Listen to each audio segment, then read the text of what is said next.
They're going to stand pat and go with what they have. Yeah.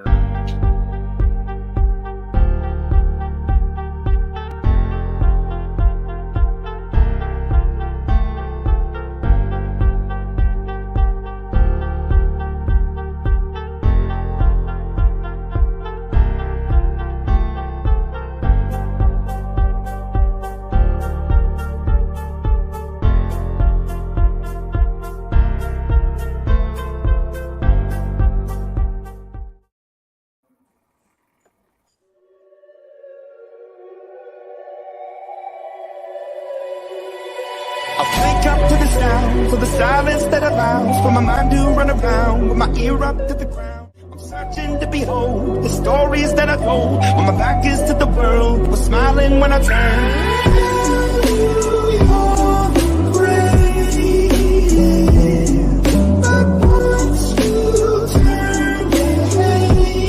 Just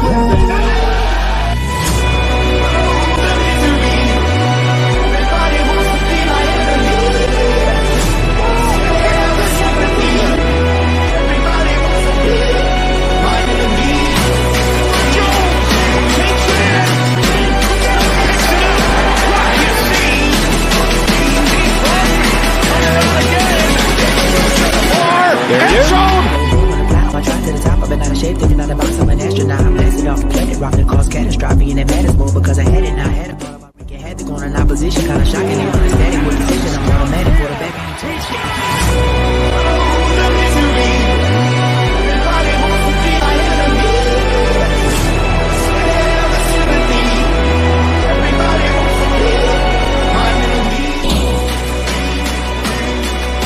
Welcome to the Death Star.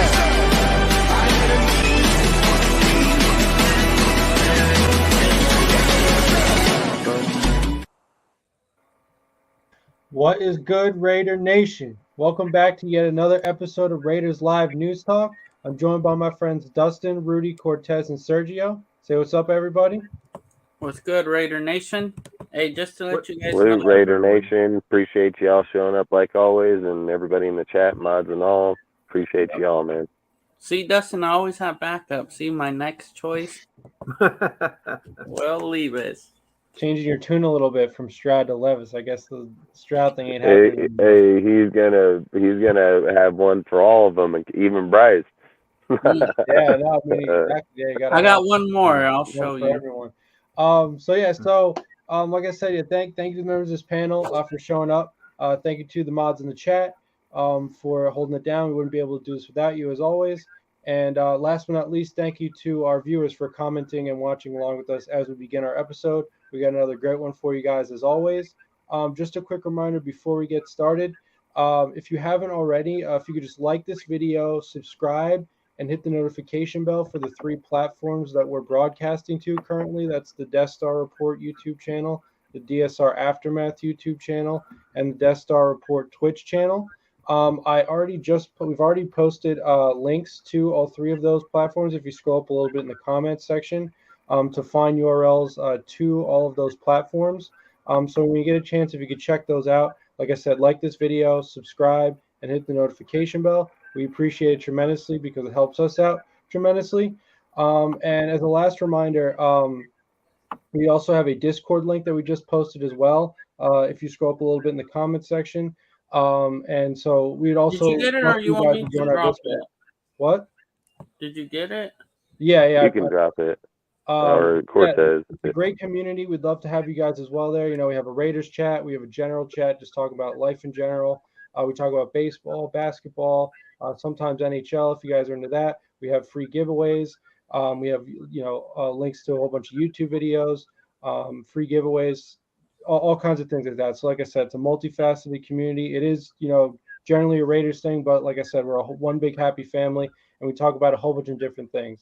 So like I said, if you guys could like this video, subscribe, and hit the notification bell for those 3 platforms, as well as check out our Discord, that would be much appreciated. And we will also be posting these links multiple times throughout the broadcast, so you guys will have multiple different chances to see those links and check them out and click on them.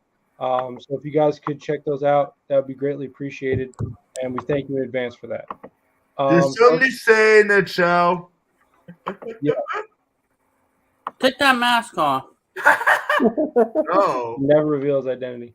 No. Okay, so But Here I am. I'm Will Hey, that'd be Long. like asking Pyro, be like, hey man, take your stuff out of there. He gonna be like, hell no.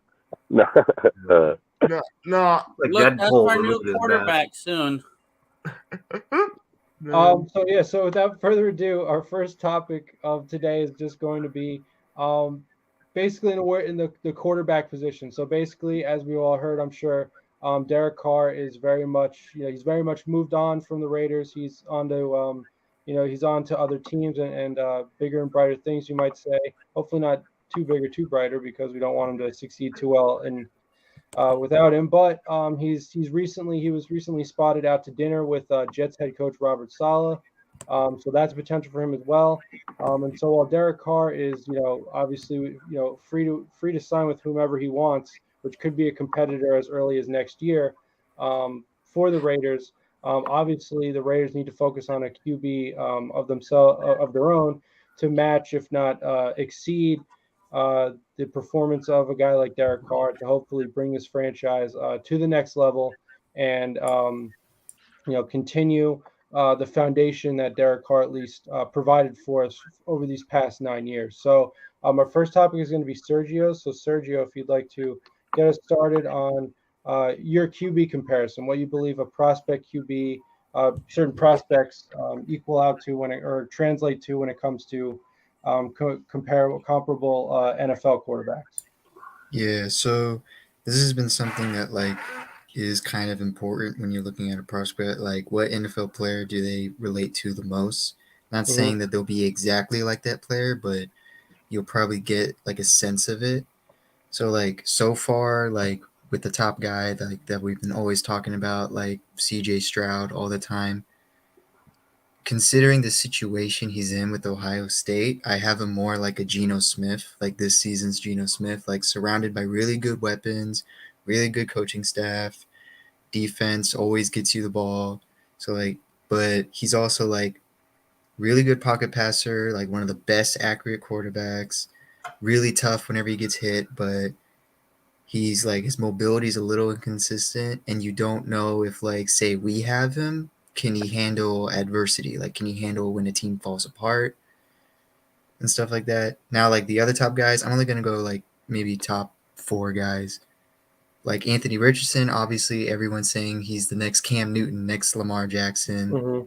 My biggest problem with him is how he's like Cam Newton, because Cam Newton gave up the ball a lot in his NFL career, as well as only having one full college season, which is why I'm heavily very cautious if we get Anthony Richardson. Will Levis, the next Josh Allen.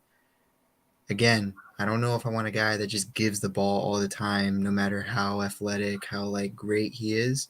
And then Hendon Hooker, he's just a Derek Carr to me. He's just another Derek Carr. Really smart, knows every coverage, but has trouble extending plays.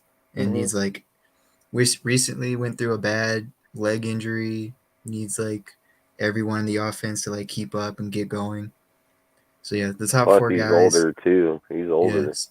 So the top 4 guys, those are the QB comparisons I have with them.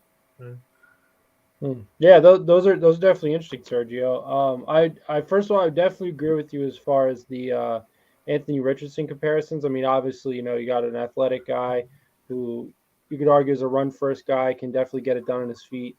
So for that reason, I think it makes sense to compare him to guys like Lamar Jackson, maybe a Cam Newton.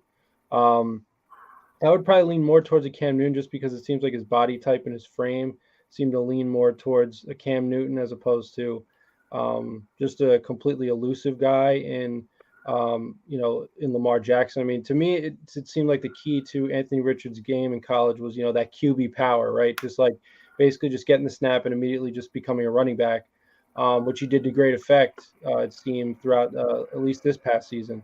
So I definitely agree with you there on the Anthony Richards one. And you said Stroud was comparable to Geno Smith. Right? Yeah. Okay. Yeah. That one. First of all, I would hope not. If we're going to draft him, because Geno, it's tough to say, but this could have very well been, a 1-year wonder kind of a thing. I mean, No, Geno, yeah, that's why I say he's like this year's Geno Smith, where you're like, Mhm. he's really good. Sometimes he may have trouble, but you don't know if it's like that one-hit wonder. Yeah. I mean, that's totally the fear with any quarterback. I mean, you could have one really good season. I mean, you think back to Mitch Trubisky only a few years ago. I mean, everyone thought this guy was the man because he put together an incredible campaign in 2018. But then, the very next year, he just completely returns to, nothing really special. And now he's a backup quarterback. So, I mean, the other thing though as far as the comparison you made, I mean, you could also argue that as far as great coaching goes, as you mentioned, Pete Carroll has brought Geno to this point, and this could very well be Geno's peak, but that's due to the quality of coaching. And as we've all as we've all said multiple times already, we're really not comfortable, at least yet, with what McDaniels can do as far as a quarterback whisperer, a guy who can really integrate a quarterback well into any kind of successful offensive system. So for that reason, I mean, are we really going to trust Josh McDaniels to be a Pete Carroll and even get a guy to have a 30 touchdown season? I'm not sure about that. So and also as far as Geno goes himself, I mean, overall he had a good season, but he really just fell off at the end of the season. Like he definitely wrote back, as his saying goes, towards the end of the season, and they kind of backed into the playoffs. So even if Stroud were to have a Geno like season, for those reasons, I just it's a 1-year wonder probably, A, and B, he tapered off at the end of the season. So if we're going to draft him, I'd certainly hope not. I hope that comparison does not ring true, but we'll have to see. I mean, definitely some interesting comparisons. Rudy, was there anything you wanted to add? Yeah, I know there's draft prospects, and this is what we got to think. Can't think about what we think. We have to think how Josh McDaniels thinks instead of thinking like what we should do, because he's going to do things that we may not like. And I wouldn't be surprised if Josh McDaniels goes for a defensive player or he trades the first round pick to the Patriots and gets Mac Jones. Because Mac Jones would be a right We now are guy. not giving a No, first I don't round know pick where to you're. Matt. You may not. I'm not going to say that that's going to happen. That's I'm saying not I that's don't know a why you're bringing possibility. Yeah, that that's up not in the happening. first place. Like, If, But the thing is, I though, that's agree his guy with the too. defensive player for sure. I but think that's not he's more happening. likely. I do think it's more defense. I think he'll take a quarterback. You don't be surprised if he take a quarterback in 3rd or 4th round, because he's I not think going they're to look gonna at. go. He's not going to look for like high ceiling in talent. He looks for more skilled than talent, and I don't think he likes the quarterbacks. For skill. He does. he does like He does. He says he shit, does but it's not Bryce true. He Young. does really like Anthony Bryce. Richardson. I but don't Dave see him Ziegler beating likes Matt. CJ Stroud. I think this is what I think. He likes. The one that really likes CJ Stroud is Dave Ziegler. Yeah, but that doesn't mean they're going to get him, though. That doesn't always mean it. Because you heard Gruden, like I'm just using an example, like Gruden, he liked quarterbacks. Did he get him? No.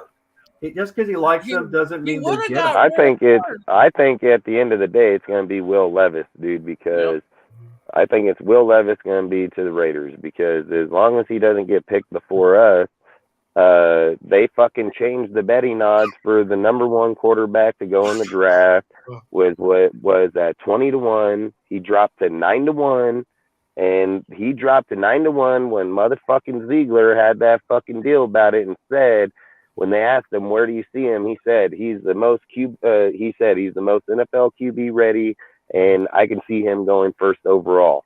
Long story short, I think he's going to be the one, because I think it's going to go Bryce Stroud than him, and I think we're going to go. I don't think we're trading up. Period. I think they're going to stay fast at 7. They're going to fucking hope that Will falls to If them. we do get Levis, They're going to hope. They're going to hope, but I think at the same time, if Will Levis is off the board, well, like I said, I Josh McDaniels 100% likes think they're to. going I think Josh McDaniels player. likes to do is like the Patriot way. They don't go 1st round picks, although they did with Mac Jones, because Mac Jones was more of a skill player than the other draft prospects, except for Trevor Lawrence. The rest of them, they were more talent because he doesn't, like I said, Josh McDaniels doesn't give a shit about talent. He cares about do not skill be more than surprised talent. If we draft a Stanford quarterback too. Stanford quarterback? I don't know, but this is what I think. I mean, yes, Bryce Young and T.J. Stroud, they look like the hottest commodities in draft prospects. They're very high, those top two. Watch one of them play, Rudy. You should have watched them play this year on Saturday. But you know what, though? It doesn't matter. When you transition, this is quarterback. Quarterback's the hardest. When you have quarterbacks that are like, when they're more seniorized, they're more seasoned and ready to play. But when you're like to have 2 years or 3 years in college, it's a struggle. I don't care how talented they are. Quarterback. Well, look at Patrick Mahomes. Patrick Mahomes' rookie year was his sophomore year. If it was his rookie year, he would have had fucking rookie of the year. That's why I'm saying, a veteran. But the thing is, though, look at history again. Look at Jameis Winston and Marcus Mariota. They didn't play too well in their rookie years, and they were junior quarterbacks. I like senior quarterbacks if you're going to get one. Senior is better because they play the game more. The more you play the game, the better you play, the better you transition to the NFL because they have to make changes. Every head coach has to make a change to that quarterback. They have to change what they did in college. They have to undo some things, not everything, just some things. That's the way it is. Listen, in the early 2000s, that may have been true. It is not fucking true no more. In the early 2000s, I'm going to say something so we can quit saying false facts, okay? In the early 2000s, the reason that quarterbacks didn't transpire to the NFL was because college football did not have an NFL pro-ready fucking offense. So depending on what fucking team you were on and who the fucking coach was there, was able to transpire those players to the NFL faster because he probably was a motherfucking ex-NFL coach to begin with. So he had his fucking system, they taught it, and they fucking went on. Now, inside, don't look at the Cleveland Browns. This is exactly why they fucking installed this fucking system into college, because there were too many failed prospects that were coming out on high overall draft picks and were bust right away. Since they've entered the pro-ready offense into college, there have been way more successes on first and second year players than there ever has been, period. So to sit and make falsified stats or facts that if a player comes from there right now, he wouldn't be ready, that's bullshit. That's straight bullshit. I can name 7 players that came out in year 1 and 2 and are leading in the NFL right now as top quarterbacks. So if we're going to talk about a scenario in 2000, fine, I don't care. But if we're taking scenarios that now that shit goes forward, I don't buy it for a second. I've watched fucking over. I study college football players like a motherfucker. I study them inside, outside, and all. I've said I would take Stroud because I feel he's the best for our system. I don't think he's gonna fucking struggle, and I think he can probably be ready year 1. I would prefer year 2, but there's nothing saying he can't come out and compete year 1. I'm saying that Will Levis, people say on him, he's the most, there's so many scouts to say he is the most NFL ready quarterback. What is it for other people to sit and say he's not when he's been projected by fucking the top draftees in the whole entire nation? So I don't understand this shit. So to sit and tell somebody that this player isn't this, that's bullshit. We don't get paid to do that. That's not our you can't validate that fact. So how are we going to sit and say it? Like, if we're going to sit and talk, we got to talk to what the scouts project and what we see visually. I watch a lot of tape. Has anybody else? Like, that's all I'm going to say, because CJ Stroud is baller. I've watched that motherfucker for the whole time. I've watched all of Levis's games. Like, but the NFL is I don't like Bryce. I don't like Bryce because I think Bryce will get hurt. I think Bryce is more injured. I feel. Yeah, that's how I feel with Bryce. He's just I think he's more like Russell a hit away. No, I think he's more like Russell That's how they're looking at him. That's how they look at him as the Russell Wilson. I look at him as the Tui because I'm like, this dude a fucking hit away from just being out. Like, I think he's got a good arm, but I don't like his size, though. I know. Yeah, that's me 100%. I don't like his size because when you're under 6 feet tall, it's not it's hard on quarterbacks. I know it's kind of like, talking about size, but that's the way quarterbacks got to be able to see. And then if he's in the pocket and he's short, it's difficult for him to see the receivers and everything, because you got these 6'5", 6'8" tall guys, blocking your view, and it's hard to see, unless he steps backwards more and everything. If we go with Will Levis, are we bringing back Stidham then to be the starter? Well, this is what I was bringing thinking. back Like Stidham either way. John said, yeah, I think Stidham comes back no matter what. I said a 2-year, $10 million He's the only is QB probably where he'll be at. That knows the system. Like John says here, he said, we'll trade back. I think it's going to be too hard to trade back.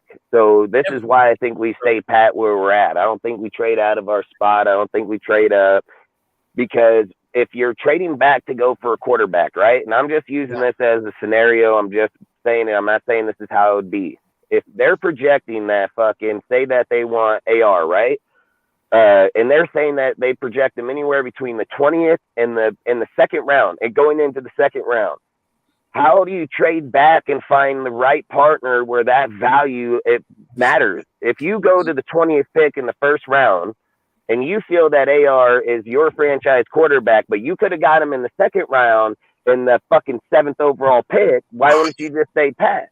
I think you have to stay at the 7th pick, because when you trade from there, you're jeopardizing a franchise player, in my opinion. Yeah. Now, this isn't John Gruden. This ain't Mayock. I fucking strongly believe Ziegler's going to get his fucking pick. And I strongly believe he stays there, because I think they're going to hope on Will Levis. That's who I think they're aiming for, because that's probably unless some way that it flips and Stroud comes. But I think if you're just sitting there looking at the pick, I think Will Levis would be the most realistic pick at 7. And if Will Levis isn't there, they're taking the best fucking defensive player available. I guarantee it. It's either going to be fucking D Lyman from fucking Clemson. Hey, Dustin, what Josh might take a guy in the 3rd or 4th round, and it might fit their system, and they might think he might come in next year. The Colts take a quarterback, take Bryce Young. That's what I'm saying. There's too many. Yeah, bro. There's too many valuable options, and that's why I'm saying that. We have talked offline about this with Houston. What Houston would do with their 2 picks. Houston needs a quarterback. I think that we can most definitely be looking for a quarterback between rounds 2 and 4. I just don't think I don't think you're just going to designate. Listen, if you're looking at, this is why I think this could be a bad thing. And then this is why I think Stidham is a lock, because if you're trying to gamble on the player, I think if you were trading up franchise quarterback, I've said it numerous times, I think Drake Mays and Caleb Williams would be those players. I would want to go to the 3rd spot for CJ Stroud, because I believe he could be the franchise player for us. And I've always said, I'm not speaking for other teams. I'm speaking for the Raiders. I don't give a fuck if he works in other people's systems or would he go. I don't care. I say for the Raiders, I would go Stroud 150% all day. But the more I hear about it is like they are probably not going to trade. They're probably not getting Rodgers unless it's congressional picks. And it's going to have to be fucking where he's obviously playing. They're not going to go out there and put out a 1st-round pick, because the fucking Jets, just like they said in their article today on Carr, that they're content with Carr. They like him. They see a lot, but they still are monitoring the Rodgers deal. So they think that Derek's probably the lock, but if they can go with Rodgers and get him over there, they're probably going to try. So, I mean, with us, I mean, like I said, if they offer 2 firsts, we are non-existent. It doesn't matter. And I mean, the thing at the end of the day is Rodgers can either retire or go. There's no trade clause in his contract. He goes where they want. And if they say like, hey, we're going to help you out and we'll get you somewhere, at the same time, it's got to make sense, dude. If we're sitting here saying congressional picks and they're sitting over there saying like 2 first-round picks, like we're not even a thought. I said this about Brady. I said this shit about fucking Carr. That we're not even going to be a factor in that shit. That shit's going to either stay there or he's going to go over to the Jets. I mean, there's no way we can compete with them cap-wise. And they're not just going to sit here and say, oh, I said this about Brady. He ain't leaving Tampa Bay, come over here, some broke-ass fucking team, and just going to try to go win a Super Bowl. He doesn't owe us shit. And he may like Devontae Adams, but the Jets got 2 Rookie of the Year fucking candidates over there on both sides of the motherfucking balls that are beasting. So to me, I think it would make more sense for him to be in the Jets, the offensive line, the offensive fucking team, the fucking halfback, the receivers, the defense. His team's ready. I've said this hell of times. The team is fucking ready. So if he's looking to say, hey, I'm going to cash out on my last year, I get it, dude. People are hyping up, oh, Devontae, and it doesn't guarantee you shit. You go to the Jets, you have a fucking way better chance than coming here right now to win anything. You come here, motherfucker, you're going to have to build with the chaos of them fucking redoing with their players. You're going to have to deal with the chaos of the defensive line and the defensive team getting re-fucking built. That shit don't look what he did in Green Bay with the team he had. Why the fuck you going to come here on some team that's broke when you got the Jets that are already ready? Like, it doesn't even make sense. But whatever, I don't even care. But long story short, I don't think we trade on him for it either, and I don't think we're gonna fucking trade up. I think we stay pat if Will Levis is the dude, or we take defensive player. Like, I strongly feel that that's what they're gonna do. And then going into round 2 and 4, because this is, like I was gonna say, becomes an issue is that you're gonna have defensive players that have a higher ceiling than the quarterback. So then that fucking guy got to fall down the line, and then you're hoping some fucking team over there that's desperate for a player, but not this year, but next year, don't pick that bitch up.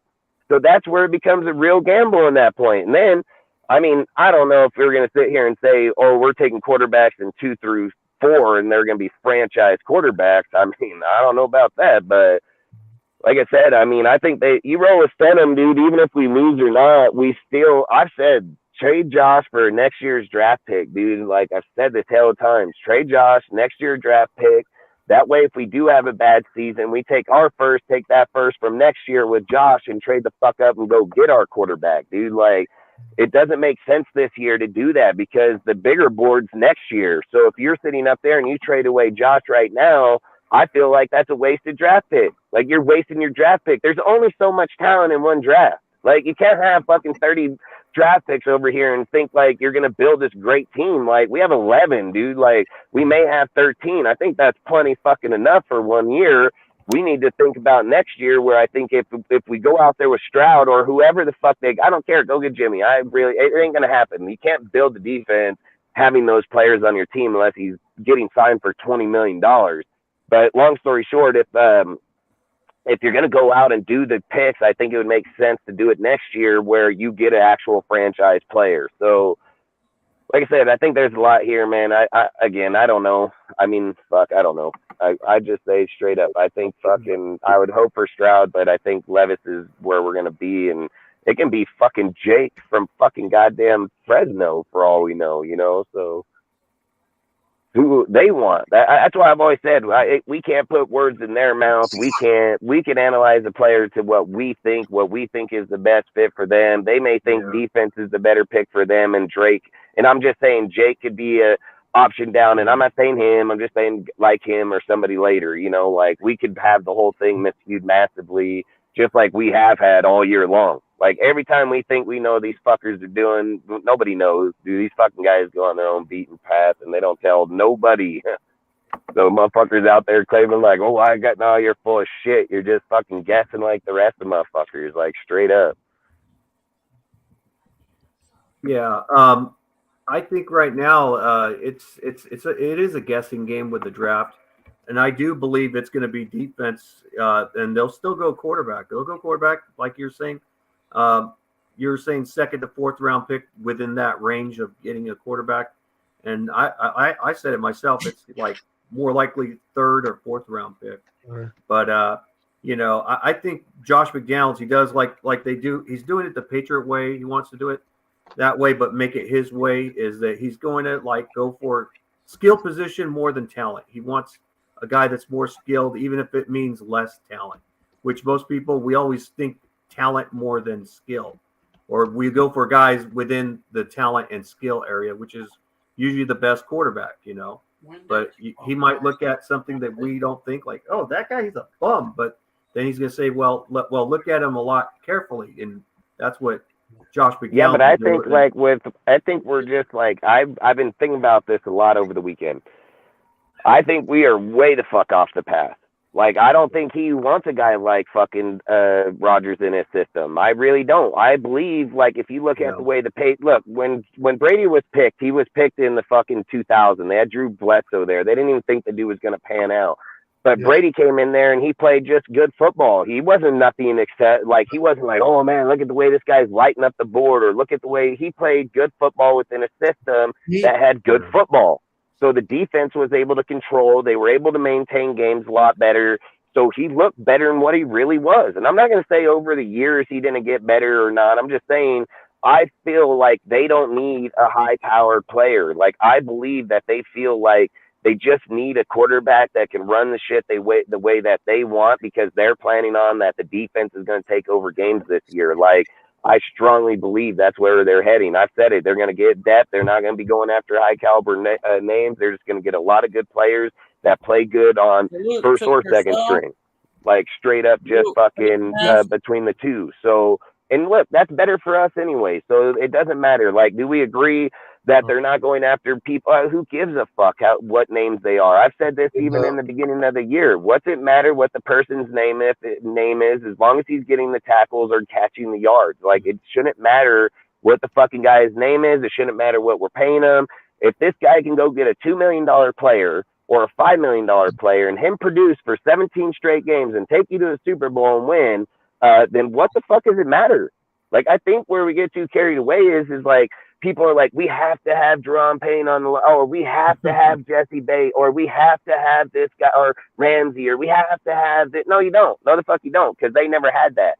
I've said this numerous times. Go look at the Patriots, dude. There's been two players there that's been consistent damn near the whole entire time. Tom fucking Brady and Devin McCourty, dude. Like, Devin McCourty in the safety position is like their fucking captain, like their fucking captain of that defense, dude. He sees it, he views it, he knows it.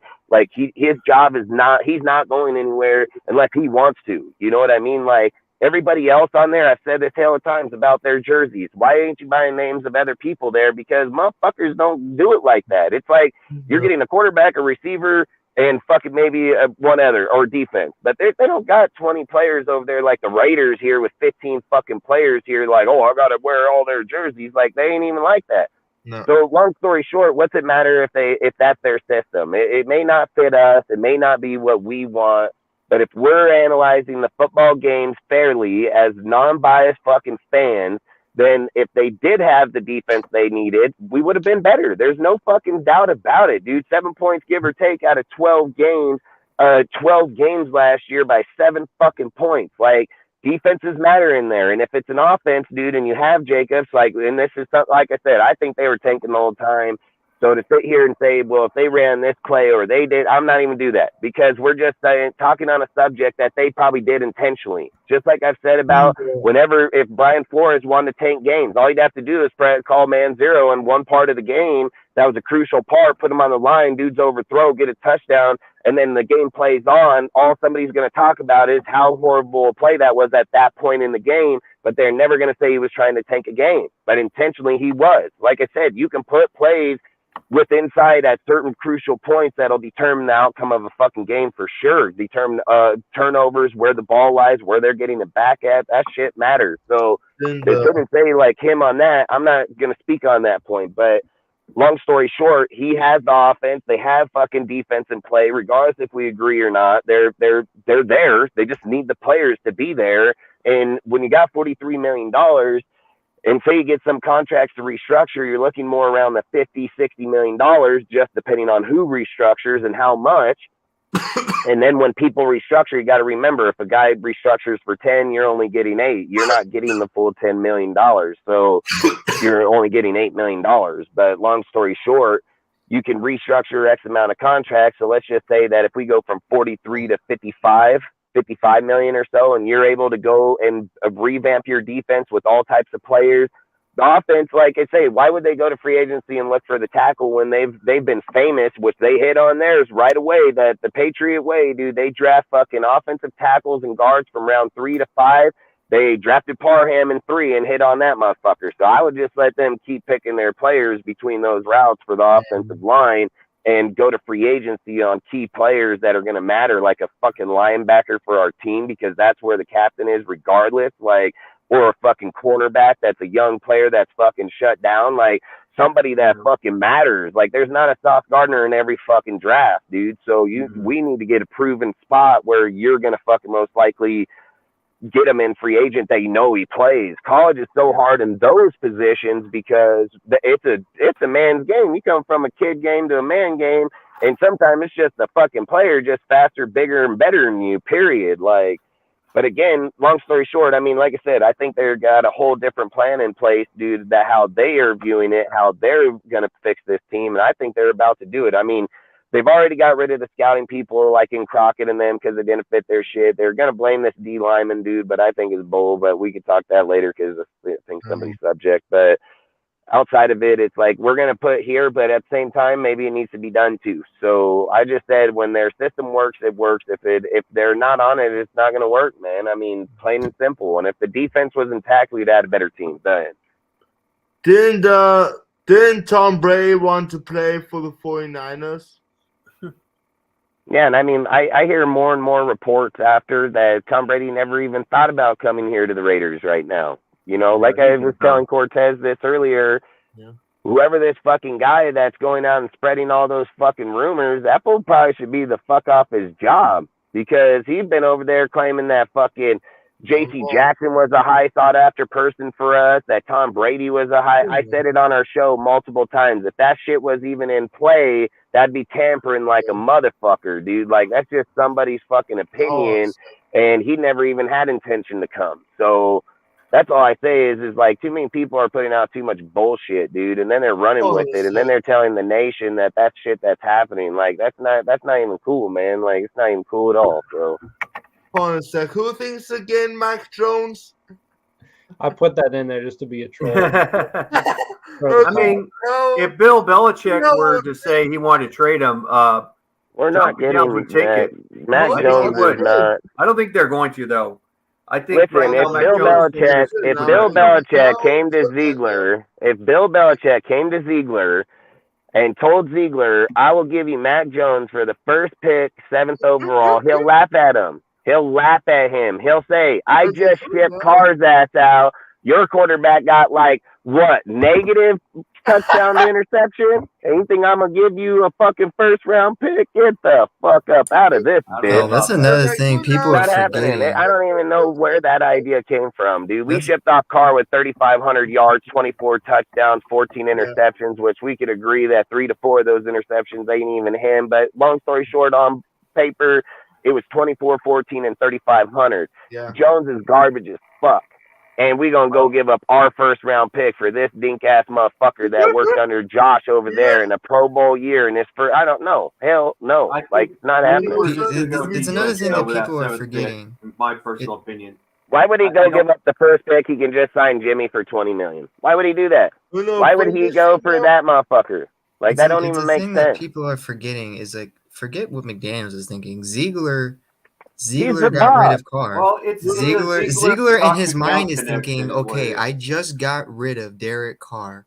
I need to get this franchise a new QB right now. And it has to be a guy where they're going to be like, hey, I like this guy. He's got potential. He's not going to be like, go get Mac Jones with probably get a guy that will get like booed out of the building. Round. He's not going to be like, I'm probably going to get a guy in the 3rd round. No, he's probably going to be like, no, I'm going to have to get the next guy because I just got rid of Derek Carr. The opponent, he's not going to be like, you over there, I need you. Come on, get over here. I think I'm drafting you. With Ziegler, Josh McDaniels, because they work together and everything, and I think that Ziegler would lose his job if he made that trade. Yeah, He'll lose his job. He'll get one. Raider Nation will boo the living fuck out of him, bro. Like that'll be the what? Raiders Nation's already booed Josh McDaniels. They said bench him and all that. A lot of them they ain't said that about Ziegler, and Ziegler is the one that matters. They don't look at general managers. They look at the coach. You know, they don't care about the GM. They don't. Well, they can look at him all they want because Ziegler is the one building that motherfucker. I'm gonna say this. Well, you know, him and Josh McDaniels are they're partners in crime. You know, together. You know, it's a connection with both of them. You know, Even though Ziegler has a little more power than Josh McDaniels, but you know, a little Yes, bit. well, I mean, a well, whole lot of it. He's the GM. He's the head coach. There's a whole big difference in that point for mile. Plus, Y'all people wanna know forget, something, even though? during the season, during the well, beginning they're of like- the they're season, like Ziegler's best been friends. scouting. And listen, if by anybody himself. is booing I'm going to just say this right now. If you booing fucking Ziegler, you don't know what the fuck you booing about. Motherfucking guy's hit on every single thing he's done, dude, besides 2 contracts out of 90 things this guy's done. If you boo the fucking guy or think he's doing a bad job, you don't know what the fuck you're talking about. You don't know what the fuck you're talking about. You shouldn't be analyzing football, and you shouldn't be fucking out here spitting out fucking information, because Ziegler is straight hit shit. He's hit on every single player he's cut. He's picked up way more draft capital than any motherfucker here, period, over any coaching staff since he's been in this fucking building. He's hit on his draft picks for the most part.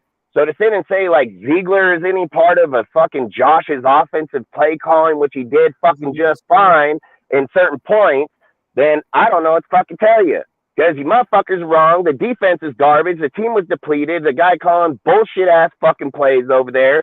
That's where the problem's at. And if we sitting here fucking saying that it's the offense or it's this motherfucking guy's play calling, that's just stupid-ass conversation. Yeah. Like, straight the fuck up. The defense gave up more games than anything. That's facts, dude. Do we got to go on this bitch, bring in private group, close down the fucking deal while we play the videos over and analyze it? Because that's what probably needs What to are we be done. talking about? My bad. Too many people take emotion into something and then say, oh, that's not. I analyzed by each game, all 22 film, Hey. all fucking deals, That's put good. blame where it fucking belongs, not to just one individual, period. Justin, if we do get Mac Jones, I want to say this here. If we do get Mac Not Jones, happening. I don't even want to talk about It's it. not Like, even it's not happening. happening. maybe Greg it's not going to Williams- happen. I think it would only happen if the Patriots were really wanting to do it. but I don't Let me, think they are. let me say See, this. that's the problem here that we're going to have going forward here, is that every single time a player is even an optionable deal, it's going to be a Patriot player. Then they're going to say, I'm well, he has saying this- connection and this, that. Nah, fucking I'm man. not I saying- would have thought of I'm it not last saying year, we're but getting I'm him. not thinking it this year, If though, we because do get him, we're in for a when good- Matt Patricia was maybe gone, Greg they got rid of Williams him as an OC because he was trash. And guess who's their offensive coordinator? Guess who was Bill his Riley or whatever coordinator his in name college? is. No, Bill O'Brien. Bill O'Brien Bill was O'Brien. the OC Yeah, at Yeah, Alabama. Bill Here's the O'Brien. thing, That's people what makes me forget- think differently because I looked up. But they got a some really good guy behind Bill O'Brien too. Oh yeah, they got the Nice. fucking dude from Matt the Patricia same was school. kind of They like got a joke. the dude from the same Wouldn't that- school. The fucking wouldn't that, like- the backup Hold fucking on, guys. assistant offensive coordinator, and that dude's Wouldn't that really make- good, dude. Wouldn't that make Mac Jones most likely stay because he's an Alabama QB? Hey guys, Dude, Mac Jones ain't going nowhere. Yeah, I don't think even he know will. why we over here even talking about this. Like, come on, who No, the that's- fuck no, is that's the because- Patriots? I'm So you're confused telling with me, everything. you're telling No, I'm me, not saying you're Mac telling Jones me is that we leaving. would give up Hey. our 7th pick for Jones, why they would take our 7th pick and Justin. get a quarterback? What No, the? I'm over here Justin. saying that Like, isn't Mac Jones not going to leave because his head coach is now the Justin. offensive coordinator? Yeah, I said that because one of us called it saying we joking Oh, saying we Man, get bro, Yeah, I know you know he what? said he was trolling on that. He said he was trolling, but I'm just saying, like, we're I going to know give why our he- 7th pick to them. We're going to take I'm Jones, saying and this, they're though. going to draft a quarterback. Like, that should tell you right away that you don't want that motherfucker. That should tell you right away. Bitch going to give you, here, take mine. Let me go get this motherfucker. Ain't never even played a play in the NFL. Like, Well, nuh-uh. listen, Nuh-uh. I'm saying this here. I'm saying this here. Jimmy G We ain't gonna do be get our Mac quarterback Jones, we're either. from a good, maybe a great. Jimmy G's too quarterback, brittle. a shitty one. But you know what? I wouldn't trust like Jared Stidham being our quarterback. He's meant to be a backup at best because he had spine surgery before, you know. Yeah, I mean, Jimmy got a broken foot, dude, and he's hurt. So I know Yeah, there's and multiple. Like Tampa Stidham has Bay a- really wants him. Injured Tampa Bay spine, said though. numerous times that they want him, dude, and they said that he'd be the best I player bet for him they over do there. because they lost But again, one don't player. be surprised if that fool signs $20 million and just comes up here instead of shipping the fuck all the way over there. Like that's all I'm saying. Like the guy can most definitely end up over here for sure, depending on money wise. And then you got to Well, think I can't the disagree Niners- with you, unfortunately, because Listen, I'd hate it, but I think it would happen though. The Niners offered was saying that they were about to give him $35 million last year, dude. Before he ended up getting hurt, they were talking about contract extensions, everything. They were looking around the $35 million mark, dude. The minute that Purdy comes out, he becomes a no factor, so his ass getting shipped up out of that bitch. Yeah. And I think if you're looking like Tampa, they'd probably give him the $35 million. I think coming over here, there's no way we can give him that kind of money. We would need to be in like a 15, 20 million. Like we'd have to be at 15, 20 million dollars if we're even talking about rebuilding the defense. Consistent. You know, I mean, that's what I don't understand. Where people are like, I want fucking Rodgers, but you want to build the defense. Like that don't even make sense, dude. It's like, oh, let me go give up my quarterback, take his money, and then I'm gonna give you more money than this motherfucker, and still think I'm gonna build the team. Like, where in the fuck does that shit come from? You know, showing some deterioration too. He showed it. You know, if the Packers don't want that motherfucker, and they literally came out just over the end of last week, Friday, the beginning or over the weekend. Yeah, they were like straight the fuck up. Like they say like they want to move on, not knowing if he's gonna retire or not. They're just like, dude, just retire at this point. Yeah. Well, I think he might want to play one more year. No, the reason why he doesn't want to retire is because if he retires now, he's going to be in the same Hall of Fame class as Tom Brady, and there's no way he wants to do that. Yeah, but Tom Brady's played long. He should have retired a lot sooner. Hey, and the other crazy thing is they got to turn in their big papers. It matters because, like how we talk about Rodgers' ego, he's not going to be like the second place guy. Overshadowed by him. I get it. You don't want to be overshadowed. Man. I mean, the guy's 45, going to be 46 years old. You should have thought about that. He can't come back and play here. I don't think Rodgers is retiring. I mean, and he's breaking really easy. He's full of. I don't think he'll retire. And I mean, look at Brett Favre. Where did he get traded? Where did he get traded when he was done? He got traded to the Jets, dude. Like I feel like Rodgers on his way over there too.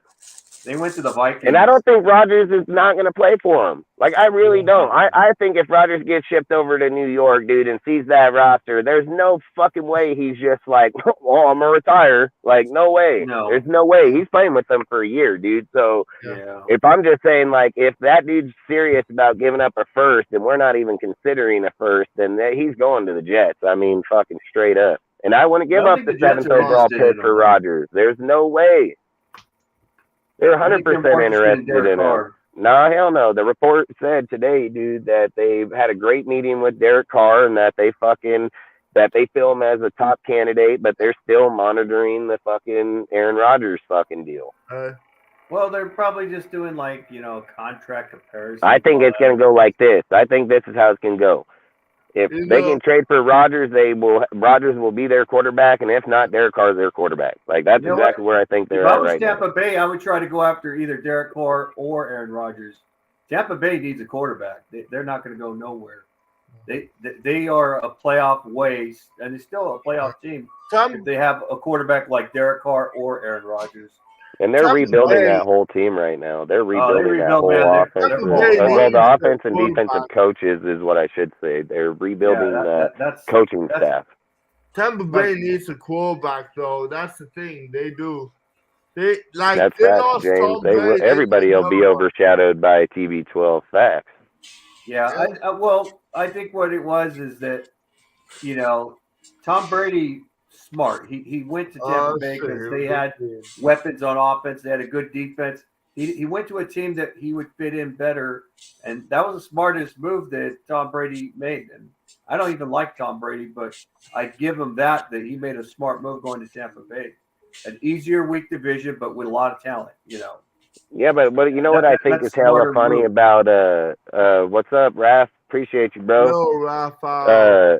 You know what I think is what's up, you know what I think hella funny where they said that Derek Carr Ziegler says, well, Derek Carr don't have no trade, nothing, because you stupid ass motherfucker that put that shit in that contract. But long story short, well, he didn't put it. They wanted it. He accepted it. But long story short is that, man, where the fuck is that guy's first meeting, dude? I said that the whole time. I said the motherfucking Jets or Tampa Bay. I said it the whole fucking time.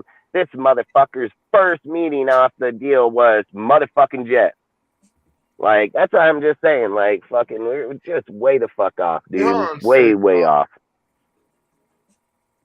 Well, Trade Wallet for a Well, second trade round Wallet? pick. The draft is Who loaded the with hell tight is ends. Wallet? Hey, I mean, I would do that. I mean, Hey, I would do that I for do sure. really like the Who's tight I think ends in Waller? this draft. that would be the you're not going to get Wallen for a first Darren Waller for a first round. A second round would be actually a really high, but Wait, hold some on a teams might not second. even go Hold second. on They a might say second. third. You know, I do really Well, like the tight ends in this draft, and I Wait, hold think on a don't be second. surprised Who if the they hell draft a is tight end in this Wallet? draft. they're going to probably draft a tight end. They'll probably go a lot of defense. They'll go offensive guard, tackle, and then they'll go I have 2 tight in ends the in later this rounds. week's I have a draft. question. I mean, I can But, see you know- Waller going for a first regardless, even under his injury, because of the fact that he's only 30 years old, dude. He's one of the top 5, top 6 tight ends in the whole entire NFL. He's different because he's receiver-based versus blocking-based, so Yeah. I think he becomes more dangerous in a passing offense. I don't think. And he'd then get not for a only first that, round, he's had two 1,000-yard seasons, dude, in just fucking 3 years. So, well, 4 now, but still, I think he'll demand it to a certain team. I don't think they're not gonna just dwindle off, dude. I mean, just like Jacobs, I've heard hell people say Jacobs gonna get a first round. Like that's crazy as fuck, dude. Like there's some scantless ass team out there, most definitely with their eyes locked on that fool, gonna give up a The first Bears would round love to pick. have So Josh. I'm questioning who the I mean- hell is Wallet? no, Waller? it's just we're in the type because I press it all the time and it comes up a T instead of R. But Yeah, some people- fucking, I mean, even if we got a second round Oh, pick for trade him and got Waller. a tight end Waller. out of They the meant draft, Waller. we'd be all right. Who the hell? They meant named Waller, their not last Wallet. name Wallet. Waller. I Because know of what the he way- is talking about. I was Because like, the R is next to the T, and they Yo, Yo, they it's get just the a T typo. by Don't mistake. make a big deal out of it. It's just When a people typo. talk too fast, they say, they'll hit the T for a mistake for the R. who Maybe it auto is works. messed up on typing? It says trade Waller for a second. I mean, I would get a second. If they gave me a second for him, I'd take him. So Yeah. That's I a think shit. that if I would got be a first good or bet. second in him, I'd take him. And that's why I'm just saying, like sometimes Jacobs- trading players for draft picks, I don't agree with that. Like for me, I'm not most a. running backs wouldn't be a first round pick. I do agree with that, but at the same time, I think there might be a team that might. Maybe a He's late gonna first get it, round dude. pick. I mean, he's way different. He ain't no Zeke, dude. This fool is a workhorse. People in the NFL know that shit. Like this fool only plays harder when he's Heck, injured.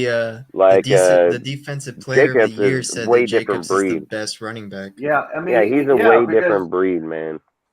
Look at the Josh McDaniels way, the Patriot way. They use all 4 of their running backs, and we didn't do that last year. We mostly used Josh Jacobs.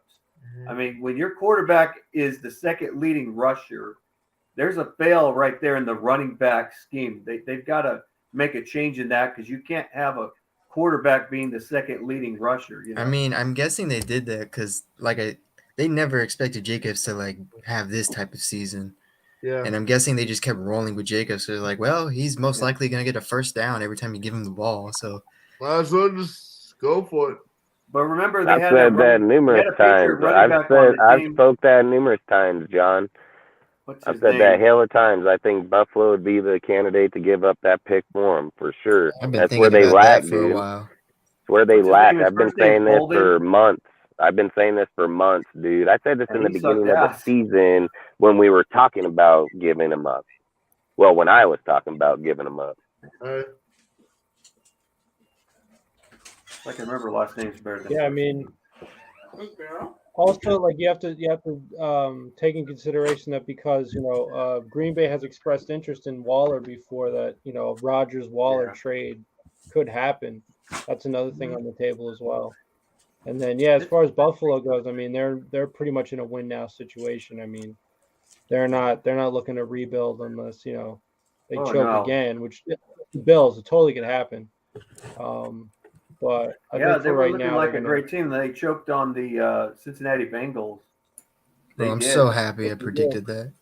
I'm Hey, the but only the one only over problem- here Yeah. in the and East Coast that Cincinnati predicted choked on the that. Chiefs. I was shocked. I thought that, it could go either way, but I was said hoping that- the Chiefs would lose. I thought the Eagles would have a better chance at beating Cincinnati than the Chiefs. And if they played, the Chiefs would beat I Philadelphia, and I was right. I didn't want to be right. I wanted to be 32 is wrong. a second Well, rounder no, sir. this year's I- draft. I'm not even. I don't know if that's a myth. I've been reading that over and over like 10 times, so I don't know if I'm misreading that The motherfucker. 32nd or if I pick was this like- year is the second. It's sort of a I'm second not- this year because of the It is a Dolphins second. pick. It's It is because Miami it's the lost last their first round first-round pick pick. is what it is. Yeah. So it just goes Because there's over 32 to- teams, you know. I mean, But- I'm still gonna but But kind there's of only consider it a 31 first. picks in the first round. Wait, really? Yes. No, there's 32 Oh, picks. and, No. The reason is because of Miami. They lost their Yeah, pick. Miami lost their Okay. pick for Okay, tampering okay. with Tom Brady and Sean Payton. Okay, then that 33 becomes the 32nd pick. which So is actually- basically, 33 would How be is it a a first third? round pick. 33 well, would be the a first 32nd round is pick. gone, like you were saying. You know, it'd be gone. It's like Dustin, this shit's tripping me too. Hey, if Who's second, 33, though? 'Cause listen, number if 32 is in the second round. 33 would be a first round pick technically at the same deal. Just because Yeah. the pick goes away doesn't mean the player did. No. So at 33, it would still be A first second- round pick. that So when would you be think the about first it, pick of the when you think second about round. it, because the Steelers have the Yeah. had the 33rd pick. Steelers and technically your got eyes 2 go first round right picks. behind your head about this crazy thing. Yeah, I mean it's semantics. I mean, the order of the Haywire. pick is the pick. Like rounds are just there's just this, Hey, Hey, Dustin, when I do we said, find- when what? do we find about the extra picks? When do we find about them? Isn't it coming up when I the don't, new yeah, I year? imagine it'll be here pretty quick. I mean, a lot of things are going to happen here pretty quick. I mean, that's the thing people don't realize is weekend- like we're in February, almost to the end of it, dude. Starting You have this- free this agency Sunday and or then next fucking Monday? the draft right This at weekend. right at bam bam. Wednesday is the beginning of the combine. The combine's this weekend. Yeah, this Friday, Sunday it starts. Hey, That's gonna be Al's, exciting. I mean, Al's Ghost. I don't know why I said Salute, Al. Al. bro. Al. What's up, my bro? I said Al Snow by mistake, you know, former wrestler. Al, how so. do you like the new quarterback in town? Come on. Not CJ Stroud. It's gonna be Will Levis. I don't know about him, dude. I'm a Stroud guy. Man, I'm a get- Stroud guy, but Stroud may not Chiefs be second there. round pick would You know, it'd be be funny almost there. if Aaron changed it to Jamarcus Russell. That would be messed up. Hey, look, Oh, Oh, man. I get what you're Oh, saying. you don't say Favorite- another Jamarcus favorite- Russell. pitcher of all. Don't be hating on me. Favorite Him. pitcher. He's from your area, you know, from Fresno. My favorite pitcher. How many Yeah, hours I You're the think coolest I guy. just think that Once a I Raider, just always a think Raider. that- Don't hate on former Raiders. Would you ever hate on Charles Woodson? Would you ever hate No, on I Tim have Brown? a reason why They I left don't the like Raiders him. on. I have a we reason. just talk Sorry. about it over. I don't care. We've all heard it like 50 times. We do not care. All right. We're talking about what we're doing with our team right now. Let's That's move what we're over paying to attention. hey, let's move over to what happened last night or yesterday. Cortez? What happened? Somebody He's got saying fired. about the coach. He's talking Yeah. about the coach. So if you want to bring in the Oh, next topic for the Like, you want to start on that? That's your topic. So I have I forget what was his name, Dustin. I told you earlier. Frank He's Oakland. an assistant D line Frank. coach. He's an assistant He D played for line the coach Bucs, from I the think, Niners. back in the day. Cortez. What? Be It's- careful, man. I'm going to give you But the top reason. So Oh, well, I is have it a Dar? Are you question. talking Cortez? Are you talking about Darrell Tapp? yeah, Darryl Hold on. Are we talking about the dude getting fired or motherfucker I replacing give him? you the top, replacing man. him. Hey, but I want to ask everybody. We didn't else- even talk about this motherfucker getting fired, and we talk about who replacing him already. So Here, so just so for the continue. rest of you guys, I want to ask your guys' opinion. Do you think he coached the whole defensive ends, D line, or was it just one position that he coached? Rudy, go. I don't know. Dustin, me and Dustin's talked already. Whose turn is it now? Go, Yonder, if you want to answer. I'm guessing the defensive line since I see it right there. Sergio, I think you know what position he coached. I mean, obviously, he focuses on the defensive line. Whether you're a defensive end, defensive It was a tackle. specific position, though, that they said. Yeah, it was. Really? It was basically D the tackles. interior line. Yeah, D tackle. Good. I think it was more of the DB situation that was the needed the most. Good. We didn't get that many sacks with Hey, the defensive I'll go. tackles. See you guys. But that could be defensive Later, tackles. Yonder. Oh, Later, later, Yonder. Yonder. But Basically, But, outside of Max Who's that, Crosby, everyone else had a combined of like 9 sacks. 9 sacks, yeah, that's not good. Yeah, but also, you could say all And the that. interior line was even way less. Like Mhm. the interior line was like what, fucking It 3 did sacks? improve. It did improve later on, though, but it was like much later. It was though. time to move on. And It's there's not. another Listen, these guys are gonna put their play or personnel where they feel needed. and do not be like straight surprised. up. And do not And they're not just gonna cut dudes' contracts that are fucking 2-3 years out. Mark got to pay that. I've said this hell of times. Like, I get you guys think you can just axe motherfucker because No, God, you everybody got so much fucking money. But it's not like that. It's like I tell my fucking Well- woman. It doesn't matter how much fucking money I make. Doesn't matter how much I have. Shit adds the Yeah. fuck up. So it doesn't matter if I got millions of Well, it dollars comes out of or your I got pocket, man. thousands of dollars. Damn right. Yeah. Fuck, your shit gets fucking more expensive the more money you fucking have, period. And if you're over there outsing out fucking rosters every fucking year and you got dudes on 2-3 year fucking contracts, well, they didn't just get ousted today.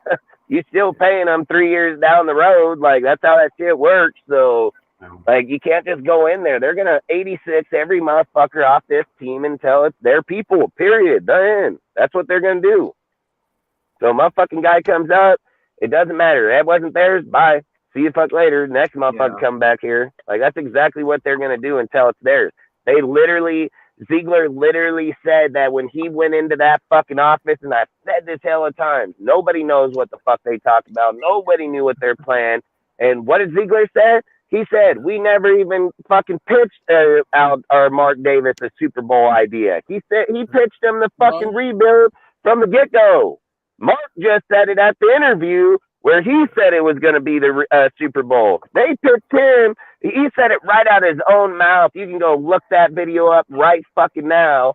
He said it out of his own mouth. We never pitched fucking Mark Davis a Super Bowl idea. We pitched Mark Davis a rebuild idea. That's exactly his words, dude, to build it the way they've seen this team fit.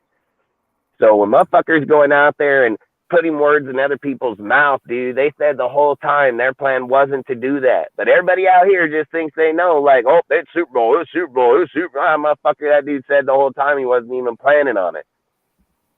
I'd be glad if that was the idea, because I'm not thinking of a Super Bowl for the next 3 seasons. I just make the playoffs Fuck, if first. we're making and try to playoffs, win yeah, it. exactly. I don't think Exactly. we're going playoffs in 2 years because this is one of the most difficult. No, not one of the most. It is the most difficult division in the NFL. That's facts. You got the Chiefs, Super Bowl champions. I think it's That's just the going to king. matter on what Is- quarterback we end up King with. is That'll Andy determine Reid, that. I mean, the Raiders got to now start from the bottom. They got to say, you know what? We got to concentrate beating the bottom feeding teams like the Broncos. That they're the most bottom feeding teams, and then go for the Chargers, then the Chiefs. Right now, we're not even there. We're back down. We're starting down. We're all the way down. Yeah, but you don't We even gotta know that take- because the Chargers coach sucks because he likes to injure his players every game. Yeah, but And look then you at got them. the Look at them. Broncos. They went to the Sean playoffs, we Payne came didn't. out that he doesn't even like Russell Wilson. Half the team doesn't Oh, even that's like Broncos Russell though. Wilson. You're going Broncos. I'm talking about the Chargers. They're, I know, but the Broncos though, they got a new head coach and everything. And like Dustin said, they are in cap room for the draft. They're in but it's going to be a big mess. They're in cap purgatory, salary purgatory. I mean, Yeah, I've said I think he's it gonna- goes. I think if we're just being legit about where we stand, I would Yeah. say it's got to be the fucking Chiefs, Chargers, Broncos, Raiders, or Raider Bronco. However you want to determine that last Yeah. outcome, your choice. I think I really we're give gonna be- fucking 2 cares less, but that's fact. That's fact. I mean- That's not biased. That ain't over here. I think our team's think better. we're third or fourth. That I ain't think none third of at that best. bullshit. That's where we Lucky. are. And we're probably fourth in the reality because we have no I quarterback. think it's fourth, yeah. And this is the most difficult division. And when you rebuild, it becomes way tougher. It becomes a lot tougher. I don't care what head coach you have. First of all, to me, when I look at Josh McDaniels, I look at an unproven head coach. He's not proven as a head coach. That's facts. I don't care what anybody says. He could say he's one of the greatest OCs of all time in the NFL. Doesn't always make him the greatest head coach because he has to prove it, and he hasn't proven nothing yet. Hey, like I said, I'll bet money that he fucking ends up winning 7 games next year, and I'm gonna bet that money at the MGM bet for damn sure. So you bet your ass on it. But I still believe, like, I'm not a delusional fan. I know that they called good games. I know that they had fucking bullshit plays in there. I watched that shit with my own eyes. I watched every single game. I didn't just watch it once. I watched it at least 3 times in the same fucking week, dude. So from start to finish, dude, I watched it in the all 22 film. I watched this motherfucker in multiple different angles. I've watched every single game at anywhere between 3-4 times, just depending on how good the game was and what game it was. So, again, I think Josh is going to be just fine. The defense is faltered. I've talked about this numerous times on here. If the defense would have overturned the ball 3 more games, dude, maybe even 4, just to say Josh would be being talked as the coach of the year. So to sit and imply that he's the fault there, that doesn't even make sense. If the defense won the games, it shows that he wouldn't have been the faulter. We can sit and choice pick games. I get that. We can choice pick a play. If we're talking about 60 snaps offensively inside of an offensive game, and we're talking about 1 fucking jet sweep out, that's fucking stupid as hell. Like, unless it's the last play of the game or in the 4th quarter or somewhere that matters. Then like I said, then he's probably tanking. But the fact that 1 kill game on there, if he runs it in the fucking 2nd quarter, should not have the outcome of the fucking game in the 4th quarter, dude. Like, that play should not determine the game. Like, straight the fuck up. So, again, Josh calls his deal. He ran 27.2 points all the way to the fucking Saints game with no fucking receivers over there. Then after that ass whooping in the Saints, it dropped and they finished out at 23.2 points per game. Then they averaged out as the 12th best offense in the league. Like, you don't get the 12th best offense in the league by sucking, like, straight up. So, and Dustin, to that yeah. point, which you just, because I think it's important that you bring the facts, and I appreciate you because you bring the numbers. Then I got to ask myself, why get rid of DC? The they don't care. They needed the money. They needed the money to rebuild the team. That's all they cared about. Yep. It wasn't about getting rid of them. I spoke on this hell of time. It doesn't matter. That's your opinion. That's not theirs. That's your opinion. That's how you feel as a fan. That's what your emotions tell you. They don't feel that way. They don't. They don't feel that way. They came in and they said $40 million can be escaped through Carr. If Carr exceeds his contract, we'll give it to him. If not, we give him $40 million back to build this team. That's exactly how they looked at it coming in. That was the first thing that they did outside of the Devontae trade. You know damn well that's where their eyes were set the whole entire time. So if it took people till week 15 and 16 to figure that out, then that's the problem. We've all talked about it on YouTube multiple times. It was one of the most talked subjects about that cause in that contract. Go look up Chad. Go look up our page. Go look up fucking anybody. Any guy that does Raider content. That fucking subject was spoke on multiple times before the season even took place. So they already knew that they were out in that motherfucker. And guess what everybody in those videos all said? They said the same shit. That cause gives them a gateway to get rid of Carr. You could probably not see him here at the end of the year. It has nothing about his numbers. It ain't nothing about, it's just the easiest cut. We cut him, we get $40 million. If we try to get $40 million through the rest of the roster, like, are you cutting like 5 players? You know, like, are you cutting 5 players? And who are those all crucial players? Of the offense when you get rid of Derek Carr. They don't look at it that way. They don't look at it that way. I spoke on it. Well, they're not going to learn because you're not teaching them nothing. Listen. You are not going to teach them anything they don't fucking know already. Those fucking came from one of the most prominent fucking franchises in all football. And not only that, he got 6 rings playing that position for 19 years. For 19, it don't matter if you question it or not. You didn't call the plays. You didn't build those teams. You didn't fucking call those deals. As your personal fucking feelings, you can question it all you fucking want. But guess who ain't questioning it? The motherfuckers they beat in those Super Bowls and every fucking team leading to that fucking game. It's not, listen, Your feelings don't trump Ain't feelings, 17 it's games facts. plus They Super cheated. Bowl wins per year. It ain't facts. Show me facts. Tell it to me right Facts now. is Show me they a fact. spy cam gate, 2 spy gates. How do you know they didn't do it? Man, I'm How not do you even know going they didn't down do this it? fucking. I'm not going down this deal. That is not facts. That's bullshit. And I've It already is been facts, with that with dude. you. No, They, it's not. they Hey, spied on the Rams. me and you went over this one night, man. You know for a fact, man. We talked about it, and I'm not gonna sit here and talk about that on here. What? The If facts they're so are good, here. why I'm do gonna they throw need to some cheat facts. once? I'm Why gonna do throw they some cheat facts. I supposedly don't care once? what Bill does. I don't give a fuck. I do, But because facts that tells are you how well, good. they Go really talk are. to Bill or a Every New single England one of their Patriot. players He who ain't became our head coach, coaches, and I don't give a the fuck. Josh was an OCs they had assistant coach at the time. became, It they has all he failed as didn't head cheat, coaches. so I Matt don't give a Patricia's head fuck. coach failed. He may cheated in Denver. I'm not going to disagree against that point. But at the same fact, I've always said, to if me, you ain't Josh cheating, you McDaniels ain't ain't trying. shit. So He's not a tough great shit. head And coach. again, it wasn't even cheating. It was a gray area within the rule I book know, that they stated cheating. that people that were able to go and view players because that's how they did it before. So did they get docked a penalty? Yes, they did. But they never got docked any other ones, and every other one was just a fucking somebody talking on it. Again, And I'm even going to talk about I don't the care. I don't either. care. I've said this 100 times. Josh did not get the playbooks for every fucking team and know their defense. If you believe that, you probably need to go look at some more shit. There's no way that Josh over fucking 19 years showed up to the fucking New England fucking deal and got the playbooks from every team in the NFL and knew them all. There's no fucking way.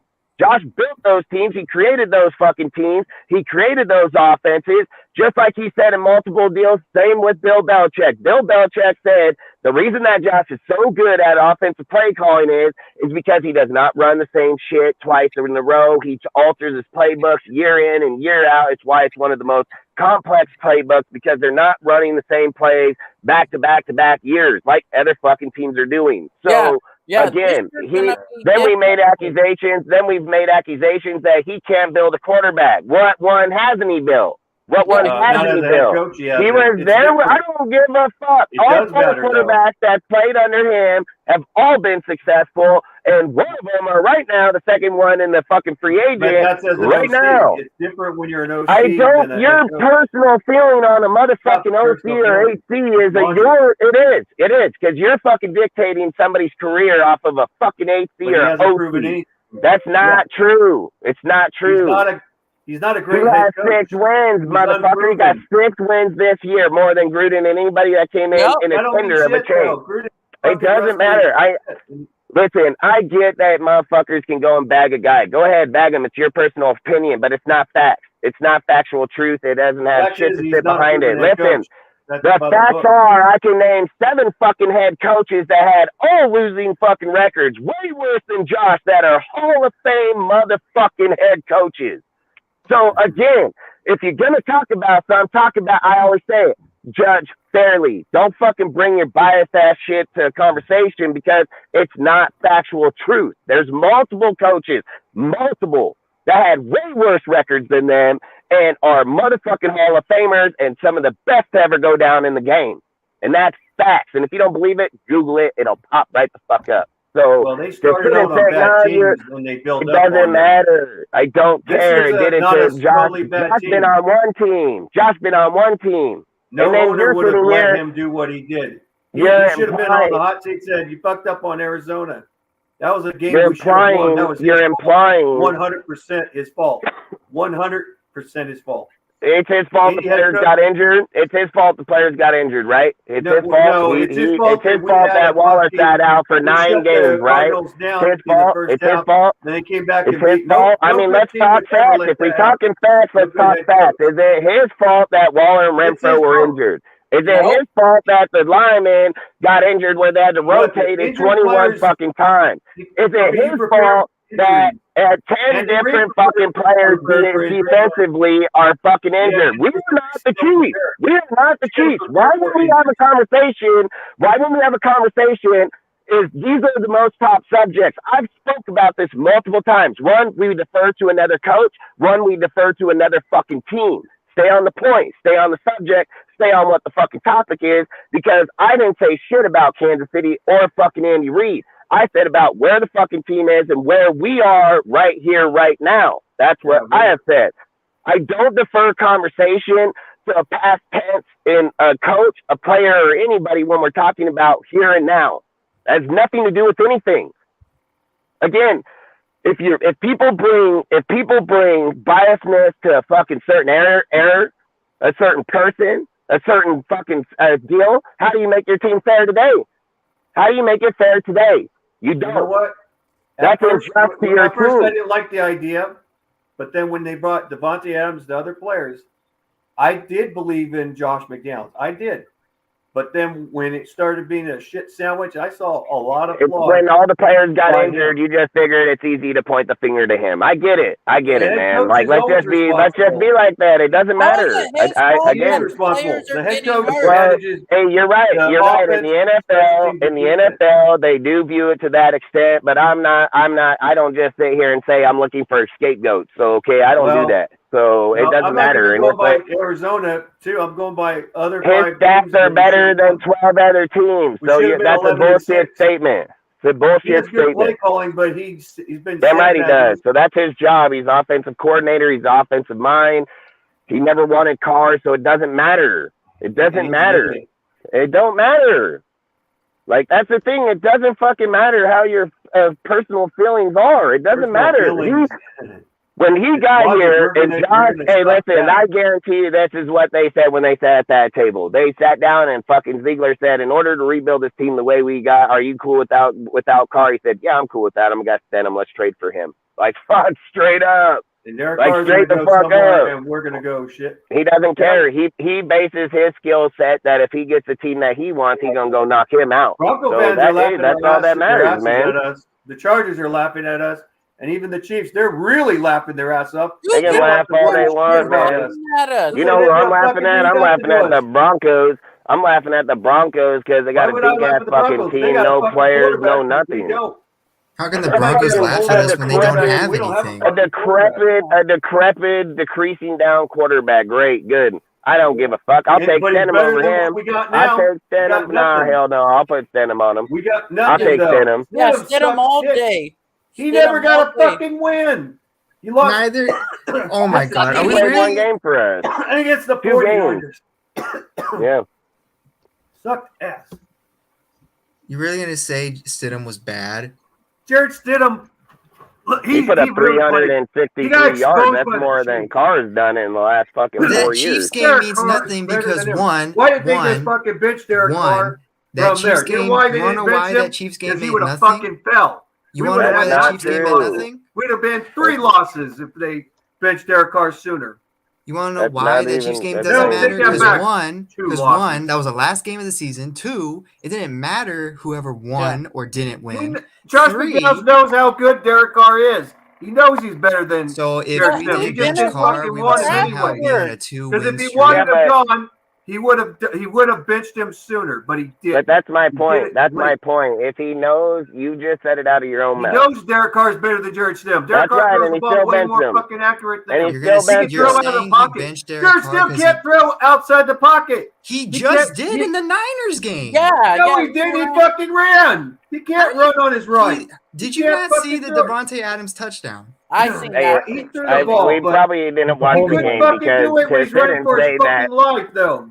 Derek to Carr say can that do it. Stenham He can't throw outside the pocket is He fucking can. batshit Bro, name crazy. one Not time fucking this run, season Derek that's Carr about it, but threw he out can't of throw the like pocket. Derek Carr. Derek Carr's got a way Name better one arm. time than this him. season Accurate. Derek Carr threw it out of the Carwood. pocket. Carwood just. Derek Carr's way better than him. He's a fucking third string quarterback. But that's No what bullshit. I'm saying. So here's the thing. Why are we even arguing about it? Derek It's Carr's a the pointless. hottest commodity free agent Let, on the. let me tell you right now. something. Let me say Yes. some facts real quick. Let me say some facts real fast. Nobody's arguing that Carr ain't the better player. Nobody's even saying that. So I don't even know why we're over here debating the 2 players because that stat was never even said. Nobody even said those out as word or out of their mouth. What happened is Josh and them benched him. Then that's how it is. If you want to talk about on the player or you want to talk about how Josh and them benched him and then go that conversation because when you're putting a comparison between the 2 people, who even said that? Nobody. That's not how it went down. It went down that they benched him and he played. That's fact. That's fact. Yeah, that jack but shit to to say do that with he did who was than better or who everybody- wasn't. The fact is that they got down to that 15th game, and after they lost that bitch, which would have given them the chance to make the playoffs, they knew they were done instantly, and they said, we're getting our $40 million back. That's exactly how it went down. Well, and if 'cause they would have didn't won want that to get game, guess injured. what? He They would have gets got injured, like prolonged. you said. You get that. If he wins that game, you're telling me you don't play the next game? If he wins the game before, he I don't plays know, the Niners. maybe not. 100%. Not maybe. He plays them 1,000%, dude. The reason was, but who was that real fault for that Pittsburgh game? It was the guy who threw 3 we ran the interceptions. fucking ball, and the Steelers facts. Richard, because that's what we were fucking doing. So did you talk about threw 3 interceptions. Sergio? Did you talk about Frank yet, or what? Did you talk about that already, or what? Which one?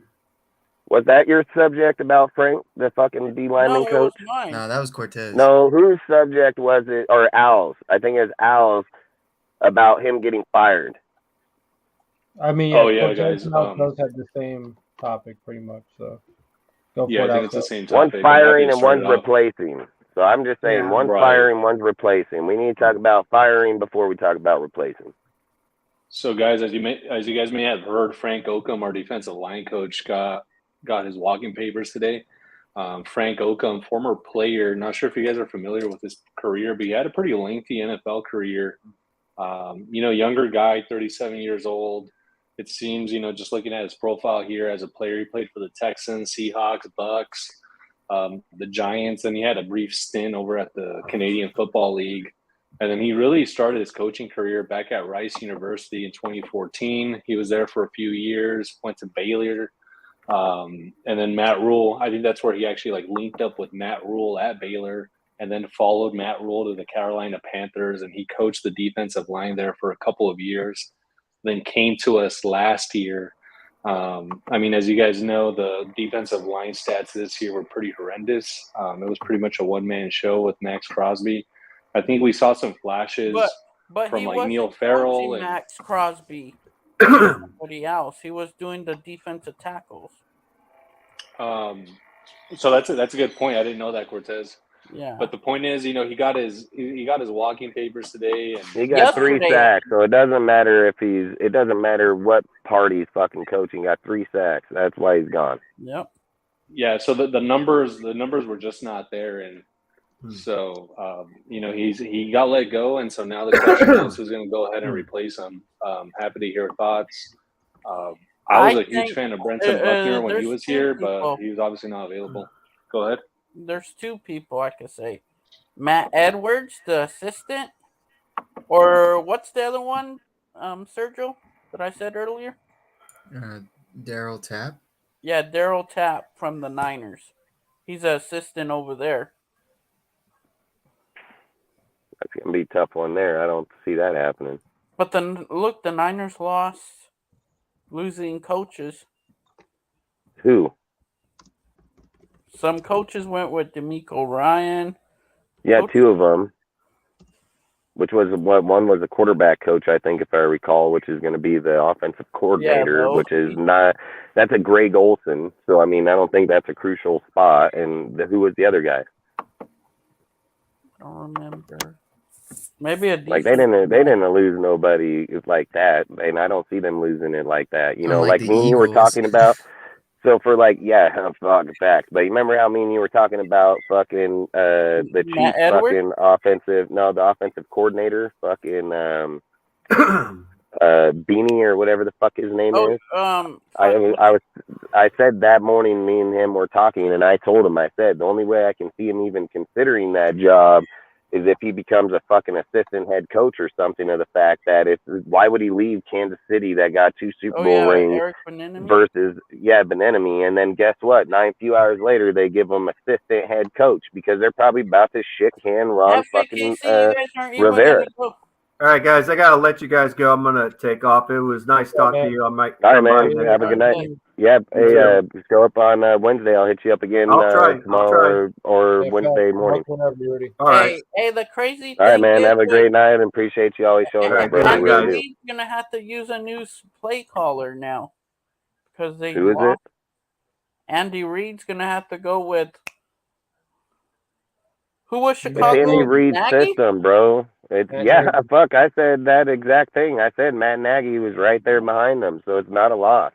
And he's been talking with Lane Kiffin too. So either which way they go with it, if they end up or not, then he gets either way. Or I say Lane Kiffin, man. It's fucking Kingsbury. Lane Kiffin said he wasn't leaving, right?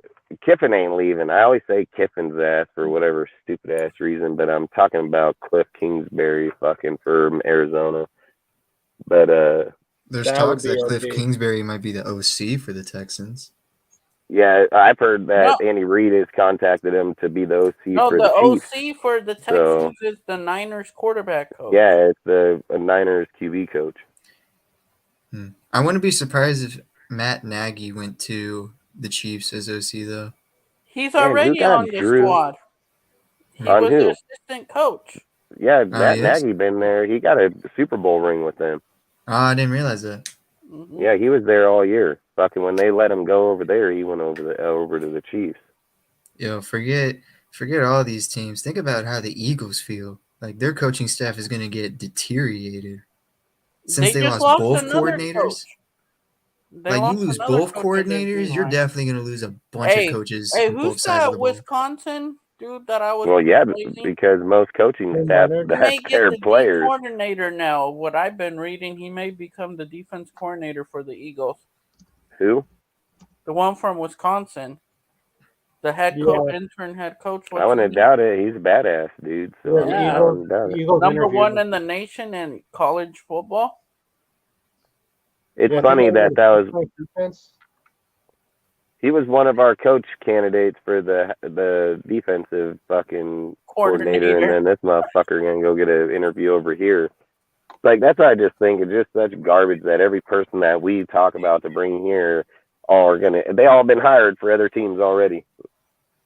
And then he would just be the kicker from college to the NFL. That would just be the kicker to all that fucking straight bullshit. But whatever. Why we're over here like, Graham was on the hot seat, but we're gonna roll with him again. We're just gonna fire the D-line coach. Bro, how do you think I feel that the Vikings hired Flores? And you know how I feel the same way. Mm-hmm. Flores and Vic Fangio the one that's going in for the interview was our top three. Yeah, they just got the fucking assistant head coach to leave and go to the fucking to Miami to go fucking learn under Vic, dude. Like the defensive coordinator under fucking Staley's dumbass. Yeah, but he's the assistant head coach to the team, isn't it? Yeah. Yep, I just think that shit's crazy, dude, when you look at shit like that. Every top guy that we talk about, they're like, oh, we should have this guy. Just goes to a different team. I mean, I agree with somebody. I think it was Al that just said it. That Buckner. I mean, we should have never let that dude go, dude. Like that guy. Buckner? He was great. His first year here, he was a killer, dude. He had 32 sacks in his first year. That was more than any fucking one we put up in a long time. We were at like 19. Hey, Jeff, can you look where Buckner is right now as a coach? I mean, he Dustin, was in Arizona. remember? I've seen him in Arizona, but I don't know where he's at now. Dustin, I think it was actually like the first year that Buckner was with us. You remember Benson Mayowa? That guy had I want to say like maybe 8 sacks. He played really good for us at that time. And then we let him go. It was so weird. Because we let both of them go. Chris, what's Shelby Harris we let go? Shelby Harris, yeah. But I mean, Justin it's like Ellis. you look at you can look back in certain key points in the franchise just in the last few years. We were excelling really well with Derek Carr in the offense with fucking Musgrave in there as the offensive coordinator. That we let him go, the very next year, fucking we plummet right off the face of the earth, dude. Got our asses beat on multiple games, same coaching staff, same everything, just lost him. Then we go to Buckner, dude. Ain't he averaging 19 sacks a season, dude? Buckner comes in, fucking pops off 32. We get rid of him for Ron. Like, what the hell, dude? Like, I get like certain people want their certain people, but fuck, how do you just shit can a dude that's just damn near he way overproduced on his deal in his first year, and you just walk off him like nothing, like you don't even matter.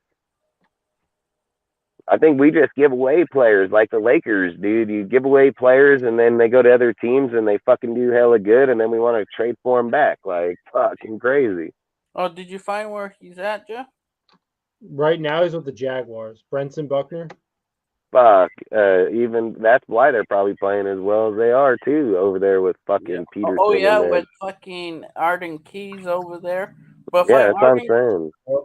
Trayvon Walker. Arden Keys a free agent. He'll probably get re-signed back over there anyways. These cheap ass players. Not like they're fucking old $30 million for his dink ass. Man, Jaguars are definitely gonna click next season. Yeah, they are. They're gonna be a pretty good fucking team. You can mark that. I just don't know who we're gonna be looking to put in that spot.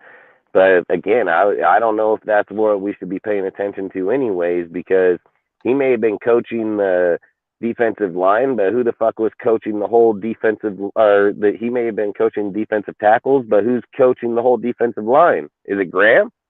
Because if even if he's putting them over there, he should know if a guy's playing well or not. And again, when the players got injured and they went and got Tillery and got Kyle Pecco back, and they had Billington back, I don't know why they would have fired that dude. They were playing at some of the best football at that time.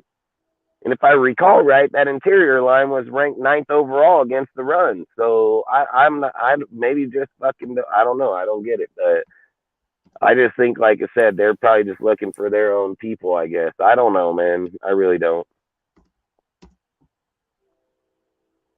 I'll throw you guys for a loop here. I think if he's willing to do it, if he's not, too old or feels like he's over the hill, I think we should just go with Rob Ryan as our D-line coach. I mean, it's a guy like, a lot of experience with the defense overall, obviously, has had success as a defensive guy. I just think we should give him a shot. That's it. Our defense plummeted in the NFL when we got rid of Rob Ryan, dude, in the early 2000s. I said that's when we plummeted, dude. Like, that's when we were holding on with something and just went, because our defense was good in that time, dude. Like, we had a good defense in Rob Ryan's time. So, bro, and he was also, I think, with the Patriots too in the early 2000s before us.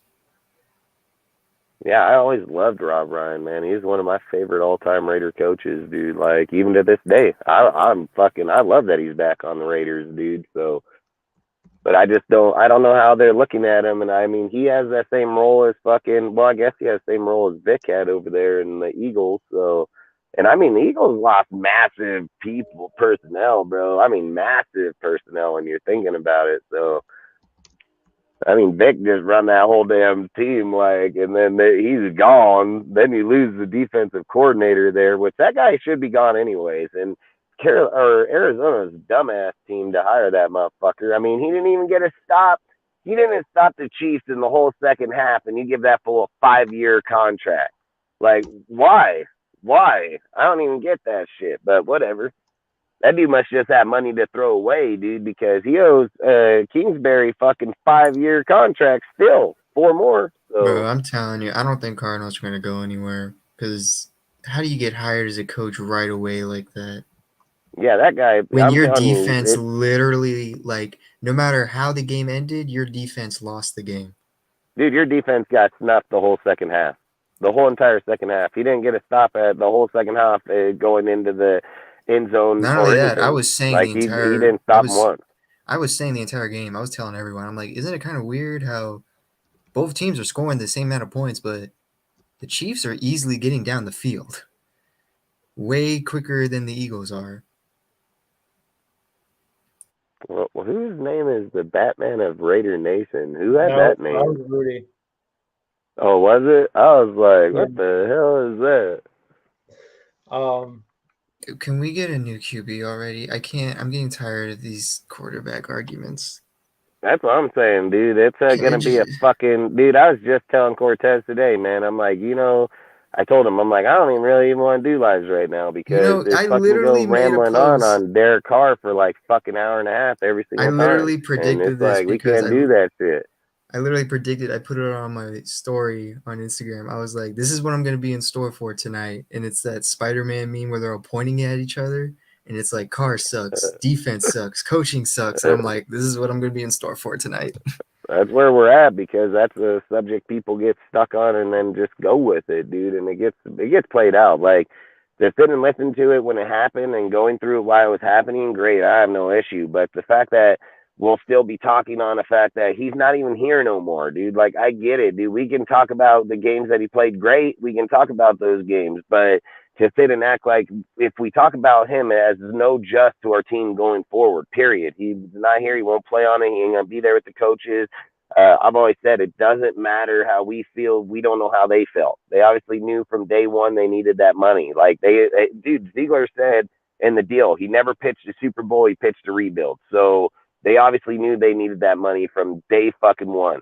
I think for Mark to go out and fucking tell people that, oh, we're going to the next stage, and he should see, like, when I listen to those videos now and like hear him say like go to the next stage, makes me feel like he meant like we're rebuild. He just said go to that next stage, as in championships and a Super Bowl. He never said like go to the Super Bowl. You know what I mean? Like this year, like he never said that, dude. He said build up fucking championship and fucking so on. But that's all I'm saying is like Mark's a pussy, dude. Like he's just a pussy. He always hides around the bush, dude. Ziegler comes out in an interview and says it. Mark goes and denies it. You know what I mean? Like that's what that fucking guy does. So again, I've said if Ziegler and them intention was never to win a Super Bowl or never be there, and that's why Derek Carr was shafted out and towards the end because they wanted the draft capital, and that's probably why they were pissed off that Carr fucking called that audible because they knew, just like I spoke about it multiple times, say, fix that out, that fuck game's over. Like, that game is over. It's in the backfield. They turn the ball over with short field. Like, that game's over, dude. And what did Carr do? He seen that shit. He seen that they were setting to the toss, dude. He went halfback ISO and fucking sent fucking Johnson in front, and he fucking pounded him right where he needed. And if you think about it, in all the years that Josh has been here, played behind this line and anybody else's, that was the best audible ever for Derek Carr because that was the best audible for Josh Jacobs. He's never had an open field run that far for that long ever in his career as a Raider. So not even close, dude. I think it was like 40 yards. And I think that was against the fucking Saints, dude, is where he got that. And like 2 years ago, maybe even 3, but still, like that's the thing is like they were already knew they didn't want it. Like I said, it changes the way that the draft, it changes how you got to trade up to get up in there, where Carr probably knew, like when he came in crying, and then fucking probably knew, like, dude, if I can win a few more games, then wow, what are they going to do? They're going to come out on national TV and be like, motherfucker, you shouldn't have won that? No, they're going to sit back and laugh. But I've said hell of times, like, why is Josh pissed off on the sideline if he just win the fucking game? This fool over here all pissed off. Like, especially since the only time Josh has been happy about a win is when it's against the Broncos. Yeah, the division.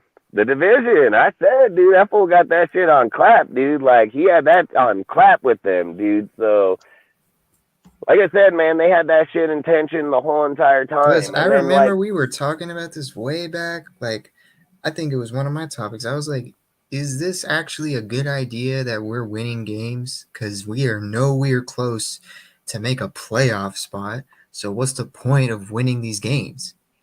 Yep, facts, 100%. And then we go on a 3-win streak that meant nothing.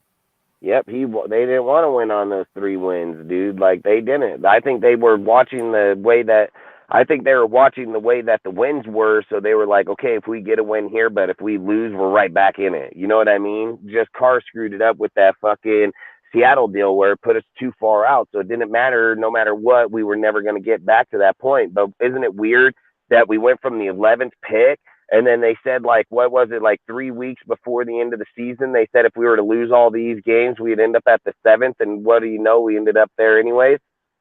Like, that's what I'm saying. Like, we were up at the 10th and 11th pick and we fell off all the way down to the 7th pick at the end of the year. Like, their intention was to lose those games and have the top 3 pick, top 4 pick. And just like I said, like, the more and more you keep thinking about it right now is about trading from that 7 to like 3. You're giving up 2 first-round picks. So Carr basically took him out of where they would have been there regardless to now having to give up 2 first-round picks, but no draft cap for him when you just let him go.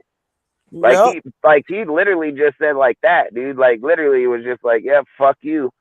Like straight the fuck up, because he's like, I win this game, you don't get your quarterback. Like straight the fuck up. And that's probably why they benched him. They're like, bitch, you ain't gonna go out there and win that Niner game or that Chiefs game, so sit your fucking ass down. Like straight the fuck up. I'm telling you, McDaniels wanted to prove he can score points without Carr, and he did against the Niners. He hey, did. $2 million quarterback versus $40 million. I talked about it on our show right before that game. And that Chiefs game, I don't care what anyone says, the Chiefs game meant nothing. It was the last game of the season. But the thing is, fucking Stidham outplayed Patrick Mahomes. He had more yardage. That game didn't mean anything though. I don't care what anyone says. That game meant nothing. Whether you win or lost by 70 points, the game meant nothing. Yeah, they were in, we weren't then. Yeah. And then I think they even got screwed on that fucking deal because of them calling that game at the end of the season anyway, so it didn't even matter.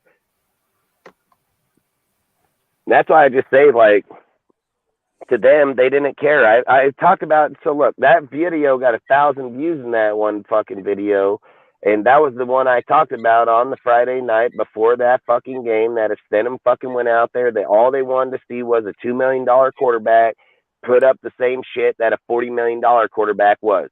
That was all they cared about. That's all they wanted to see, that if his numbers matched, they could easily move off, which he produced better numbers.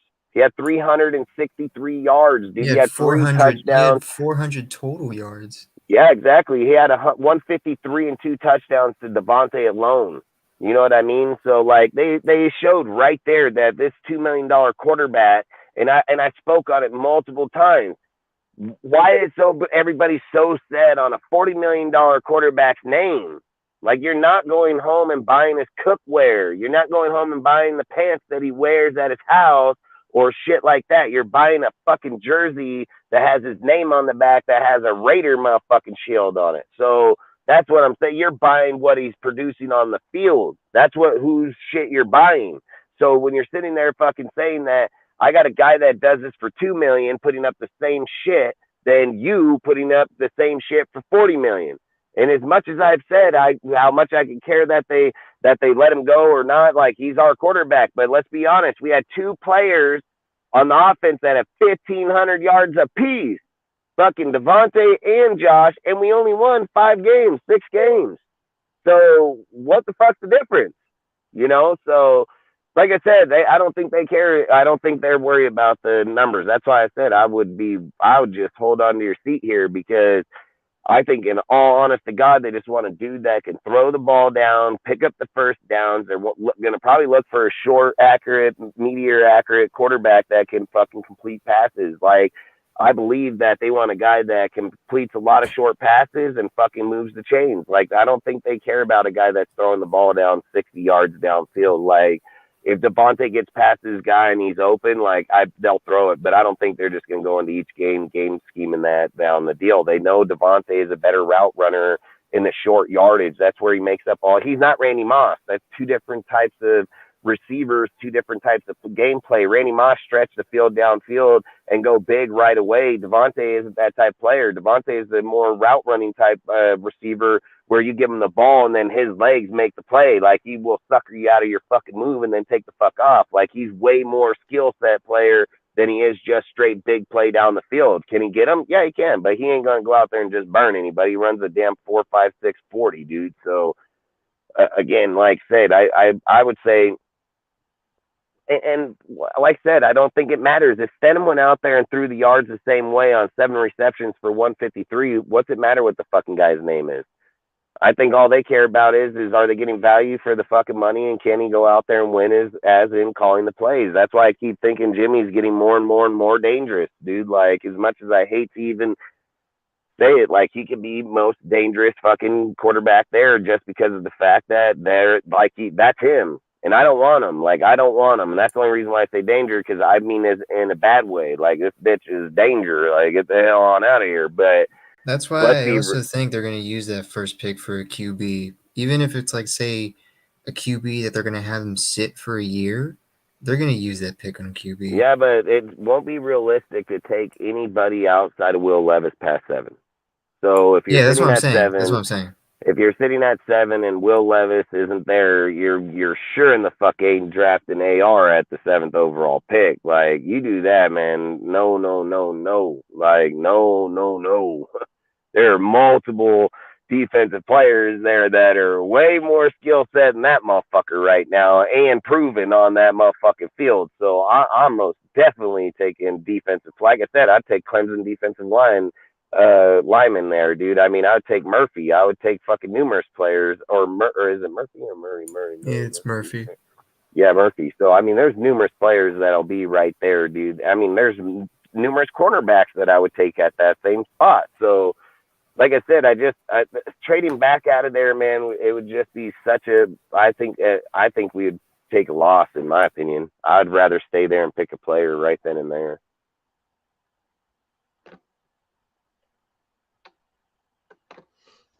Pick? Are you saying pick Stroud or just pick whatever quarterback falls? No, I would.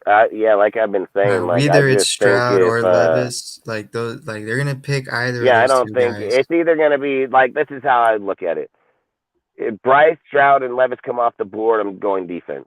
That's just how I'd go, 100%, no doubt about it. And I'd get a quarterback in the second round, 7th pick in the second round. There's gonna be numerous quarterbacks right there, so I don't think it's gonna be an issue, but I would not trade back to pick up a quarterback or player. Like, that's the only thing. So look, if you're like in 10 or 12, I don't know. Like, I don't think it would hurt as much to trade back out of there. The 7th pick, man, you're risking a franchise player defensively to trade the fuck up out of there. Like, there's no way. There's no way that you can do that. Like, you couldn't do that and justify the result to your team because you're, like I said, you're trading back for a fucking player like AR that's projected second round. So you took the 7th overall pick in the first round and traded it back for a second round pick. That don't even make sense. That doesn't even make sense. So you would want to stay pat where you're at. There's no fucking doubt. Unless the team wants to get up there. I mean, again, there's not going to be a quarterback on the board there at that pick that another team would want to trade up. And that would mean if a team is trading up with you, they're taking a defensive player, which is something we fucking need. So why would we trade out of there? So I don't think we would trade. I think we stay there. And I think we go defensive if Bryce, Stroud, and Levis are off the board. And I think, like I said, the more and more we're getting down to it, I'm thinking it's going to be Will Levis, dude. Like, I really believe it's going to be Will Levis if he gets past fucking Seattle. If he gets past Seattle, we're getting Will Levis. If he don't make it past Seattle, we're fucking going to probably go defense.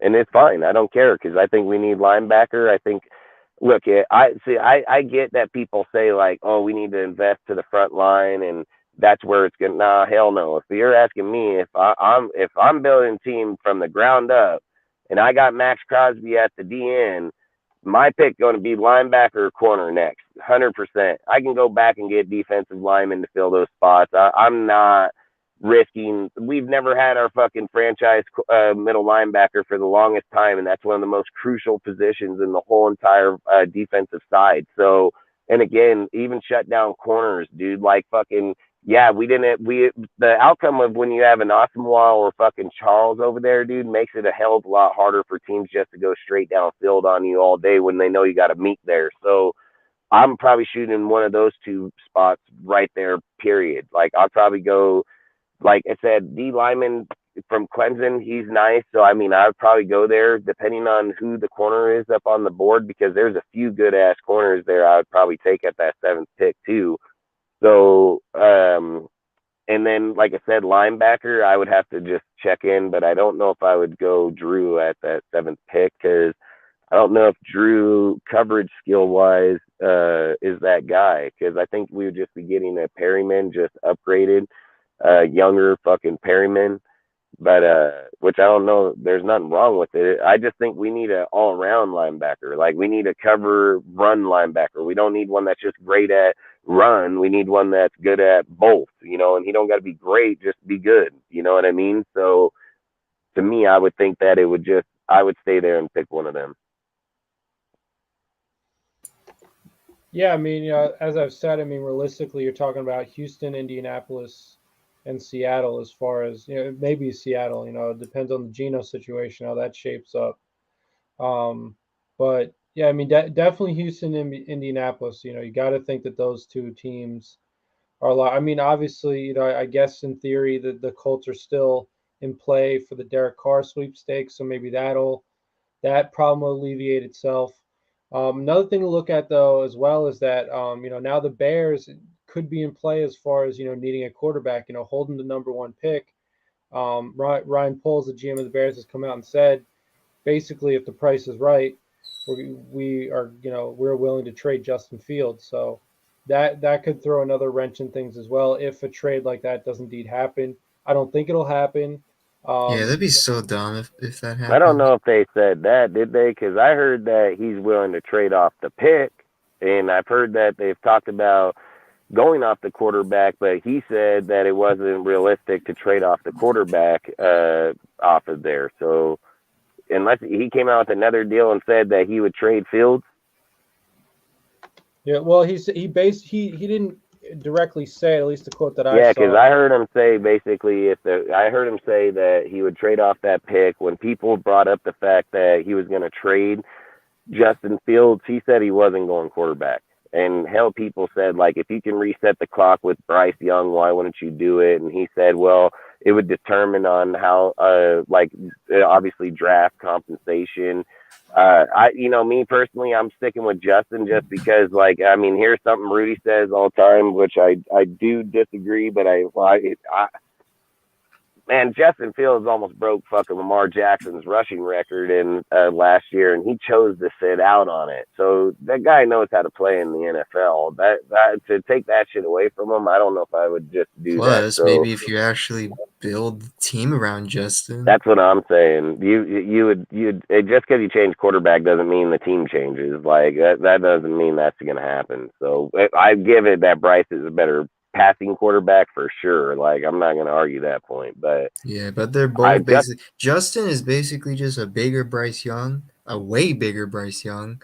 Yeah, and he can take a hit. I don't know why you're gonna give up a guy that's gonna take any hit to a guy that can probably be in a Tua situation at any moment. And look, if the Bears did that, great. But I'm gonna be honest right now. I'll tell you right now, they're going Will Anderson or fucking Jalen Carter. You can mark that shit, dude. So unless somebody comes up in there and fucking offers, I'm telling you, dude. Like, so look, the Miami and the Niner trade was fucking 3 first-round picks to move to the 3rd overall pick, bro. And then you're telling me that it's only going to be the Colts. Like, the Colts are going to be the only motherfucker jump up there to that first, or like say there's a team. Who the fuck is going to jump to that first? I don't see the first getting traded, dude. Plus, like the Colts GM came out that he doesn't want to give up picks. Hell no, and we sure in the fuck ain't jumping up there. So you can mark that shit right the hell up off that calendar instantly. Like, we are not giving up. Dude, Ziegler cried about giving up the 1st and 2nd for Adams. You think that bitch is trading from 7-1? No way. No way. 7-3, I can see it just because he has relations there. He can probably get off of it fairly cheap, dude. But again, like I said, the Colts are going to determine the whole draft, dude. And I've even heard that DeMeco Ryan is not. He said that he's entertaining not taking a quarterback with the 2nd pick, dude. So he's more favoring Jalen Carter if he's there. If they take Will Anderson, so. That, like I said, you can have a whole fucking twist of this whole shit right away off the get-go because you got to remember they have the 12th pick too. Yeah, they can get Anthony Richardson if they wanted to. Damn right. If that's where they wanted to pull the trigger at 12, but don't be surprised if they went slap fucking defense and went Richardson in the 2nd round because they're 2nd pick. So, I mean, they could most definitely fucking end up doing that. They can go defense because there's really good ass defensive players right here. Yeah, I wouldn't be just surprised. Like you said, if you went Anthony or fucking dude from Fresno, Jake, fucking you're still getting good pick at that 2nd overall pick because you just slapped out 2 badass defensive players. So, and then that's not even saying who's say if they don't go Addison at the 12th pick there, dude. Like, again, there's multiple people. Like they can stack up really well and get a quarterback in the second, the Texans. So I wouldn't be surprised if they went defense here either, because like I said, they can get Jalen Carter and then go Addison at 12. As long as Detroit, but I mean, come on, Detroit ain't getting that many receivers. I don't see that shit, but don't get me wrong, they could most definitely get him and send out fucking Chark right away. So Dang, Addison, Jameson, St. Brown. Oh, dude, and I mean that would make sense because, like I said, you can just send off fucking Chark, dude, save $10 million, and got fucking Addison on a rookie contract. So that's why I don't think they're gonna go fucking quarterback, and I think they can go defense too. Add another defensive piece there too can be really good piece for Detroit. So, like I said, the first it's gonna determine where the fucking if the Bears get a trade there, and if they do get a trade, it's most definitely probably gonna be quarterback.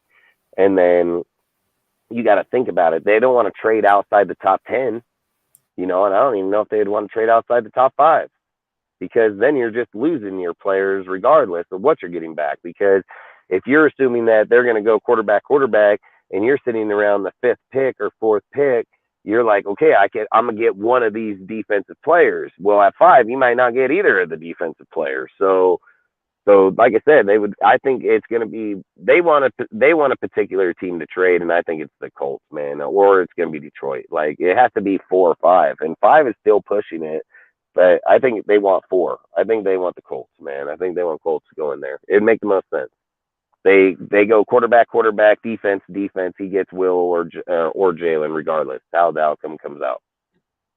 But then, like I said, if Texans fucking go defense there, boy, that can just throw the whole fucking loop. But we would be guaranteed a quarterback at that point. So Yeah, you that's would what have I to hope hope happens. that D'Amico wants a defensive player first.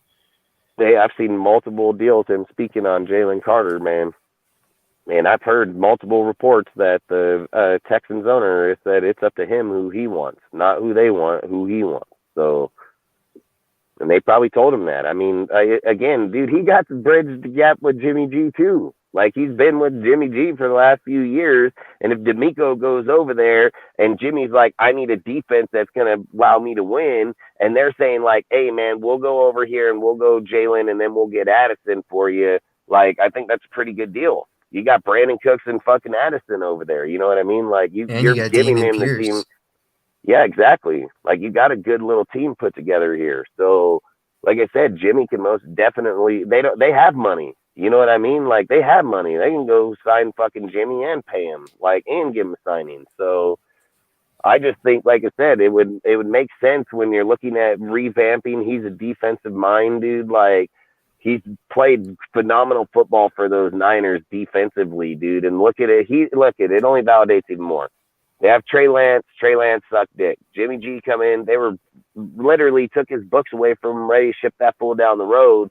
They bring him back in. He starts playing. They're winning. He gets hurt. Here comes Purdy. Purdy comes in and he plays like a rock star, dude. Like that defense kept them in multiple games, dude, to where it allowed players like him look really good. So, I mean, like I said, I think he can most definitely do it. So, and I keep thinking, like, if you're sitting there, everybody's like Bryce, but what if he's like, nah, man, Jalen's more of a wrecker for us. Like, Jalen will get home, dude, which he's a crazy fucking dude. Jalen Carter can be that guy. So, I mean, that's the problem is like, you got an Aaron Donald type guy, or are you going to go with Bryce not knowing what kind of guy, So, I don't know, man. I mean, this whole draft, we're just making assumptions. We can figure it out when we get closer. But, I mean, like I said, I want to put nothing in stone, and none of us know. Like, those guys can literally switch it up on a dime on that night. You know what I mean? Like, that's why I just kept saying, like, fucking Ziegler need to be a fucking boss and fucking put his heels in and fucking figure a way to trade Derek on that night, dude. Like, we would have got fucking draft pick for that motherfucker.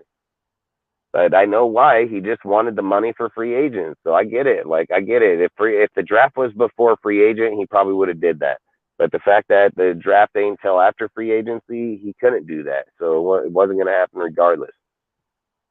He would have had to trade him before free agency started, like, period.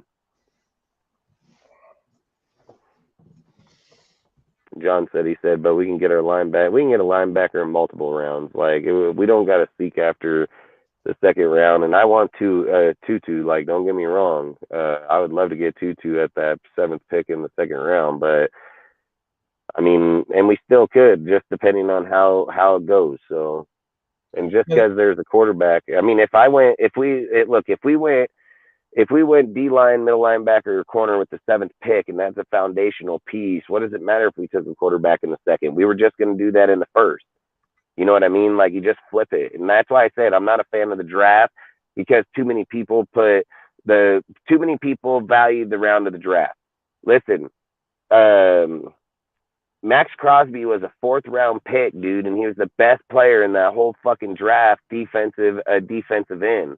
That means over first round pick, and I don't know, because I think Nick Bosa was in that same year, wasn't he? Fucking No, it was the year after. he was the falling after. So yeah, it was falling after. So long story short, he was one of the best players in that draft. So regardless of us taking Klee at 4 and him in the 4th round, we still ended up with the best DN of all of NFL at the point in time, top 3, top 5. So I hate rounds where people just segregate fucking round. I get that we can get, but I've said more proven players are found between 3 and 7 because they're the longevity of the NFL. Rounds 1 through 2, their windows are so short because so many people expect so much out of them that if they don't hit, they're pressure, and then they're gone. And like I said, dude, there's 32 fucking first round picks, dude. Every 10 years, there's 320 of them, and I'd love you to show me 320 first round picks still in the NFL. Like, they're nowhere even close. Like, nowhere even close to those numbers. Yeah, I think John's comment about thank you again for the comments, John Leon. That's why you trade back if the QB isn't there. So I mean, it's possible that they could see how the first 6 picks go, assuming that they don't trade up, and then just see where everything is. If a quarterback is not in the cards, which you have to think at least an Anthony Richardson at 7 will definitely be there. But if they don't have an interest in him, or if those first 3 quarterbacks go, then I could see trading back, because then you could. Anthony Richards is projected late round, fucking 2nd round pick. Why you wouldn't take him at 7? It wouldn't even happen. He's not a projected top 10 quarterback. Period. Like I said, I know, and what I'm saying is, if you're trying to hit a certain window, so say that you're saying that he's projected between 25 and round 2 at 7th pick, you're having to find that partner that wants to go from 25 to 7. You see, or you got to find the partner that's at 20 to 7. What's 20's cap to 7? That's going to be massive. It's going to be massive. 20 ain't taking 7th overall pick. Like, they're not fucking doing that. So that's all I'm saying is you're trading out. Say again. Why wouldn't a team want to move up from 20 to 7? Oh, why wouldn't we move from 7 to 3? Because you're going to be giving up multiple first round picks. So who the fuck is going from the 20th pick to 7 and with multiple first? That's going to be like 3-4 first round picks. But what John Leon is saying is that if the QB isn't there, so that is you have to have a partner to trade with. So you can want to trade back all you want. You got to have a partner to trade with. Yes. That's my point. How do you convince 20th or farther? Because you're not trading to 10 to 15 for Anthony Richards. You're not doing that.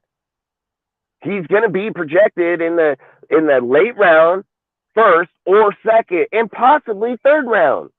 So just because some BS writer come up and talk on a fucking deal about us going and liking him, bullshit. I bet you we went there to scout the fucking offensive lineman because he's the number 1 in the nation. Like, I'm betting our ass we were there for him, and we're going to scout Richardson while we're there, but I sure in the fuck know that those guys did not sit there and say, oh, yeah, let's take Anthony Richards with the 7th overall pick. Like, fuck no. That dude on every board down the deal is 2nd round pick player. So there's no way that was even conversation. And again, when you're trading from 7 to those numbers, you have to find somebody that's going to want to trade from that spot. I don't care if it's 15, 16, 17, 18, 19, 20, 21, 22, 23, 24. Somebody got to go to 7. Somebody's bidding to 7. That means that there's got to be a player there that they're going to want in first. That's implying that there's even a player there for them to want. Like, it's too big of a deal. Then if you trade back to 15, that's my point. You trade back to 15, you've overpaid for a player you could have probably gotten the second round 7th pick. You just wasted your 7th pick. Like, straight the fuck up. You shouldn't be drafting. Like, that's what I'd say. You shouldn't be fucking drafting. Franchise player for a dude that you could have picked up in the second and you traded your draft cap to get there. Like, that doesn't even make no sense. Well, I mean, there's certainly it won't take a lot of convincing to have somebody move up from 20 to 7 unless they're, Show me one. Go show me a player team in the last even 10 years that's even done that. There ain't no fucking team trading that far out. I mean, fuck, what's the fucking show me one. That's all I'd say. Just show me somebody that's traded that far out. Keep going. I'll try to Hey, find guys, some I'm more. go. It's getting late for me. All right, man. All right, man. Have a good night. Have a good night, guys. Yeah, there's nobody trading that far, dude, unless it's a quarterback on the board that they would want. Like, there's nobody. Look, Jacksonville or the Baltimore's traded from the 2nd round back into the 1st round, dude, which they've only trading up draft from 1 to the next round. But to trade out from the 20th pick to the 7th pick, I'll bet anything it's for a goddamn quarterback if it ever even happened to begin with. Like, I'm telling you, the draft capital exceeds itself massively, dude. Look, 7th pick overall, you're going to be paying your fucking player $25 million on 5 years or $30 million on 5 years.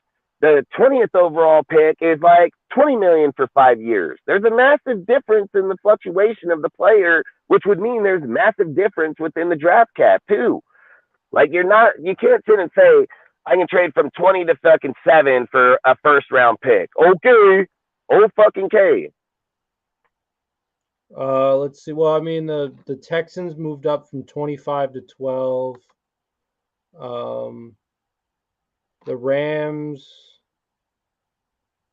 for Jared. Not even in the top 10. Not even in the top 10. Well, I'm just saying the delta is 13 there, which is pretty sizable. The Rams went from 15 to 1. And gave up a fucking plethora of picks. Yeah, I'm just saying that, like, there's nothing saying that, it's impossible. There is. It's 100% insane it. Because listen, who did they trade to for that pick? Who did they go up there and trade? Who did they trade? Who did the Rams move from 15 to 1 for? Oh, calm down a little bit, bro. Like, we're just having a conversation. Like, no, the problem is you guys keep on bringing out these falsified ass stats. I know for a fact that they're. I asked, who did he go from 15 to 1 for? They sent their 1st round pick, which is number 15 overall, 2 2nd round picks, a 3rd round pick, a 1st round pick in 2017, and a 3rd round pick in 2017 to Tennessee for the Titans' 1st round pick. For who? They got the Titans' 1st round pick, a 4th round pick, and a 6th round pick.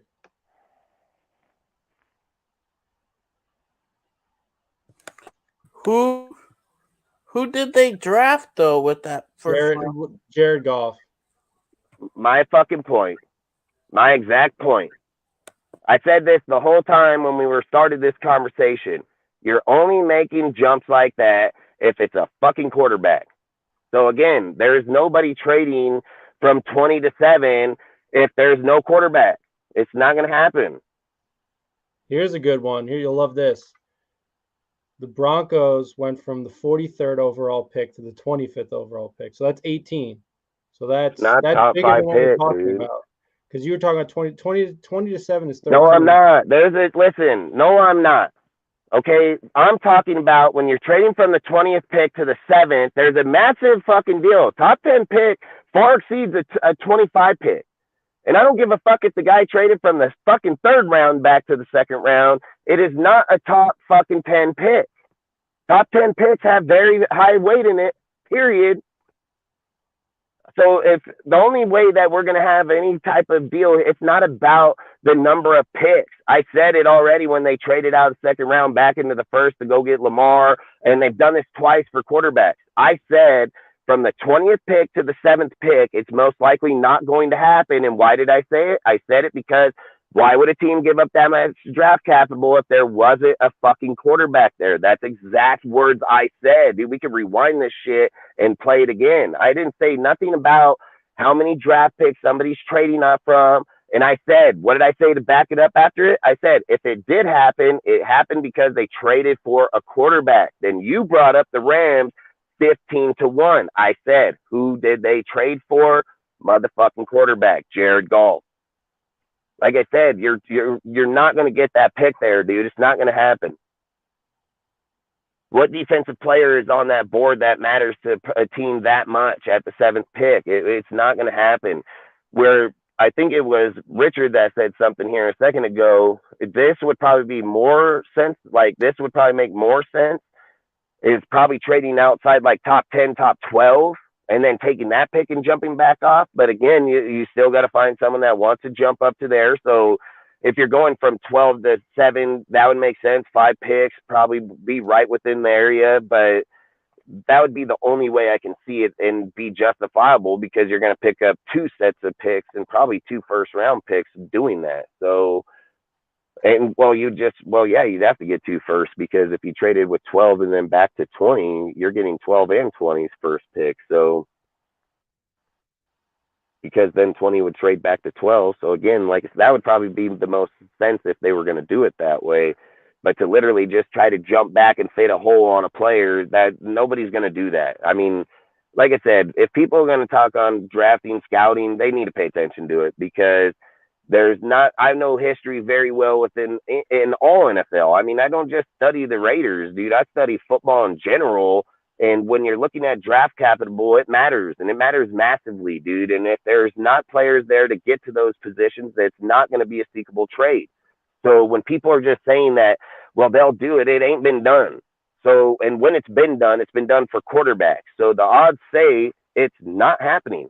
So at that point, again, like I said, Richard, you probably made the more sense of that topic, because you would trade twice just a short and a farther back. But I think you would just kill your draft at that point, because, like I said, why would you trade back into the 20th spot where your value's at 7? Like, that doesn't even make sense. And the quarterback would be there in the 2nd round. And if it ain't him, it'll be another one. Like, and if you're that, so you would trade on a fucking second round town, but you want to trade up to go get Stroud. You know what I mean? Like, that kind of stuff is just crazy, man. I mean, the other thing is, though, that, like, if another team sees that a quarterback, one of the top 3, for example, falls to us, they could want to get them and then make the Raiders an offer they can't refuse. So it still could be a quarterback thing. That's what I was never saying. What is it for who? But one of the top 3, one of Young, Stroud, or Levis, because I mean those are probably going to be the 3 definite first rounders. I mean, maybe somebody rolls the dice on Anthony Richardson in the 1st round. I'm just saying it's possible. Like, it's possible that the Raiders watch the draft, they watch the first 6 picks ahead of them, and it's looking like one of those quarterbacks is available. And then what happens is somebody below the Raiders in the draft order makes them an offer they can't refuse because they see the opportunity, and the Raiders take it. And that's what I think John Leon is saying about trading back to get cumulatively more picks to rebuild the team with. Sure. That's because like we said, I mean, if somebody can move from 15-1 or quarterback, I mean, listen, I'm not going to go over this 50 times. No matter how we reword it or not, it's the quarterback that they went after. Quarterback. We're not going to give up fucking. Oh, now we're implying. Look, I'm not fucking for this theory bullshit. All right, like, we are not gonna. If Will Levis on the fucking board at 7, is that what you're saying? That we would trade off our quarterback and give it to some other motherfucker? Well, look, I mean, as we've said before, the quarterback situation is very murky right now. Like, we don't know what's going to go on. Like, if we're bringing back Stidham, maybe they feel like Stidham will be the bridge quarterback. Another example is With the Giants right now, the recent news with the Giants is that Daniel Jones, he's seeking $45 million. Apparently, it's likely that they'll tag him anyhow. But if they don't and they just let him walk, maybe they try to trade up for a quarterback. That's what I'm saying. Could be for a quarterback. I just if our man, I'm not even talking hypothetical. We're not trading away Will Levis to another fucking team who's on the board. I don't give a fuck what any team. If you're trying to rebuild and build the most crucial point in the fucking deal, and Will Levis is your quarterback, why in the fuck would you trade him to somebody else? Like, that doesn't even make sense. So you went and restructured your whole. Obviously, we don't get Jimmy G because we're in the draft now. So Jimmy G the fuck up out of that motherfucker. So he's not even an option now, and we're just gonna give away our quarterback to some other fucking team like that. No, hell no. If we go to the draft and we didn't go sign the quarterback in free agency, you bet your ass they're getting a quarterback. You bet your ass, and they ain't gonna trade that motherfucker to nobody. So Stenham is gonna be there regardless. I've said it the whole time. He's gonna probably get 2-year $10 million, fucking 2-year $12 million, and he's gonna be the quarterback regardless. He's here. They traded for that fool. He knows the system the best. He's gonna be that bridge player, 100%. So no matter who the fuck they're getting or not, he's still gonna be here. And Chase Garber's going to be the practice squad quarterback still. But I mean, even up here, he says the Chiefs traded from 25 to 10 for quarterback Patrick fucking Mahomes. Yep. Hey, Dustin, like I was saying, if we want, honestly, I think. And look, Jeff, you're right. Anything can be possible, okay? I'm not going to argue that. But when we're sitting here, hypothetical isn't the same as reality. Reality, when they sit down at the table at the end of the day, I do it for a living, dude, and I do it through what I do. May not be fucking football. Contracts are contracts. I don't give a fuck. Money is money. And when you're sitting down at the end of the day and you already have your lines out there, and I'm sitting here saying that hypothetical, like, that's not. They're going in there with fucking possibilities. They're going to go in and say, that if this player ain't here, we're going to go here. And if that player ain't there, we're going to go there. The only time that you would trade back in any scenario, the only time is if, like you said, if somebody came in and offered you just fucking something you can't refuse. But then the only other fucking way that it's going to happen is that if your value's not there. That means if we're scouting, me and you were scouting, and we went around the whole nation and we scouted all these players, and me and you sat down at the draft board on the 7th pick, and we turned to them and said, Ziegler, there's no draft value here for us at the 7th pick. Our value is more sitting back here at the 12th. That'd be the only way. It'd be the only way. And if they say that, these scouts need to be fucking fired straight the fuck up, because there is multiple talented people on that board at 7, cornerbacks, fucking defensive linemen, edge rushers, dude. There's multiple players on that board. I mean, fucking Addison, dude. I mean, fuck, we can most definitely use the number 2 wide receiver. So to sit and say like that, and again, Addison's contract would work out with fucking Adams better than anything, because Adams is in 5-year. He would be 5-year. Adams would be getting over. His would just start beginning. So you would just take his money and give it to this guy. Like, that's basically how that would work. So that would make sense. But outside of it, like I said, I don't see why would you just give up the pick? You know what I mean? Like, you're just going to go give up your pick. I think you're just giving away your team at that point, and you shouldn't be drafting, period, because you're taking away you start taking away draft capital every time you trade back. Every single time you trade back. It takes away franchise player, everything, dude. Like, when you sit in the top 10, when you're inside the top 10, it's very crucial for a franchise, dude. Like, just because John and them missed on them doesn't mean that dudes that are there don't. There's multiple people. Look at the Jets just recently, dude. Slammed it right out of the park with multiple of them, dude. You can't trade out of that fucking pick, dude. Like, you can't. Yeah, you can't. I think Ziegler is smart as fuck, dude. Ziegler is smart as fuck, and he will fucking get the draft value out of there, 100%. Not a doubt in my mind. And that's why I just say, like, when you're sitting here, like, Listen, I'm not going to talk fake football. Like, there's one thing about me, I'm not going to talk fake football. And I'm not going to sit here and come up with hypotheticals so people out here like it, okay? I'm not going to do that, man. I'm just going to be honest with all you guys.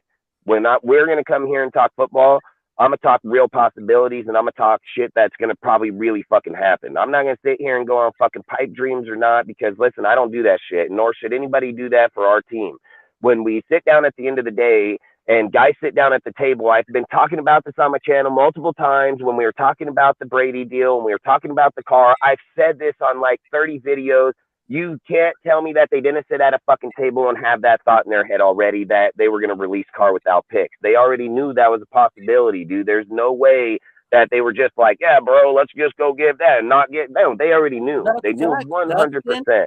Hey, bro, So, to be honest, you've been right the whole time, bro. hey, I'm just saying, like, if we're just talking football to be fair to the fan base, to be fair as analysts, to be fair as anything, listen, I get that it's intriguing to sit and say that we would go sign Deron Payne, okay? The odds are we're probably not. And we're probably not getting Jalen Ramsey either. So when you get a guy, or like if I post a post, I always put, what do you think? I don't say that's what we're doing. I say, what do you think? What's your opinion? Because I like to get people's opinion. I like to know where our fan base stands on individual players or not. I don't say like, hey, we're going to go out and get them. I just say, what is your opinion on if we were to do this? Like, that's all I want to know. It's not that we will or we won't.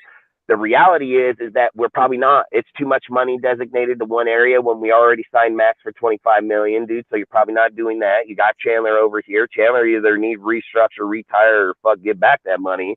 So that, Hey, look at I'm a Justin, real I have analyst. a quick question to ask you. You Yeah. think he'll retire before you take a restructure his contract? Say it one more time. Do you think Chandler would retire before restructuring his contract? Tough one, man. I would, if I was them, I would try to extend the contract, dude, one more year, put a void year in there, and then fucking do the money that way. John, I mean, come on, bro. That doesn't even make sense. You just said we traded our first last year, so what happened there? Not for a quarterback. One, we didn't trade up in the fucking draft. So why are you mixing contents now when I implied when we were having the conversation? And see, listen, I always say if people want to go make their own narrative, go on your own channel, go to your own page, and put up your own shit and twist it however you want. I said trading up in the draft. They traded a draft pick for the number one fucking receiver in all of NFL. That, I mean, what is the point here? That doesn't have zero shit to do with what we're talking about inside draft capital, trading within the teams in the draft. Like that's what the only thing I hate is when people take something out of context and flip it around to fit their narrative. Like I said, if that's what you want to do that somewhere else, because I never said shit about trading a draft pick for a fucking proven ass player in the NFL. The conversation based off if we were to take this pick and trade it out, and again, this is what you guys result back to because I asked one deal, it's not the same shit. Like, that's even crazy you would think that. It's crazy that you would think that that's the same shit. One, motherfucking Devontae Adams been here for 9 fucking years. He's a Hall of Famer already, probably one of the best in the NFL to even play that spot. And who the fuck is the other guy? I mean, how is it the same shit? That don't even make sense. Listen, the thing that's real annoying, and I'll say it like this, the conversation entitled trading from the 7th pick outside to get somebody else to trade back in had jack shit to do with any player in the NFL. That conversation didn't even exist. It wasn't even part of the conversation. The conversation said, if you trade out of that position inside the draft, not for an NFL player, not for somebody that's in the NFL, not for somebody that's on 31 other teams out there, it was a draft pick within the draft. And again, I said it wasn't going to happen unless it was for a fucking quarterback. Like I say, I hate it, dude. Like I said, think what you want. I don't really give a fuck. I know what we traded for Adams. I know what we've done. So outside of there, when we're talking about factual facts, we're going to talk about factual facts. Twist it to however the fuck you want. That is not the same shit. It is not even on the same fucking conversation. So again, it is what it is. What I'm saying is when we're sitting here and we're going to have fucking deals, he said no top 10 players will make the team different. No top 10 players will. I'm not even going to entertain this conversation. Like I said, he's just trying to twist a deal to fit his narrative. I'm not here to fit your narrative. That either, Dustin. Yeah, I'm not here to fit your narrative, man. I'm here to put out a deal. Either listen or don't. I can give a fuck. You are twisting the whole entire conversation to fit what you need to say, and we're not going to do that. So kudos to you, bro. Think it however you want to fucking say it, and then until you want to come to the conversation that was that point, that entitled trading from the 7th pick outside of it and somebody inside the 20th pick trading back in, then join back the conversation, okay? I appreciate you for showing up. I've always said there's no hard nothing, but we're talking about something inside the draft, not a player. And again, I'm just trying to say is that when we're here talking about football, it's unjust to make hypothetical scenarios. It's way unjust, dude. And it's unjust to talk about the past tense as if it's happening now. That it doesn't work like that. Okay, the way it works is the season's over. We're going to go rebuild. We're going to go through free agency. We're going to go through the fucking draft.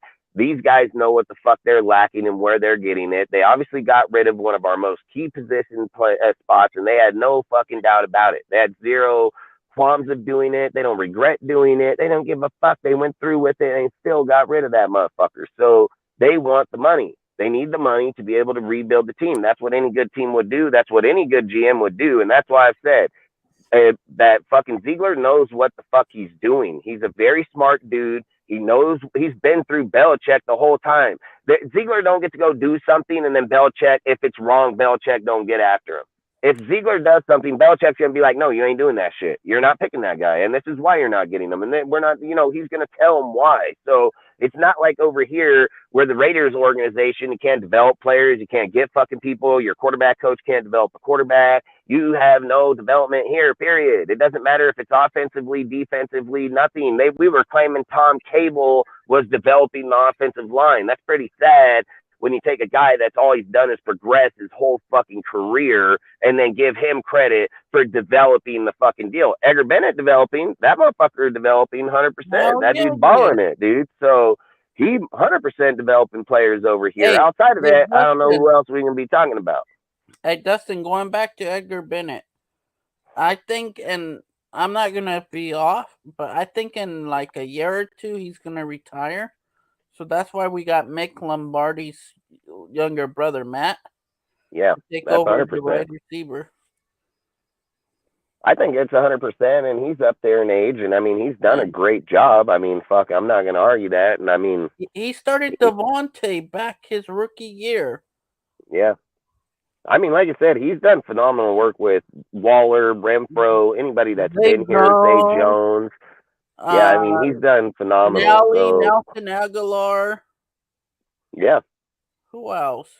That's going to be a big hit to us when he leaves, man, massively. It's going to be a massive hit, dude. Like, but that's my point. Like, sometimes players end up in organizations that have fucking dudes like him at different skill set positions and end up making phenomenal, talented players, So it's just going to suck when we lose him if we don't have anybody else, Like, we're going to lack here a lot, man. And do you remember last year, Josh McDaniels wanted the receiving coach from New England, but Belichick cock blocked us from him and the tight end coach was because he was gonna.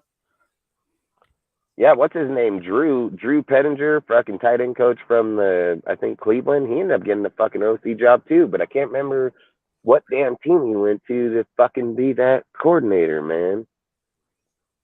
And he's a good one. I wanted that guy. That guy's actually pretty decent. No, it's not Carolina. Yeah, I can't remember where the hell he went, but he fucking... I have it in the Discord and signing somewhere, but at the same time, like I said, I mean, we just, man, if we don't hit this year just as consistency, man, I think we're really going to screw up because of the fact that we could have went after multiple defensive coordinators right now in the offseason that would have made our team way better, dude, and we just let them walk right on by us, dude, like physically walk right on by us. So I don't know how to even feel about that one, man, but if Graham pans out and he does his job, then so be it, So I just say, like, in here, dude, we got to fucking talk real football, man. And if real football ain't cut out, man, this ain't going to be cut out for most people, man. Like, I've always said, we're not going to clickbait motherfuckers here. There's going to be topics that people ain't going to agree on because we're not brainwashing motherfuckers with an ideology that doesn't exist or is phantom, you know, like, straight up. Like, when coming here, we're going to try to talk as real football as we physically possibly can. We talk real scenarios as physically possible as we can.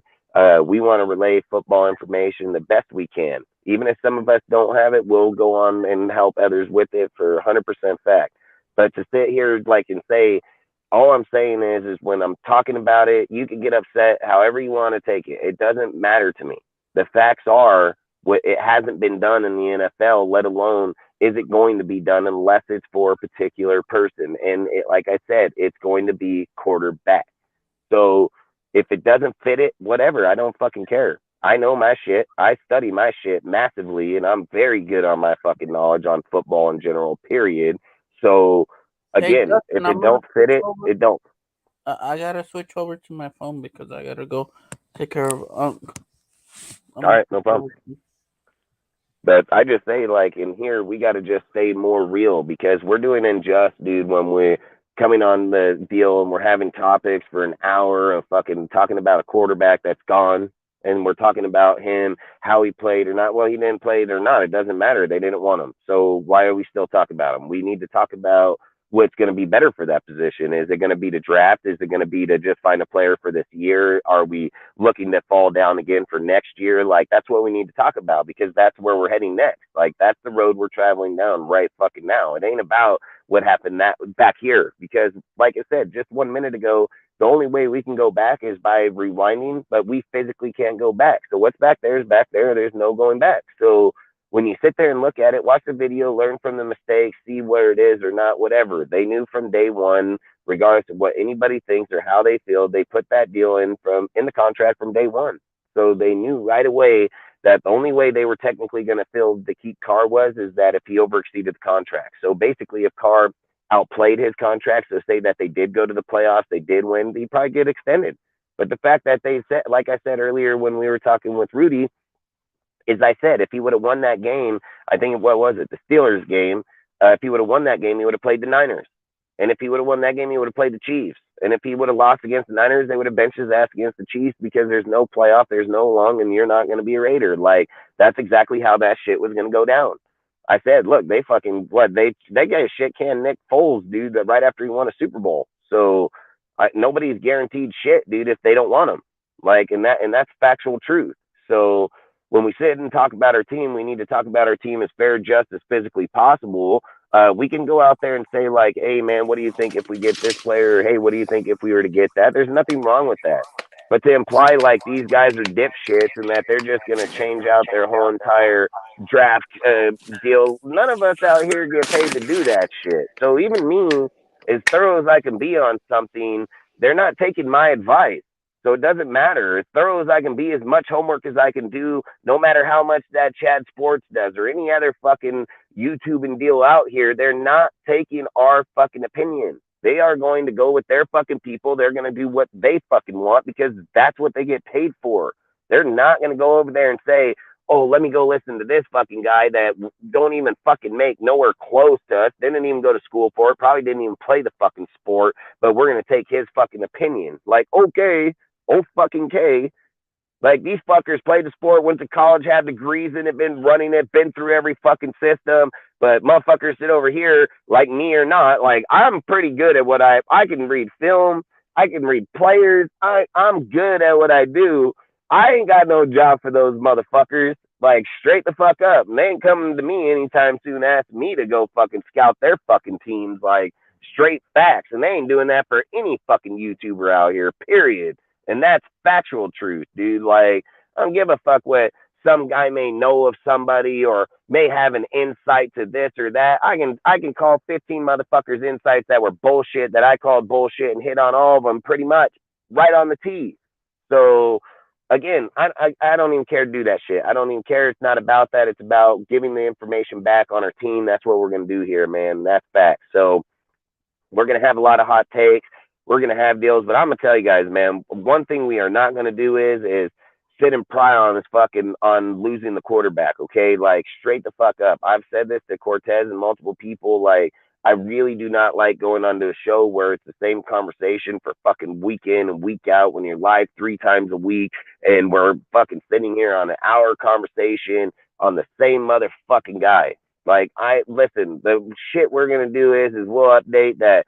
Hey, he's over there in New York. He had fucking lunch, or he had lunch, I think, with them, and they're interested in him, but they still are interested in Aaron Rodgers too. The fucking end. He is always going to be a Raider, even when he dies. Once a Raider, always a Raider, dude. And a guy like him, for one, he is a true fucking Raider. So I don't give a fuck what anybody's opinion, how you feel about him or not. The way that the fucking motto and the way that the fucking deal was brought up in the franchise, which none of us have, they do, not us. You don't determine that shit. You may have your feelings on it. You may fucking feel it, sir. You don't determine shit on it. He is a fucking Raider till the day he dies and some, and that's facts, dude. For 9 fucking years, he gave every inch of every fucking thing he had. He only missed 2 fucking games here. Motherfucking Derek Carr is a motherfucking Raider. You don't like it, tough shit, get the fuck up out of here. Then, like, I don't give a fuck about your feelings, dude. Like, and you can feel all you want. You can, nobody cares. So at the end of the day, we talk facts here. He will fucking go down as the greatest quarterback without winning a Super Bowl as a fucking Raider, broke every single record, and he'll probably hold that shit for the next 20 years until we get a fucking quarterback that'll be here for 10. So straight the fuck up. And he did that with shit-ass fucking players. So let's hope that this next guy can do the same. And outside of that's facts, you know? So is he the greatest? Like, dude, like I said, I think we just fucked the pooch on this one, man. Top 10, top 12 quarterback and just pissed him down the road because motherfuckers got feeling on someone's contract. Like, get the hell out of here, dude. Like, he's going to go make $35 million regardless if he's here or there. So if we were paying him 34.8 and he makes 35, like, who's the dumbass? Like, we are. So again, I would have fucking taken Carr any day of the week. I wouldn't went into this deal unless I physically knew I had an out. And that's why I just think, like, they probably grown more and more against Carr because of the more and more wins they put up towards the end of the season. So, like I said, I think it was just eminent to be regardless. I just go forward. I hope we do what's smart. And like I said, what smart is going to be sitting there at 7 for the pick. Like, if we trade up, it's going to depend on what they want and what we have to give up. And I would say if you're trading 2 first-round picks, I think it's just too much. I would just rather see if Ziegler feels that confident in himself that he fucking felt like he missed big on that 1st and 2nd round picks, then obviously he knows what the hell he's doing because he traded for Devontae fucking Adams. So if he felt he had value there, obviously he must have known something or seen, and maybe they're playing right now and they did prove him right, you know? So that's something else. You got to remember, they scout the whole fucking all rounds. They just had to give up 1 and 2 rounds, you know? Doesn't mean that the players that they scouted still didn't get picked up and play good. So we don't know who those would be. They do. So again, outside of it, I've said I'll take his deal. I think we should just stay pat at 7, man. The more and more I think about it, the more and more I talk about it with other people, the more and more we get into these little debates, little conversations. I just think staying pat at 7 is the best deal, especially for the franchise, especially for going forward in the future. When people say, like, you're going to trade out to 20 for Richardson, like, it just tells me, like, you probably didn't even watch tape on this fucking dude to begin with. Like, it tells me that when that one fucking dude put out that post about us going and looking at this motherfucker, all you guys just ran to it, dude. It's like you guys flock to shit, dude. Like, literally, you go over there, a guy puts a post, and you just flock right to it, dude. Like, flies on shit, like, straight up. And the reality of it is that motherfucker ain't even going to be that great of a quarterback. And who the fuck wants a Lamar Jackson on your fucking team when you have a Devontae fucking Adams? Like, that doesn't even make sense. This guy's going to look to run past our receivers than to pass it to him. Why would you do that? Why wouldn't you just go for Jake that got fucking run and pass capability, got great fucking arm, can throw it right down the fucking field and dot on motherfucking Adams, and he can run the fucking ball too. So why in the fuck would you take AR? AR ain't done shit in Florida, and I don't like the motherfucker, and I don't think he'd fit our scheme, period, dude. Like, and again, to sit and be like, we're going to give, no, the fuck we are not. No, the fuck we are not, dude. There's no team out there even thinking that either.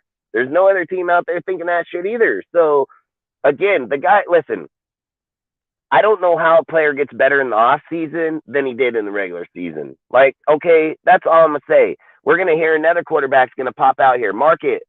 Fuck, somebody going to pop up with this shit somewhere along the line, man, in the next month, because they're going to run out of shit to talk about, and they're going to bring up somebody that our fucking team scouted, because that's what they do. You got like, what, 300 colleges, 106, I know it's massive. And they're going to scout fucking players. They're going to see all kind of fucking players, dude. Quarterbacks, linebackers, offensive tackles. They're going to see all kind. And Ziegler going to go to all kind of fucking schools. And so will fucking Champ Kelly. And so will the scouting team, because that's what they get fucking paid to do. That's their fucking job, is to evaluate fucking talent. And guess what? Some other motherfucker going to pop off with some other fucking quarterback, and they're going to try to act like that bitch is going to be the best one too. Like, motherfucking top 3 quarterbacks is going to be Bryce, Stroud, and fucking Levis. And that's fucking facts, dude.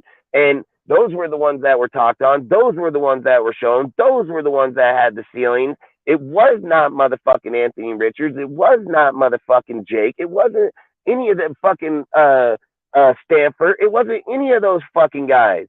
It was these fucking dudes, man. And these are the guys that they're at. And then to sit here and say, after the season ended, everything's done, now we're like, oh, yep, that guy, man. That guy's the truth, bro. That guy over there, he's going to tear it, bitch. They didn't even mention his name all season long. Motherfucker going to tear it up in the off season, right?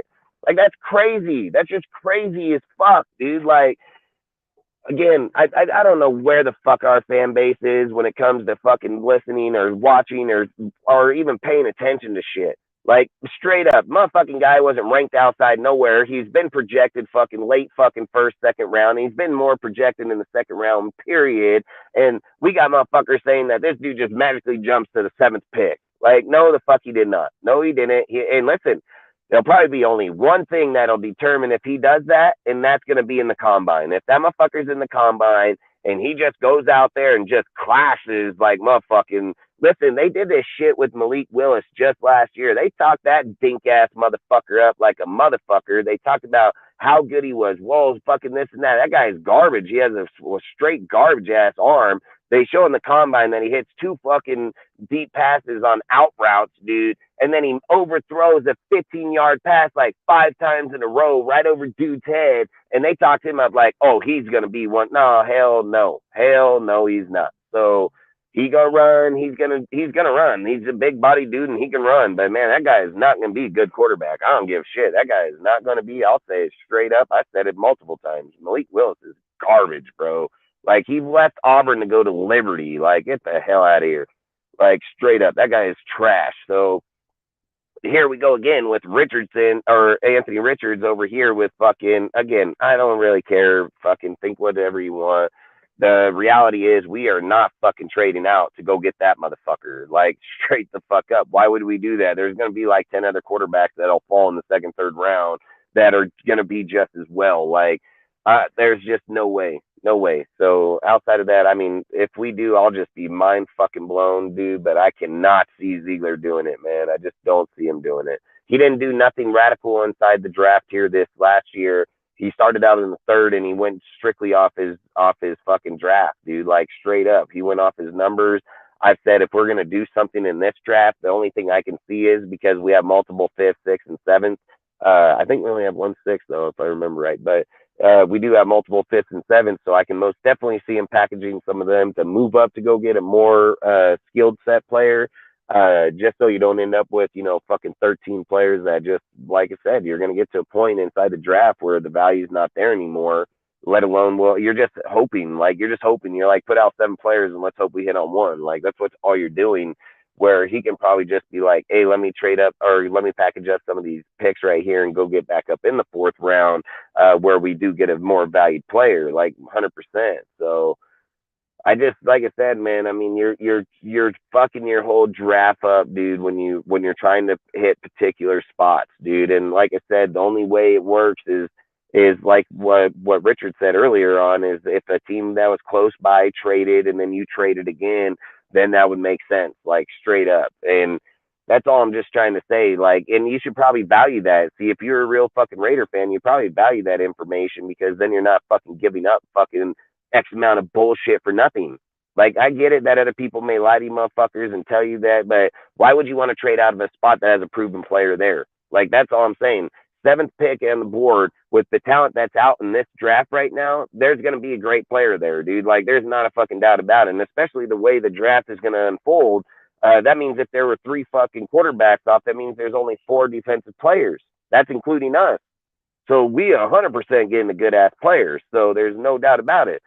So to trade out, it just makes zero sense. What? And again, this is where I have an issue with it. You guys are implying that you want to trade out for Richardson later in the draft. Well, he's going to probably be in the 2nd round. So why would you trade out? Like, that doesn't even make sense there either. And then it just tells me that you probably didn't even read up where this fucking guy's projected to be in the draft, period. So to sit and imply to people that do study it and do the research on it, to imply that we would trade from that position to there, that's just not going to happen. It's not going to fucking happen. You ain't reading. You're just reading some fucking dude's article and then hoping on a pipe dream. That's why you'd say it, because the reality is, why would we do it? There's no fucking doubt why. There's no logic behind it whatsoever.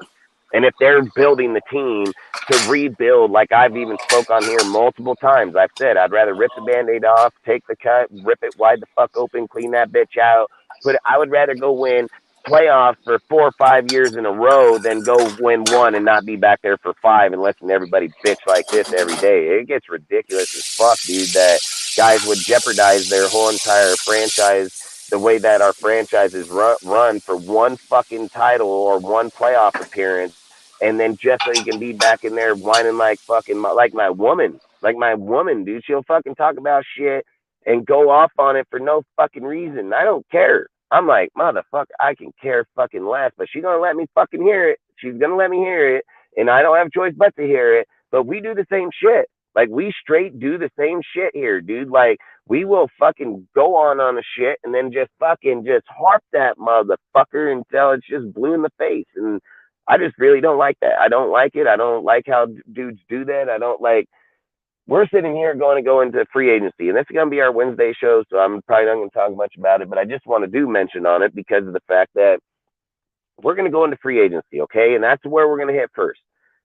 We can't sit here and go into the conversation, right? Like, I get that hot topic. Oh, hot topic. That's going to be like, oh, Jerome Payne, let's go get him. Oh, let's get Jesse Bates. Let's go get these. Like, that the idea of like getting them is probably not happening. It's not going to fucking happen. I mean, again, if you go with Jerome Payne, I'll just tell you facts. If you go with Jerome Payne, they're probably going to tag that motherfucker. And then if they do tag him, and they're going to do the tag where it's going to be where if we sign him, they're going to get it, or we got to give up the picks. Why would the fuck would we do that for him? Like, I wouldn't. Fuck, that would imply that we're giving up our 1st round, 7th overall pick for him, which I'm not going to say I wouldn't do it, but they're probably more set at the quarterback. Like, their goal is to hit quarterback first, dude. Like, that's probably where it is. And then they got a board where it's like, okay, if quarterback's not here, then we go this route. But if the quarterback's here, we go this route. So they're probably going to have 2 fucking different boards, one for a quarterback and one without a quarterback. So the ideal is like, hey, you're probably not going to go with that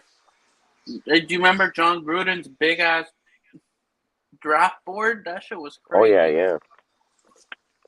But that's why I'm saying, like, we got to just think real, dude. Like, we got to think as real as physically possible.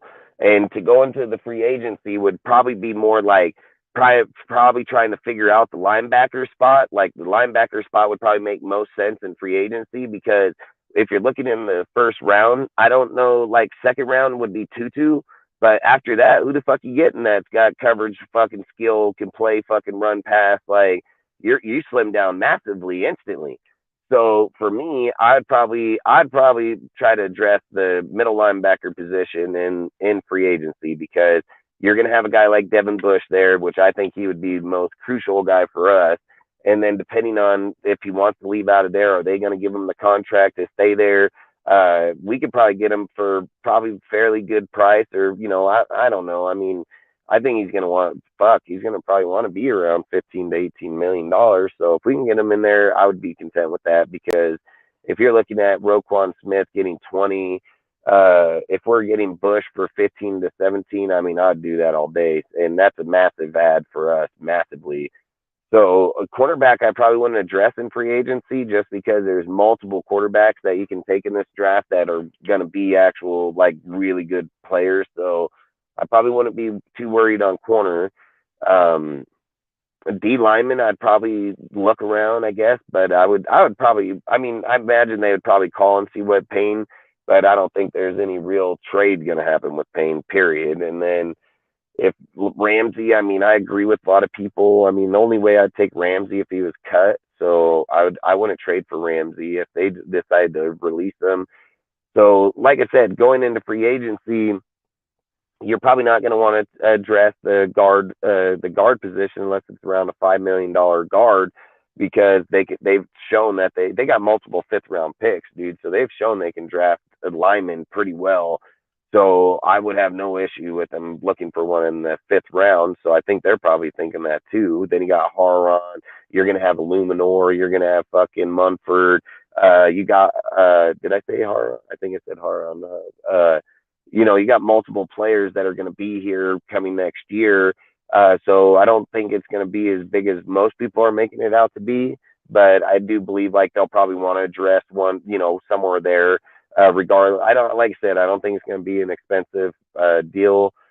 Like I said, I just think you're gonna want to go get one. Like I said, I think if you get Devin Bush in free agency, it's a win, and I don't think we need to get anybody else. Like, I really don't, because like I said, if you're getting 43 to 50, let's just say 55 million, and you're giving him 17 of it right off the get go. And then you're going to have to fill, you got to remember, you're going to have to fill like 25 slots because you're going to cut 25 players this year, or 27 that aren't under contract, that are 1-year contract. And then you're going to rehire back or re-sign. And then you got to take into consideration, you got people like Jacobs, Foster. You're going to have numerous people that are going to be on next year's contract. If I'm not mistaken, I think we got 27 free agencies. From 22 to 27. Yeah, you got 27. You got 27, and then where it gets even more crucial is where it's like Rocky Sin and fucking Foster, where they were playing on like 2 million, is going to be like 5 and 10. You know, so those probably guys are gone. You know what I mean? So that's all I'm saying is like you got to look at it as real as physically possible. That you'd probably want to go one big key player there. You're going to have a lot of talent in defensively in this draft. So I don't think you got to go too crazy there. Where I think it's going to get really crucial is if they feel like they don't have a shot at a quarterback. So like, say we get to free agency and they start hearing from other, like say they start getting buzz that for real, that the Bears are considering taking a quarterback. That's probably like, you know what I mean? You're going Bears, Houston, Colts. And then they're wanting to trade off of Fields. I don't think we're even interested in Fields. I don't even think it's a conversation. But if it happens, we'll be the first team. If any talk of it happens, we will be the fucking team that's projected to get Fields when we don't even want that sorry bastard. So, but the ESPN, every fucking YouTuber, they're going to say, oh, we got to trade for him. Raiders are going to want him. No, the fuck we do not. No, the fuck we do not. And no, we are not. We don't want them. So we don't want them. Yeah, they're not even going to entertain that. I prefer, Dustin, over between the two. I prefer CJ Stroud over by a mile. Justin Fields. By a mile. He played much better at Ohio State than Justin Fields did. Yeah, and people can go with the narrative that he's an OSU player. I don't really give a fuck. You go with that narrative all you want. And then just remember right here when he does fucking pan out, that motherfucking said he would. Like, I'm not a biased motherfucker to school or anything. I'm to the player. I'm to the system. I'm to where they go or where they're at. I'm not about, this fucking school. Like, I didn't give a fuck about that school. I said it earlier. A lot of those schools back then weren't a pro-ready offensive fucking team. So I don't give a fuck about what their past was. Like, and to sit here and just be so closed-minded that you would put out a stereotype where you would say that he comes from a school discredits his skill set. Well, I'm going to tell you something. There's going to be a motherfucker that comes from a school that ain't never been, and he's going to be the best player to ever play or be one of the best athletes to ever play, period. That shit happens all the time. And I'm not saying all the time. I don't mean it like that. But I'm just saying where people think it's gonna. I mean, Mississippi for fucking Jerry Rice. I mean, there's multiple places. Salute, Chili. Appreciate you, bro. I just Salute, say, like I Kelly. said, I'm not gonna go and do that to me. Like I'm not. I know he's a good player. I've watched a lot of tape on him and watched him play. I watched him play in Georgia, the Georgia game. I mean, I've watched a lot on Stroud, and I like him a lot. And I think he's Hey, a really, Dustin. really good player. Hey, So Dustin, who's my top quarterback in this Stroud, year's obviously. draft? Yeah, I've been watching him since day one. Yeah, and I Since mean, he got onto the campus. yeah, that's facts. And I mean, Levis is somebody I probably am going to pay a little I bit would more attention too. to. I'll probably watch a little bit more on him just to gauge more, just to get more insight on him because Hey, I'm going to tell the you, like, crazy that's thing who I think we're too, going to end up with, too. And to be honest, I think Will Levis took over for who was the wide receiver / running back / quarterback for Kentucky? I know who you're talking about. Lynn Bolden. Lynn Bolden. Yeah, Lynn Bolden, yeah. He took over for Lynn Bolden, I believe, if I'm not mistaken. Because Lynn Bolden's contract's almost up, isn't it? Next year? I mean, Levis is badass. I mean, I've watched tape on him quite a bit. I would just want to pay more attention to him because, listen, I've said this hell times. I've said he's a Josh Allen type player. But that could be a bad thing, too, because, for one, Josh Allen was considered a bust for the first 2 seasons of his career. I mean, there were multiple people projecting him out of the NFL, and then the Bills went around and fucking stacked up that team like a motherfucker, and then he turned out to be a pretty good player. Plus, he's another guy. He got what? I bet he got over 800 yards rushing this year. Like, I'd bet anything on that. And I don't want my quarterback rushing for 800 fucking yards. Like, I think you're just risking injury. And him being a big body player, I don't have an issue with it, but fucking, I'm gonna just be honest with you. Like, I don't want my quarterback out there just running like a halfback. Like, I'm be dead ass honest, dude. Like, I prefer a pocket quarterback over a fucking rushing quarterback. I just want a mobile quarterback, but I don't want a fucking quarterback as a halfback. Yeah, fuck that.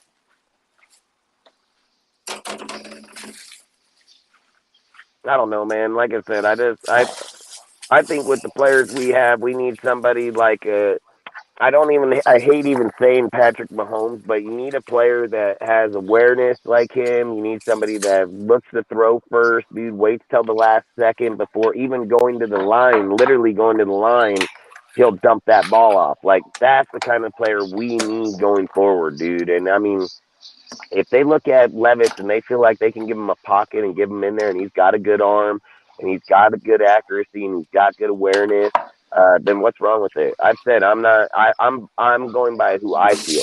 I feel Stroud, but it doesn't mean that I'm right or we are right. Like, they can be looking at somebody else that fits them way better system-wise. And again, like I said, maybe what if they go defense, take a quarterback in rounds 2 or 3 or 4, and they just want to build the team structurally as in defense. They're not worried about a big name quarterback at the moment. Like, straight up, they're just like, fuck, if we let's just say if we got a top, like if our defense gets like a top defense, that would work out. Say you get top 10, top 12. Let's just say top 15, dude. That's miles over where we've been for fucking 10 years. So if we get top 10, top 15 defense, that's a massive in hike instantly over there. And if we're getting in different type of games where, for instance, we're putting up 30-40 just to stay competitive because we can't stop, but now those turn to 21-24 games, point games, that's a massive difference. One side had to put up the points, the other couldn't stop it. Now we can stop it and they can't put it up. Like, you're going to give and take certain areas. So, like I said, if Levis fits them and he's there, then do it. I just don't know if we'd want to trade to the third. Like, I pushed that idea from day one. I've said, like, the third round or the third spot was going to be the most logic spot. But the only thing I keep thinking about it lately is like, man, do you really want to go giving up that much draft capital? Like, you're going to give up draft cap, dude, to where it may hurt us next year. Like, let's say that we trade our first to go get up there, and let's say that we do something like we want to do next year's first, and then we have a fucking shit ass season, and then bam, Caleb and Drake Mays are on the board, and we can't even get one. You know, I've said I would be down to get Stroud or Levis this year, and if we fucking have a shitty ass season and we're in the first, second pick, dude, and we're getting one of those, I'll trade our quarterback this year. I don't give a fuck. I'll trade that motherfucker right away. Just like the Bears are looking to do Fields, I'll do that motherfucker because Caleb and Drake are they're going to be fucking straight phenomenal franchise quarterbacks. So I'll take either one of those motherfuckers, but I'll trade our quarterback in a heartbeat right after that, you know? So, but that's why I say you would only make more sense to sign Stenham because I would be looking for that result, man. Like, I'd really look for that result, hope for the best, but, you know, fucking worst case scenario gets you one of the best in the whole entire, that I feel.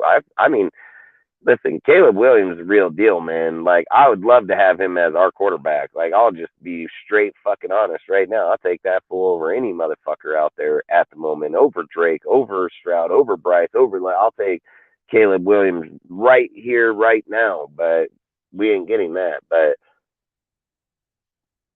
yeah, I mean, fuck, that guy's phenomenal. He's phenomenal, man.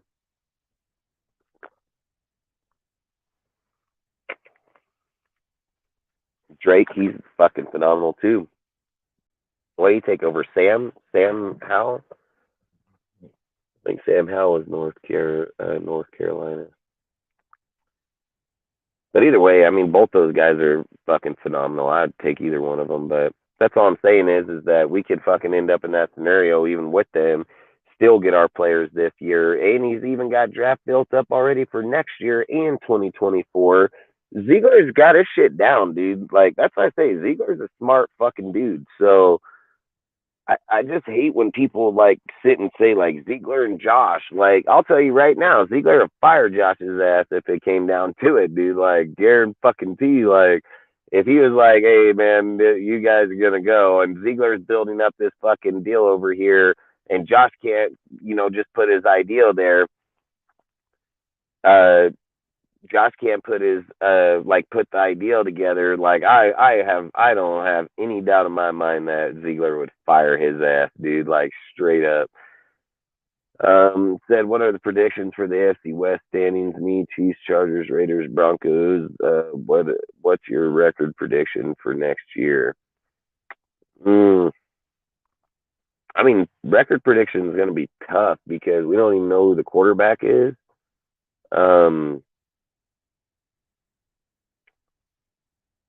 I mean, I'll say it, dude. I don't give a fuck. I don't care if it's Stenham. If we get the defense fixed up where they want it to be, I'm gonna say 6+ wins, dude. Like, I don't think we're under 6 wins. I don't give a fuck about how hard the roster this year was hard as fuck, and we still damn near skated by it all the way down towards the end, and we were still competitive even in those, even not having a team. And if you're telling me that they're breaking this team all the way down, they're gonna refix that defense, dude, and they still have the same offense, and minus I think we're winning 6 games plus. So I mean, I'll take the over. I'll take 6+ wins next year for sure. Easy. I mean, I'll take 6+ wins easy. And then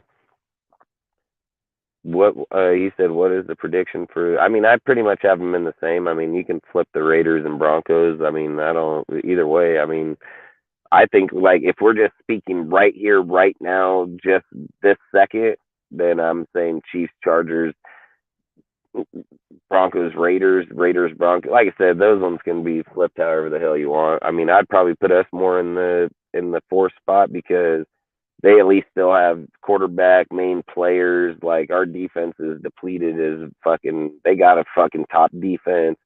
So I'd probably say we got to be sitting 4th. I mean, there's no doubt. I mean, I'd just say we're 4th for sure. So, and there's nothing wrong with being 4th. I mean, there's nothing wrong with being 4th because we're I'll building. say this right now, Dustin. It's too soon to talk about prediction.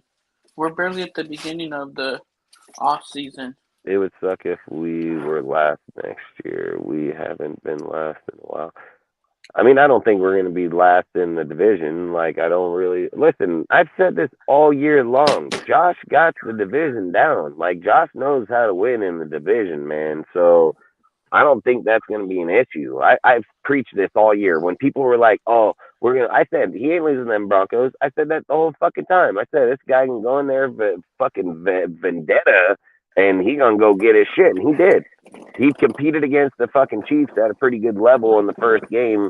He damn near could have beat him or even fucking tied him. But he chose to fucking go for 2, and we ended up 29-30. So it is what it is. With some phantom ass bullshit call against Malcolm Coons, like fucking bullshit. But I don't even want to get into that one. That one pissed me off. Like that was a Hey, bullshit Dustin, like I ass fucking said, call, man.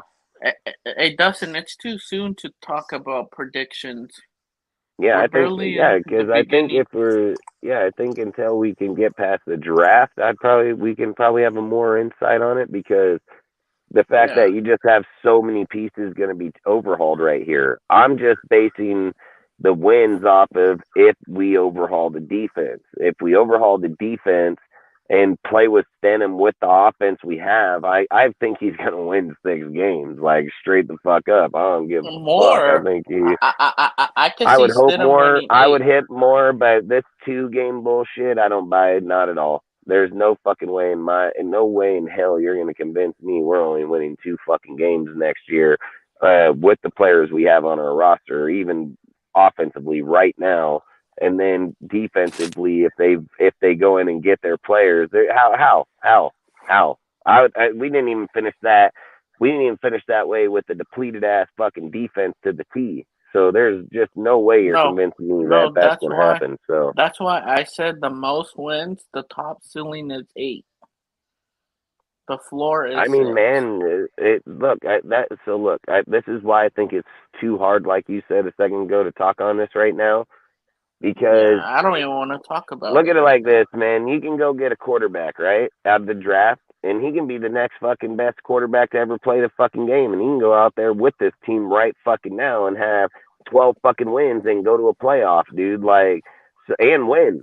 You know, like, so, and Stroud can 100% be that dude, and Levis can 100% be that guy, and Bryce Young can 100% be that guy. So to sit here and say, like I said, I'm just saying if Stenham was here, we're with the team we have right now before we go in anywhere.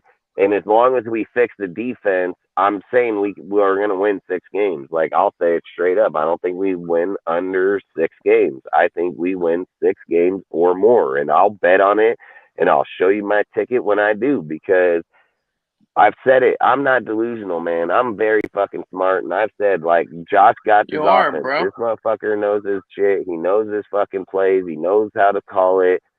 We lacked in that defense when it mattered to close out games. I don't care how many times the motherfucker want to sit here and, like I said, if you're sit here and say, and again, I don't even want to, because there might be somebody in this chat but listen, when we're in the fucking Rams game and we got fucking 5 minutes and we give up 2 fucking scores, that has jack shit to do with offense. That's jack shit. I don't give a fuck. We obviously weren't scoring since the half to begin Josh with. McDaniels. It wasn't Josh Exactly. McDaniels that gave. Exactly. But Josh doesn't have the green dot on him that relays the conversation from the D coordinator to the green dot on the fucking field, dude. That's fucking Patrick Graham. That's his job. That's what he does. He's the one that relays those plays.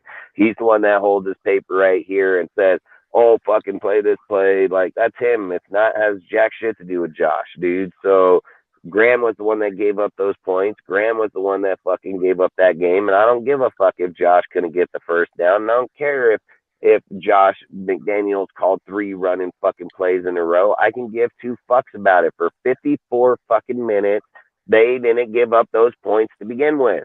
And in 5 minutes, they gave them all up. So, and they gave it up to a dude that didn't even play in the system, let alone played with the team or not. That motherfucker just got there in Baker. So, again, no, it's a defense 100%, dude. So I'm not gonna sit here and be like, oh, fucking Josh, nah, fuck, I don't care. He's got 17. The team should have held it till the end. They held it for 54 minutes. So no, hell no. And again, like I said, yeah, could Josh ran the ball or could have passed it? Yeah, I mean, I'm not gonna disargue that, man. But the fact is that he got pinned on the 2 fucking yard line, went 98 fucking yards, and man pressed him with 25 yards of open field and gave him that win. So again, they were tanking games all year long, dude. So I said it against the Cardinals, dude. he does the exact opposite. When he needs to press, he plays off, and when he needs to play off, he presses. Like, that's what this fucking guy does. He had Kyler Murray pinned down there. He would have just played press on him on the outside. Kyler couldn't have got over there and then stood there and then ran vertically all the way across the whole field for a touchdown. Like, because he was way the fuck off the players. Like, that's why this guy is a dipshit, dude. Like, he is such a dipshit. But again, it is what it is. He gonna call the plays he calls, whatever. I don't even give a shit. But I mean, I do, because this guy, I would say he needs to go the fuck up out of this motherfucker's period. He ain't never done shit in the Giants, dude. He had one good year is when he got there because the team was already built. Go look at his stats when he fucking kept coaching. He fucking got worse and worse and worse and worse. And then the Giants get rid of his sorry ass, dude. They get theirs, and then what do you know? They're winning. Like, straight fucking winning. Like, man, that's fucking amazing how that it works when you get rid of. You even got rid of Bradbury and numerous players over there, and you were better. Like, no, hell no, man. Like, I don't believe in Graham at all, man. I'll just be honest. I never have. I never will. I'm gonna give him the benefit of the doubt and hope that he does good. Like, that's what I'll do, because I just support my team. But I mean, if we're Hey, just Dusty, being you honest, know man, how I fuck feel that about guy. him too. We both agree. Yeah, fuck I don't him. have no Like, confidence straight up. in him. Nope. I mean, I'm not a fucking Patrick Graham guy. Like, I'll just be honest, dude. Like, if people on here know, I've said multiple times, I'd go Flores, I'd go fucking Vic, I'd go multiple different fucking ways besides this guy. But again, it is what it is. I think, like I've said, if you ask my opinion, I think Ziegler is good. I think he's smart. I think he's very educated. He makes very strategic moves. Dude, he can't be perfect on everything. I've said this 100 times. Like, there's no dude going to go into the draft and bat a 100 for 100. It's just not going to happen. It never happened, and it never will happen. So it's just too unrealistic. You can get pretty close. I mean, I imagine. I mean, if we were just based in 7 picks, you can probably get pretty close. But just to go out there and think that every pick you pick for your team is just going to be the next greatest player in the world, it's not real, man. So if I'm sitting here saying, like, Ziegler, I have fucking faith in this dude with everything. Like, I really do. And I think he was a phenomenal hire. I think he was a great hire, and I'm glad that they made him in full power and gave him the GM. And this is where I think a lot of people is having this issue. Every time we talk about this, we got people that are saying that, well, if Ziegler, you need to fire Josh and Ziegler, or you need to get rid of them both, because they're implying like Josh is Gruden. Like, that's what people are implying, is Josh is fucking Gruden and Ziegler is fucking Mayock. Well, both fucking shit. Not here, bud. Like, maybe flip that shit around. Yeah, well, I wouldn't even flip around because they're both entitled to theirs at a very high level. So I'm not going to sit and say, but the facts are here is Ziegler is the fucking boss. Like, Ziegler is the fucking boss. Like, that's his building. That's his fucking shit. That's not Josh's. Josh is just the head coach of the organization. That means he's the head coach of the team. Ziegler runs the whole entire fucking franchise. Like, that's his. So when you're sitting there saying, putting that shit together, it's not even fair, because one, if Josh is failing on his job, Josh is going to get let go. But that has jack shit to do with Ziegler. Ziegler is the guy, he's scouting, he's drafting, he's getting these people. If he gets these people together and Josh can't coach the team, that's Josh's problem. That's Josh's problem. That's not his. In Gruden's deal, it's the opposite way around, because Gruden was the boss of it all. So it's his picks, his deal, his organization. He's the GM and coach here. Josh don't have that control. Josh don't even come close to it. Just like Ziegler said from day one. Will we talk about things? Yes. Will we argue and disagree on things? Yes. But at the end of the day, the last thing comes through is on my desk, and I'll be the one that answers that final. That's what he said out of his own fucking mouth. You didn't see it. Go back, watch his presser when he first came here, and he'll fucking tell it to you. So, and that's facts. And when people sit here and say, people were like, oh, if Devontae leaves or Derek leaves, Devontae's leaving, If Josh leaves, Ziegler, no, they're not. No, they are not, dude. They got families, they got fucking money, they got lifestyles. Their kids are in school. No, they're not. No, they're not. He's not gonna say, Mark, sorry, I'm quit because you fired Josh. Like, unless you're just canning me because you have another guy here that don't want me. But there's multiple organizations. There's multiple organizations that keep the GM even after they fire the head coach because they just keep replacing head coach. Through the GM is smart in what he does in the team. They're just looking for someone that can coach the team he builds. You know what I mean? So I don't think Ziegler is even option out. Like, I don't even think his name's even on the board. I don't think it's ever even been discussed, dude. Like, I think Ziegler is going to be here to stay, like, straight the fuck up. And I've said Ziegler is a Raider, dude. Like, I don't care what anybody Straight says. facts. If you say other, Hey, yeah, if bro, you say I've been otherwise, telling you, you ain't met him or seen him. I met that fool in person, bro, on the Yeah, I know end when you zone. got Cool your as deal. fuck. Yeah. Cool And as fuck. he Like, no, go. Huh? No, go. Yeah, cool as fuck dude, man. He is a Raider. He's 100% Raider, dude. His personality, the way he confronts other players, the way that Yeah, he bro, interacts cool with with them. the I mean, fans. fuck He's yeah. cool with the fans. He goes up there. If you need an autograph, he'll do it. He won't second guess. Like somebody that I know that wouldn't want to. But we're gonna leave that for another day. Yeah, and I mean, dude, like I said, he's smart, bro, and his energy is crazy, dude. Like, this guy is good ass dude, and he's weird. He's weird.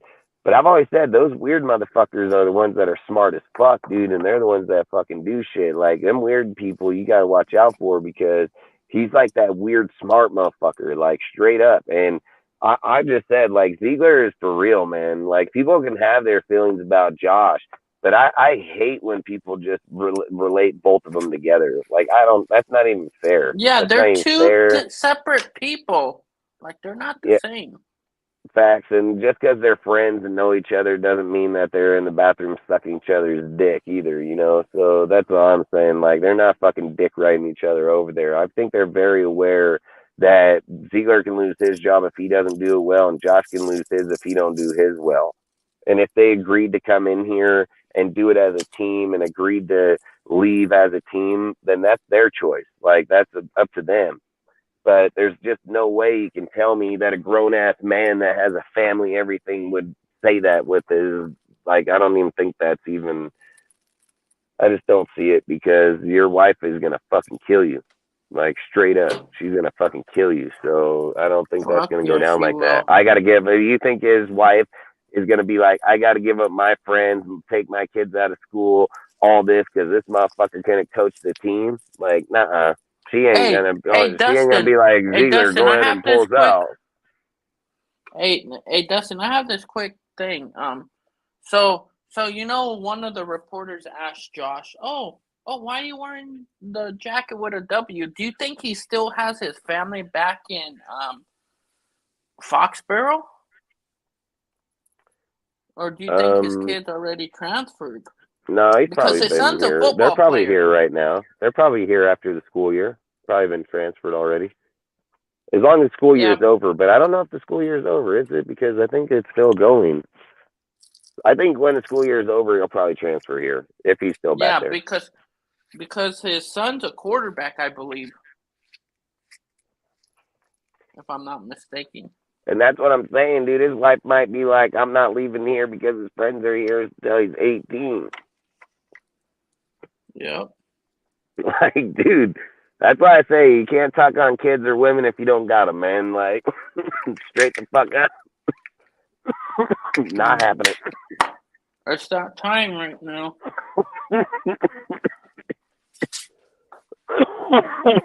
Fuck, dude, this shit about choked the fuck out of me.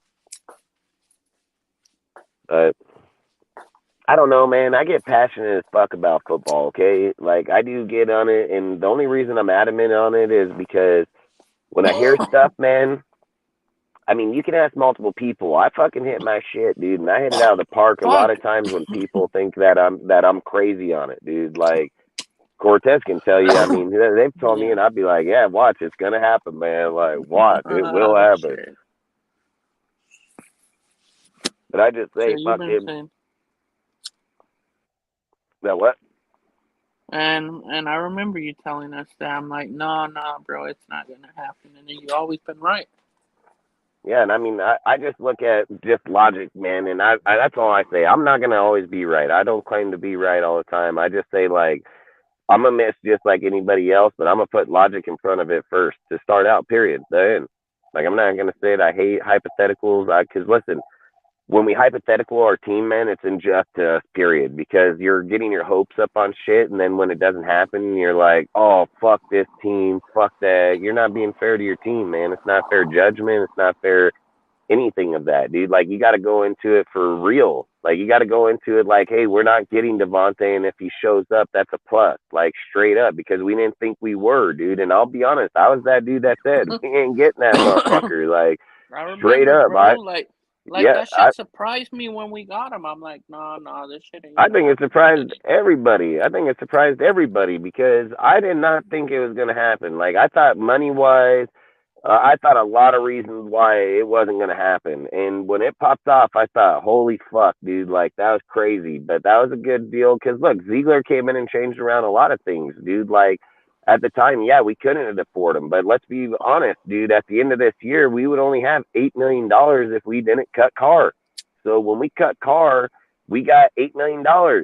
So, or $40 million. So there's a big difference in where we would have been if they were here and when he made that move versus them knowing like, hey, we got to make a move here because we're going to owe fucking Devontae $40 million as a receiver in the next few years. So, like, you already knew you were making changes. So that's all I'm saying is like, I'll be the first to say it. I didn't think it was happening. I didn't think that Dustin, deal was going to get put together. And I'm gonna want to see how next offseason with Carr, if Carr keeps his house in Vegas, I just want to see if he's gonna come back. You know, him and Devontae got that shit. He's gonna most definitely come back here. His wife and everybody's here. They're not just up and leaving right now, so they're probably most definitely gonna stay here for the next year or so. Because his mom and them are in Bakersfield, so I don't think he sells that house regardless. Like, I don't think he sells it regardless. Like that's gonna be his summer house or his vacation. Like when he comes back before the season even starts, him and DA's gonna be practicing because DA lived in the same neighborhood. Yeah, it's gonna be tough. That's gonna be tough. It's gonna be tough because what were you gonna say? Or they may just go to California and do it when he goes back and sees family. Well, I'm just thinking, like, would they even move to New York to begin with as family? Like, I don't know if they would do that. But I think because Carr's a church guy, like, his wife, she's not going to have a choice.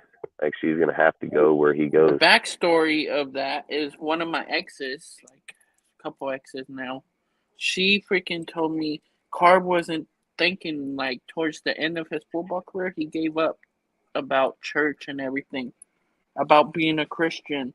Heather brought him back when they met to be a Christian. I know that. Yeah, I know that. But that's my point is that if he goes over to New York, she has to go.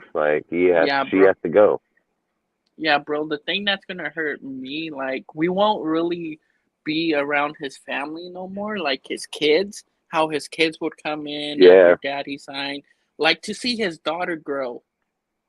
That's just see his kids grow in general because they've been a part of our life from being born.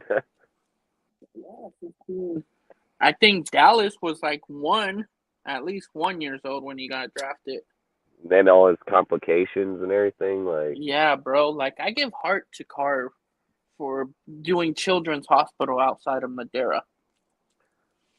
Yeah, it's gonna suck, man. Like I said, I've always liked him. I think he's a good dude. I think he plays good football. Hey, bro, I've been trolling him the whole time. Like, but I feel bad when I seen him get released. It kind of brought tears to me. I'm like, fuck, really? This shit's really happening? When it happened, that's how I felt too. I was like, fuck, man. I was hoping there was some part that they were gonna hold on to this motherfucker, dude. But yeah, bro, I thought. I mean, like I said, because it just sucks, dude. Like, he's such a good dude. He's always been for the Raiders. Like, I feel like a guy like him, you would we could have just gave him more. I felt like Josh coming here that they could have, dude. But at the end of the day, it's a business, dude. Like, look, that's why I've always said it can't get attached to the name, because too many people get attached to the name, where that's what hinders our team. You know, when we start being attached to the name like that, it hinders our team so bad, where we're never gonna get better. Like, we're never gonna get better.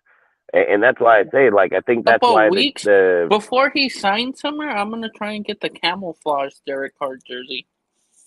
hell yeah. I mean, like, I'm not. I mean, you've even told me, like, there's no way I would get rid of Carr shit, dude. There's no way.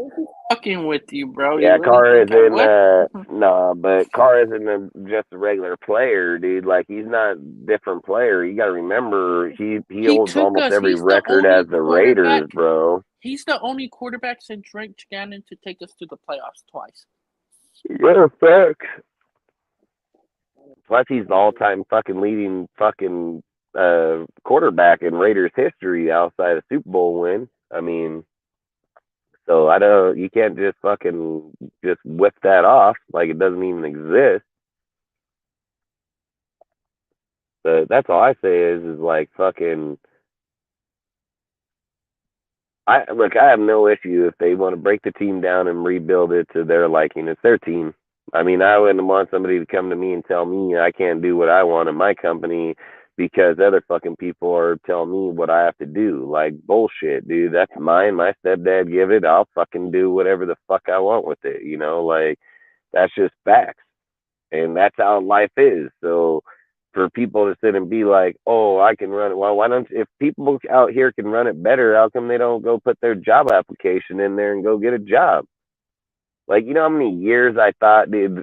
So look, man, if you ask people when I was younger, when we were going through coach after coach after coach after coach in the 2000s, I swear to God, I asked numerous times, like, should I go put a fucking application in? That motherfucker, like, I want to fucking run that team, dude. Like, I felt like if this bitch can, I can. Like, that's how I felt the whole time. Like, I want that job hella bad, dude. But, you know, the odds are we're not going to get that. But, I mean, the Raiders might have got that job. Never know. I mean, fuck, they'll hire anybody over there. So, I don't know, man. I mean, it just sucks. It sucks. I mean, I wish I could have coached that team. Hella, dude. I would have done it in a heartbeat. I could say we're just outside GMs, man, that try to intel on fucking football. That's it. I don't know. You ready to hop off here or what? Oh, shit. I was going to finish this joint real quick. All right, finish it up. Fucking, we get off at 10:30. Mm-hmm. Yeah, I just fucking, I don't know. I get to rambling. When I get to rambling, I don't want to just ramble. I said I'll sit here and talk football fucking all day, all night, dude. It's just some points you'll end up just talking about the same shit over and over, just different ways. Yeah, bro. Sorry I dipped out for a minute. I was on the phone with my sister. My aunt found a picture of my grandfather's property of my sister and brother back when they were hella small. Like, my brother was like months, and my sister was like 4, 5. Nice. Fuck, I gotta shave, dude. My fucking hair is getting long. Fuck, bro, I gotta go shave again. Yeah, I'm like fucking sitting here. I'm like trying to take a drink of something earlier. My fucking mustache is like all Mine, my look how drink. mine is. I got rid of my shit. That shit's short now. Yeah, you look like a little pedo over there, dude. Fucking. Oh shit, no. I'm not gonna lie. You couldn't pay me to have a mustache like that. Like, yeah, I would never get a mustache. Like, hey, you know Austin Dillon in NASCAR? Yeah. You see that motherfucker? He looked like he just came out of the movie Maverick, bro. Like he was a fucking fighter pilot. Hey, with his fucking haircut and his fucking little mustache he has, that fucker's like big like this, bro. Like he got a big old fucking mustache, dude. But I swear, when I seen that fool, I'm like, this motherfucker, he looked like he just came off the flight deck, dude, or something. Like he looks like he came out of the movie Maverick, dude. I swear to God, dude. Like, yep, he does. Yeah, that shit I is was fucking. surprised to see him like that too when I seen him. Yeah, I ain't gonna lie. Because I went through all, like, during Sunday, I went and seen him. Like, fuck, And right when they were showing him, that's when I seen him like, this fool, I'm gonna tell Dustin he's a man from the Maverick. This fucking shit had me going. I'm like, fuck, did I already smoke? Am I tripping?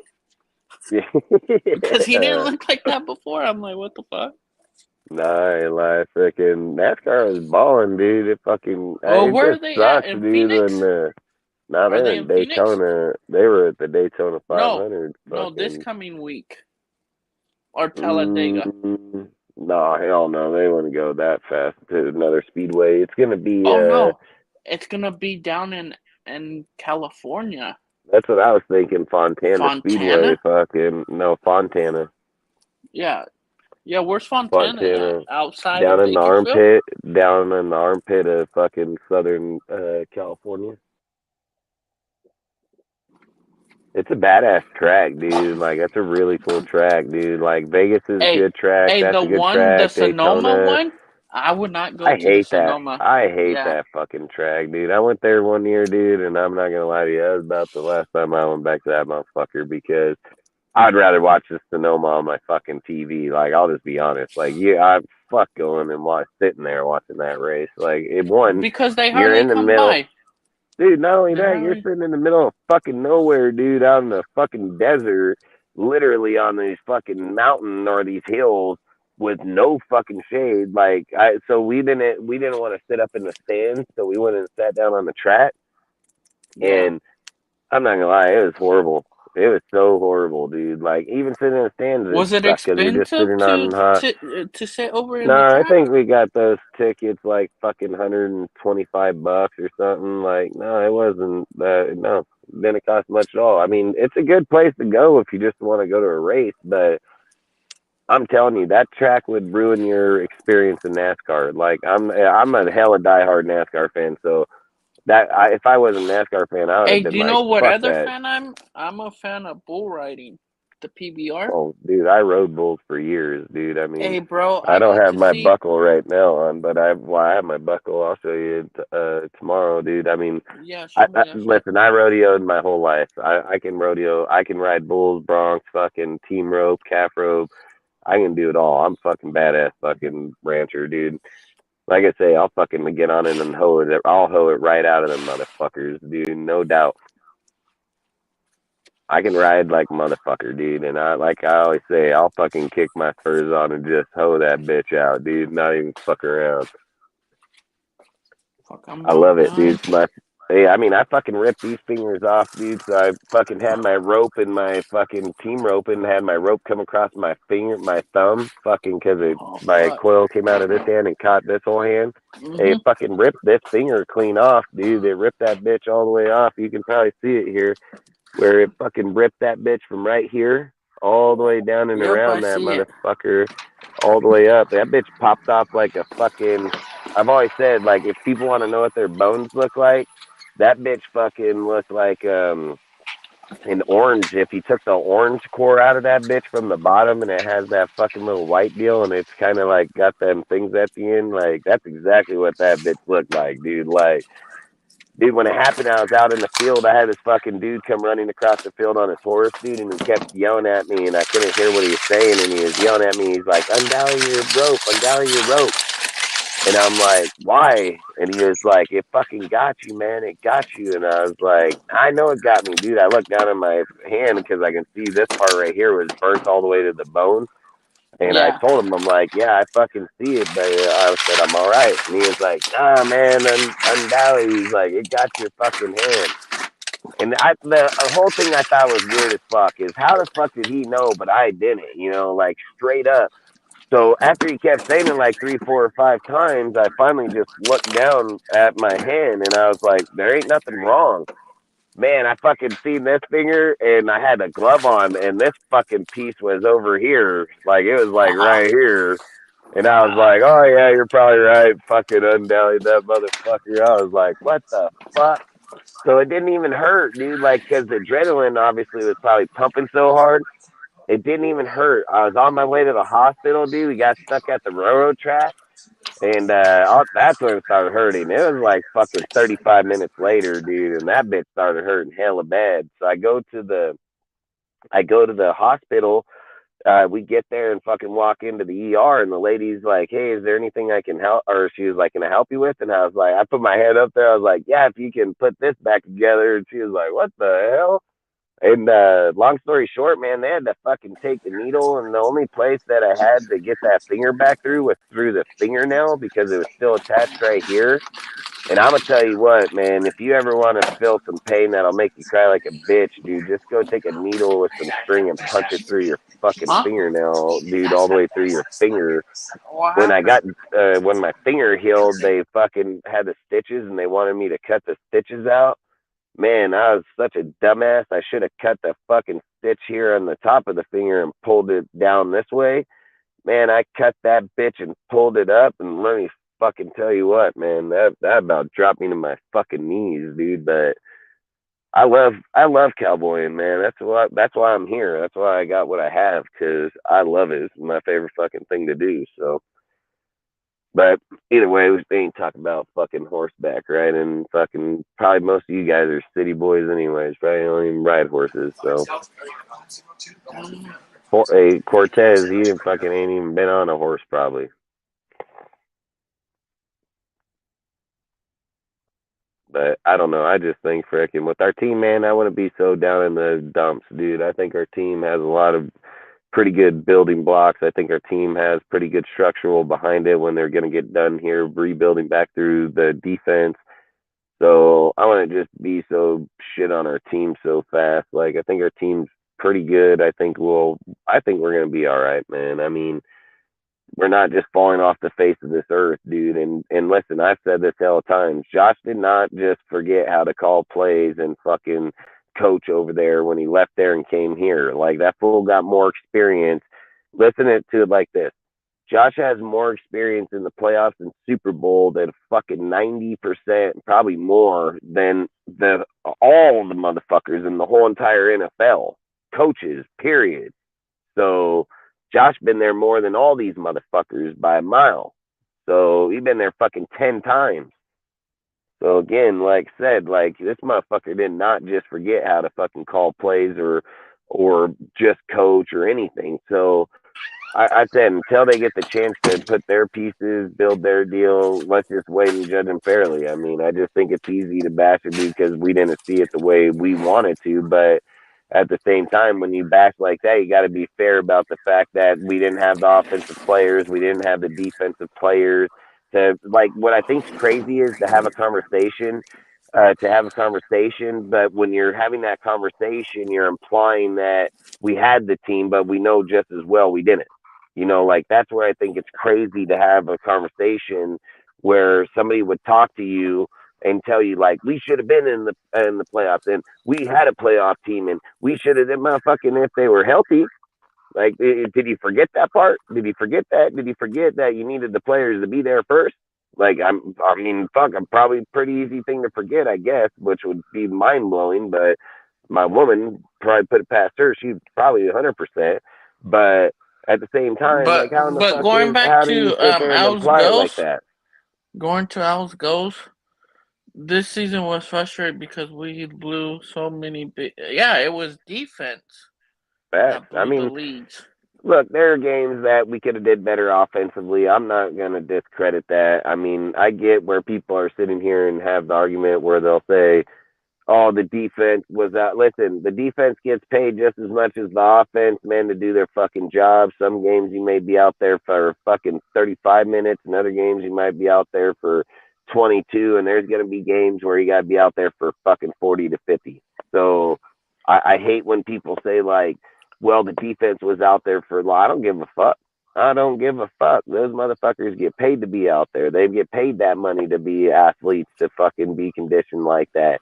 If these bitches are getting tired and laying down, but LeBron James is goddamn 37 years old running up and down the fucking court all night long for 80 fucking games a year, and you're bitching that you got to stay out there and play defense, there's something fucking wrong. For There's the something most wrong. 20 games? Yeah, that doesn't. That's facts. That's facts, Al. We went in and lose as a team. 100% facts. But Yep, people it's not forget all that on when Josh Carr's here. McDaniel. Yeah, people forget that when Derek was here. When Derek's here, it was Derek lost, and Josh is going to become that guy. Josh is going to become Derek. Like that's how they're going to view this shit. Like we don't have Josh or Derek no more. So guess who the new Derek is? His name's Josh McDaniels. Like straight up, if we lose or something don't work, it's fucking motherfucking Josh. Like straight up. And that's what's funny about our fucking team, our fans. Our fans are like fucking leeches, bro. They're like fucking leeches. Like they literally leech on to the next motherfucker. Like literally, like Josh go and play. Derek goes and plays. I have never in my life been in so many fucking conversations where I'd be like, man, that fucking defense over there, like it was Derek. What the fuck you even talking about, fucking Derek? Like, what the fuck? Like, I ain't even motherfucker didn't even like it wasn't even him, motherfucker, and you was still over here fucking talking like that bitch did something wrong. Like, I hate it, dude. It's so fucking annoying as fuck, dude. But they're gonna do that with Josh now. Like Josh is the new Derek, dude. Like that's how it's gonna be. You're gonna be like, man, this fucking team over here, that fucking defense, man. Oh goddamn, Josh and his head coach, motherfucking Josh, go put up 40 offensive They're already points. saying that about him. Some of them are. I know. Hey, Josh is gonna put up 40 offensive points, and they're gonna still tell him it's his fucking fault why we lost. Like straight up, dude. Like. I get it. I get it with the head coach. I mean, I understand that part, but fuck, dude. I mean, we all know that defensive coordinator is trash, and we know that motherfucker lost way more games than we should have by a mile. So yeah, technically he lost more games than Josh McDaniels did. Oh hell yeah, there ain't a doubt in my fucking mind about that one. I mean, goddamn, you don't lose 5 6, games, 13 bro. plus. Just imagine 5 games. Yeah, you don't lose 5 to 6, 13 plus point games by the offense.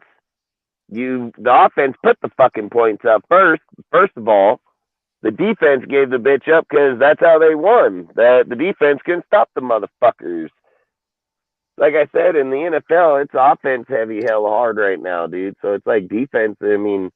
Even in the Super Bowl, even with the defense and the way they were, that was still a high scoring game. Like that's how it's gonna be. It's always a high scoring fucking games these days with defenses that are like they're just non-existent. And the crazy thing that I noticed too, there was a lot of overtime games. Yeah, that is true. That is true. But fuck, man, let's hop off, dude. I'm done. Yeah, bro, I'm done here tonight, man. Hey, I always say I appreciate all you guys showing up, man. I mean, if I say something or not, I ain't no hard feelings to nobody out there, man, just so everybody knows. I've always said feel free to throw your comments and combat back. I mean, that's why we're here, dude, is to have our opinions. I've always said I'm not going to always be right, dude. I mean, I'm just going to put it out, and I'll say it again. It's in my opinion, and this is how I feel. This is how I look at it. This is how I view it.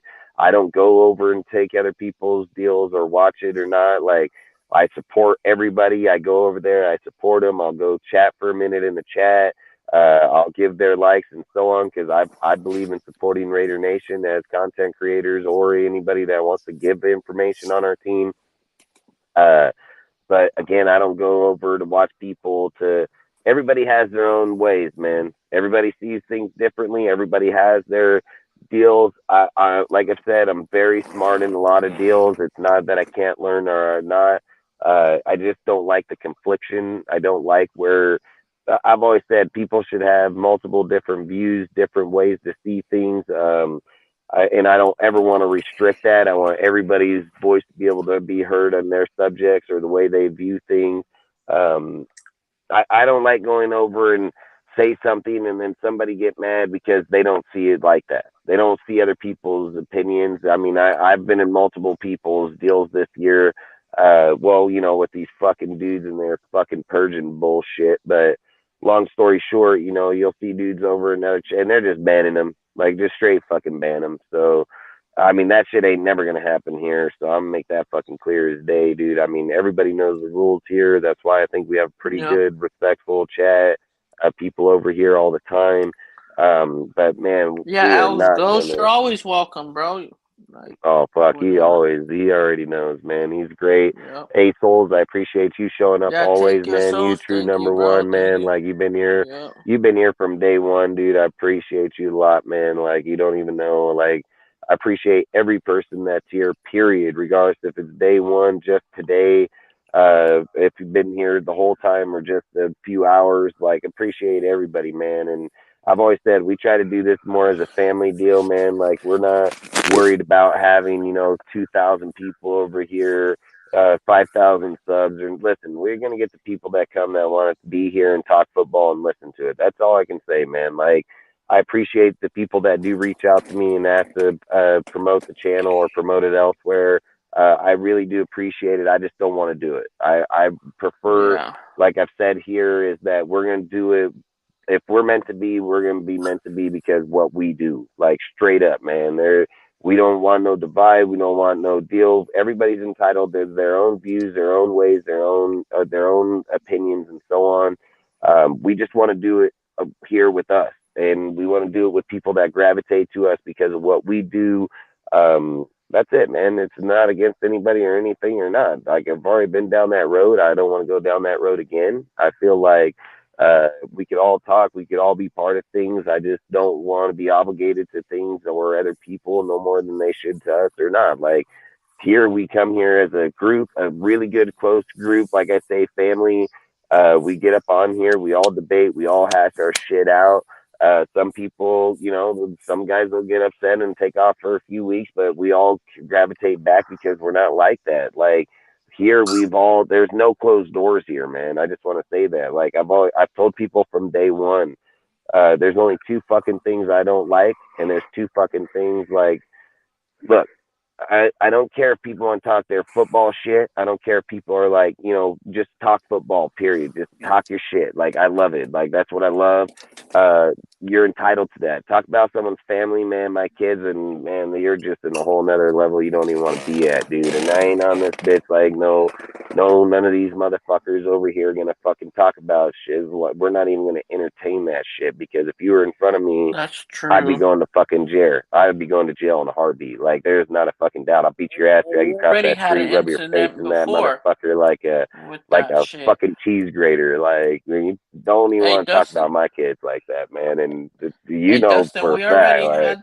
We already technically had an incident like that already once behind yeah, scenes. exactly. Yeah, exactly. Yeah. So I just, like I say, we're not even going to entertain that shit at all. So, like I say, man, I always say, feel free to speak what you want, put your opinions out there, fucking combat back, dude. Like, I always say, let's debate, bro. That's what this shit's about, dude. Like, we're all friends, man. We just sit here, we talk football, put things out, we'll answer them the best that we can, do it as a group, do it as an individual, as people stop off. But I've always said I love the combativeness. I love to know, like, at the end of the day, that you guys are going to be here on Wednesday, so we could do it again. Like, that's what I always say. I just don't want to get to a point, man, where it's easy to give up. I've always said it's hella easy to destroy shit, right? I mean, I've done this my whole life. It's so hard. It's so easy to destroy shit. It is so hard to rebuild it. Like that shit, I can destroy a fucking skyscraper in a few minutes, dude. If we had dynamite in there, I'll just drop that bitch to the ground. But to build it back, man, it's gonna take a year or so. Like, it's not easy, man. And like I said, it's easy to fucking destroy it. It's harder to build it back, and not only to build it back, but to have the pride to still stand there and still support. And this is why I brought it up the other day about our. This is why I brought this up the other day about when Rudy and them were all going at it about us winning and this and that. We're not winning, dude. Like, we're accustomed to like 6 and 8 games as winning because that's what we're used to, because we've lost for so long, dude. In this last 20 years, we've had 2-win seasons, 3-win seasons, 4 or 5-win seasons. We've had 3 winning seasons, as in like 10 to 12 game winning in the whole time. And that means 8-8. That means 8-8. Like, so that's got to just tell you straight up, like, we were never winning. So if we go over there and we're going to build up this shit and we're going to do it right, then we should want that as a franchise. We should want that as fans. We should want to be able, like, I don't understand what's wrong with having teams like the Steelers or the Baltimore Ravens or the New England Patriots that make the playoffs every year. Like, what's wrong when a team when you look at it, when somebody comes to me and says, man, where do you see the Ravens? No, probably playoffs. Motherfuckers there every year. They've been there since 2000, dude. They probably had only like 2 fucking years or 4 years that they ain't made it. So, like, what's wrong with that, dude? And, like, what's wrong if dudes want to come in and say, like, hey, you guys been fucking up the whole time? Like, where I think we have an issue is so many people are stuck on Al. Like, people got to remember this. Like, this shit died when Al died. Like, straight the fuck up, dude. Like, all that fucking Raider shit died when Al died. Like, he believed it. He made it. He created it. Like, Al was the one that he was the mystique on that. Mark is a dipshit. Like, straight the fuck up, dude. He's just riding his daddy's coattail. He's just riding what his daddy built. He ain't doing shit. So, like, when we're sitting here saying, like, well, that shit died with Al, man. Like, fucking Mark don't believe that shit no more than anything, because Mark just fucking it up, dude. So, at the same time, I still support the Shield. I support the Raiders because I support who we are, plain and simple day. But Mark is just a dumbass, dude. And to sit here and just be like, oh, this guy, he's going to turn this, man, he's not turning shit around. Like, I'll take my faith in Ziegler before I take my faith in Mark, dude. But Mark's gonna ride Ziegler's coattail. Watch. I mean, I guarantee you Ziegler's gonna make our team good. Like, Ziegler's about to make our team good, and Mark's gonna ride his ass, dude, like he fucking did this, and it was Ziegler that did it. So outside of that, like, yes, Souls, I mean, heck yeah, I appreciate it, man. And yeah, I mean, more and more people are. I mean, shit, I think we're up to like 170 in subs now, dude. Like, we've been growing massively over the last few weeks.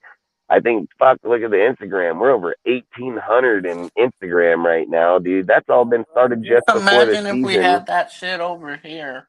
Yeah, but that's what I've said. Like, that's what I've tried to explain to people. Like, in social media, like Instagram and so on, you're not reaching out to just one area. So, like, for instance, when you're putting social media posts out, you're creating a post, you're tagging into a lot of different areas. So that post span is just reaching a massive amount of people, because even if you don't want to see it, you're scrolling through your shit, it pops up. Like, you know what I mean? Like, here, this is different, man. You gotta, so look, when you're not going to other YouTubers, right? It's easy to go to another YouTuber that has 5,000 people and then get fucking 200 of them. Like, that ain't shit, dude. Like, you're just taking somebody he already had, and they're just gravitating over here because you go on their show. They're just trying to be nice, and they're like, hey, I'm going to sub you because they asked. So you're building fan base that way because somebody already has it. Where in this case, we're not doing that. We literally got to come out here. We don't have other people pushing the channel, so we physically got to support us, promote it through Instagram, Twitter, Facebook, Discord, any platforms that I know, because I'm only one dude. So I got to reach out to all the people in my platform areas that I know. And then not only that, you got to get them. Look, just because a guy's a Raider fan doesn't mean he watches YouTube. You know what I mean? Like, Raiders YouTube. So, and again, I've said this hella times. Like, I get that other dudes got hella high deals in their chat. They got some troll ass motherfuckers in there too that are annoying as fuck, dude. And I don't want those motherfuckers over here. Like, straight the fuck up. I'd rather keep it where, 25 people. I mean, 25, 30 people should be plenty well enough, dude. And if we're at that point over this off season, I think that's massive strides, dude, because we went from over 1,500 people. They deleted the whole entire channel. Everything had to start over from fresh, and we're at 170. I know dudes that started that been hitting up all their dudes through Instagram, Facebook, everything like that, got fucking like 80 people, and then they're unsubbing because they're not even doing nothing. So,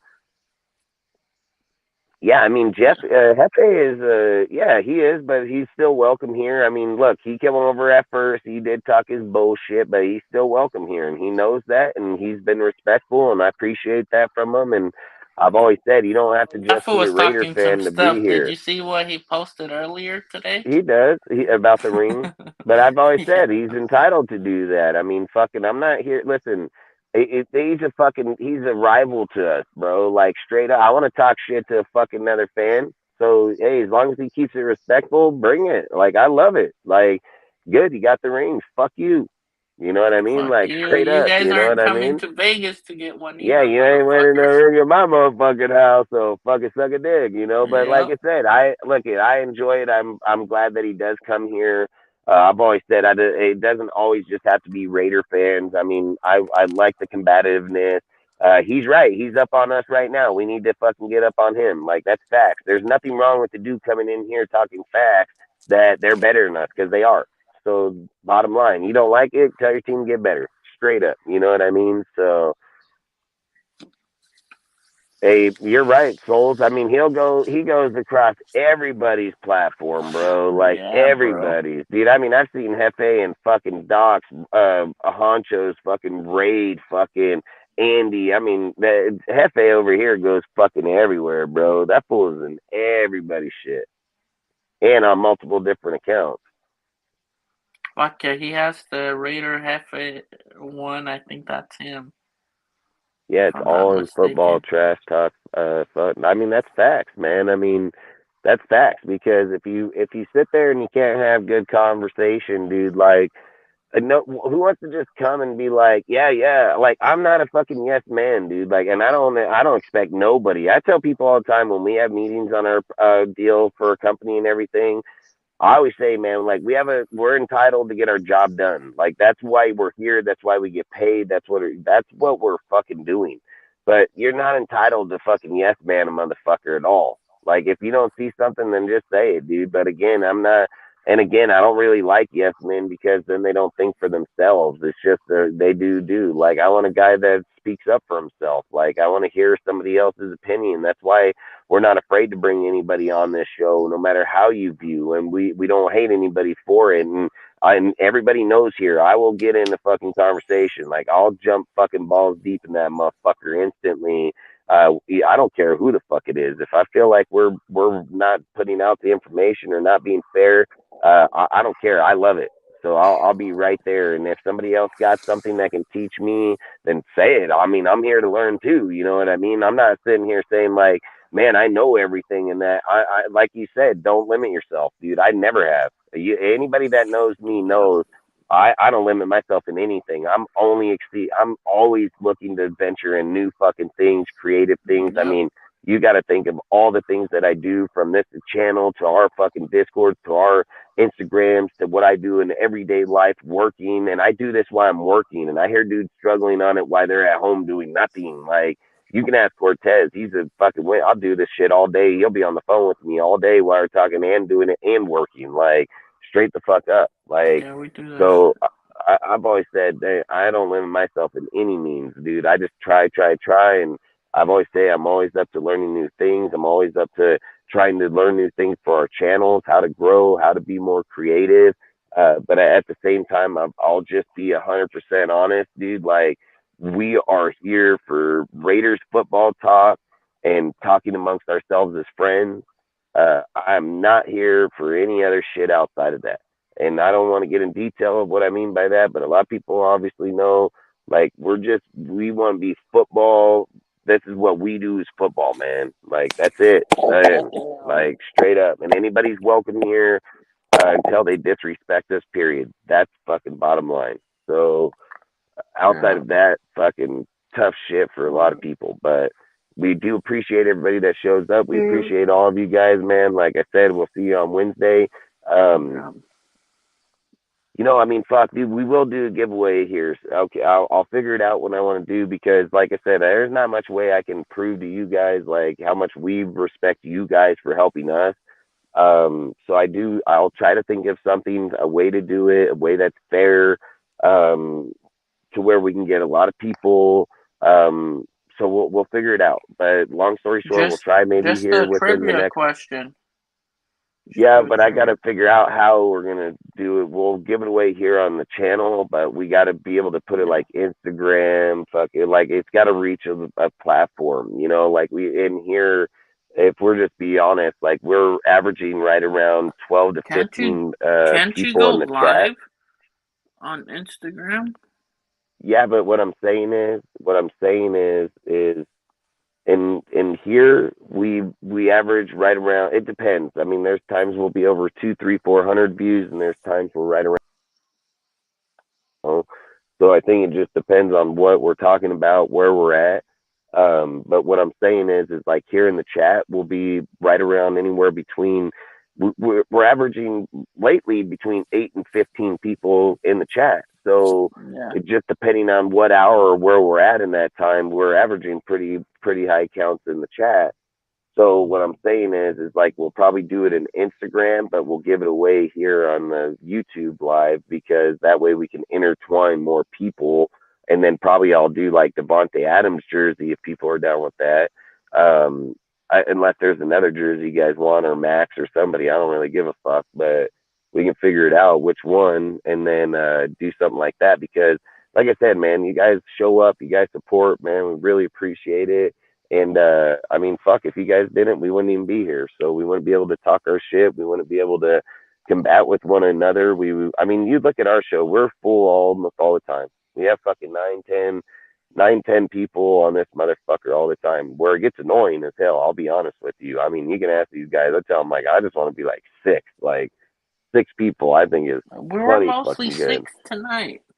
Yeah, we were, but man, I'll tell you, I love having everybody on. So don't ever think. I just think when you get that many, it's just you might as well We just open only up. do it on our roundtable night, really. Yeah, and that's good. That's good. And hey, like I said, get the shots out on those nights because man, fuck, I feel like I want to pull teeth that many people. But hey, I'm not complaining. Like I'm not complaining. Appreciate everybody. Appreciate all of you. Anybody's welcome Thank on the you, show, bro. man. If anybody ever Thank wants to come on, man, just throw it up in the chat. We'll drop the link. Cortez will drop it right to you. Hop up on here. Let's chat. And again, I hope some of you guys that have always been here want to hop up here one day just to talk. You know, like I said, John, if you watch, man, I have no hard feelings in the conversation, bro. I just talk to talk, man. So I appreciate you always showing up and supporting us because you've been a supporter from pretty much day one.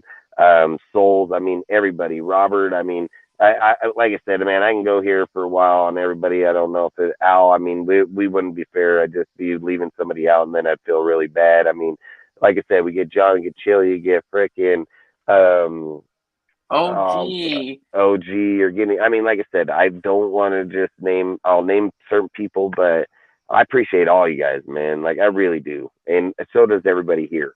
So again, we appreciate it when you do show up and when you don't. Outside of that, man, thanks for the support. And then we'll see you guys on Wednesday, man. And you want to say anything, Cortez, or?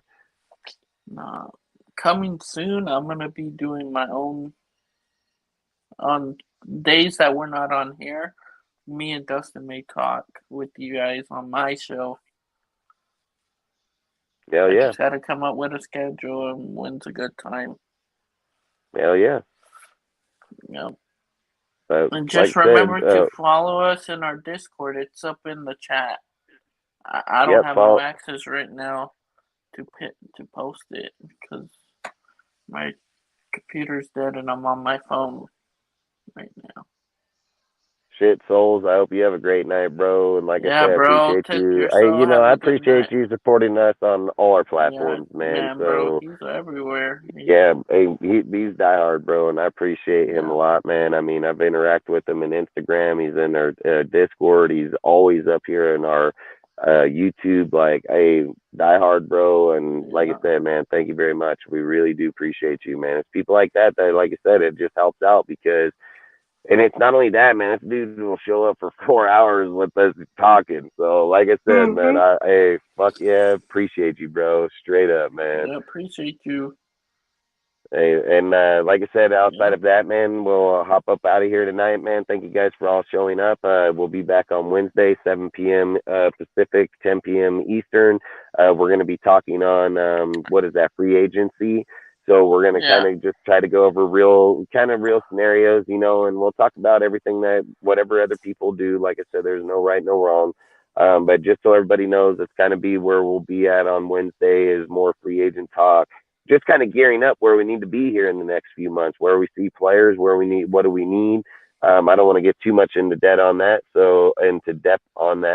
And He said, Oh, I watch shit. why I play COD. Hey, bro, I do Oh, that. shit. I did that shit for so many years, bro. I won't even lie to you. I did that shit for so many years, man. Maybe one day we need to get a game, man. Maybe we'll do that too, because I'm Yeah, fucking bro. killer One in of these fucking nights COD, bro. that we gotta play like Yeah. on Hey, COD. well, we should do that one time. Get up a fucking deal out here. Like, I'm a killer in COD. I'm a killer in Madden. I'm a killer in Fortnite, dude. Like, when it comes to killing and fucking Fuck, bro, I playing remember football, I'm a Fortnite, bro. We fucking played Fortnite before. yeah. Hey, dude, I slap the fuck out of people. Hey, I get like Hell yeah. 25 kills per game in Fuck yeah, Fortnite. bro. I'll I clap would bitches. used to, hey, bro. I would snipe. Oh, dude, hell yeah! I get so many people get so pissed, dude. They'll rage quit, send me letters, dude. Hey, my favorite shit in video games is when you beat the fuck out of people and they send me this fucking paragraph in my message like this long about how I'm a fucking cheater, and I'm like, boy, you really went over there and wrote all that shit out to send it to me, huh? Like, fuck yeah, hey, I live rent free, motherfuckers. So fuck yeah. Hey, they'll be in the lobby like in the back in the day when you could sit and talk. They'd be like fucking straight up, you fucking Widowmaker, you fucking fuck off, bitch. I tell them, just because you can't play the game don't mean other people can't, bro. Like, you're garbage. He's like, you literally slapped me, turned around and got, hey, bitch, you just blow at it. What, that motherfucker probably staring at me. He was probably like, God damn, you just got slapped. Oh, fuck, you slapped me too. Like, straight up, he was admiring you getting your ass beat. Like, I love COD. It's my favorite shit, bro. Like, I love COD. He said me and Tubby B and DMZ all yeah, I'm not gonna lie to you, bro. I love it, man. Shit. It's my favorite shit. I gotta get it. I heard that they came out with a new update or new a new map. It's yeah, a new map. I haven't played, bro. I haven't played my Xbox in almost 3-4 weeks, almost a month. I would say I've been played for the last fuck. Well, you obviously know why. I mean, I work like a motherfucker, dude. But like I said, when I get free time, man, we're gonna do it for sure. Like I say, I can kill, bro. So I'd love to have games with you guys. I appreciate you guys. Like I say, man, hopefully we'll get to that point. If you got an Xbox, I'll send you my name on there if you want to play. He said I'm level 356 right now. Man, you most definitely grinding. That's why I say. I mean, I love play either, just like because of work.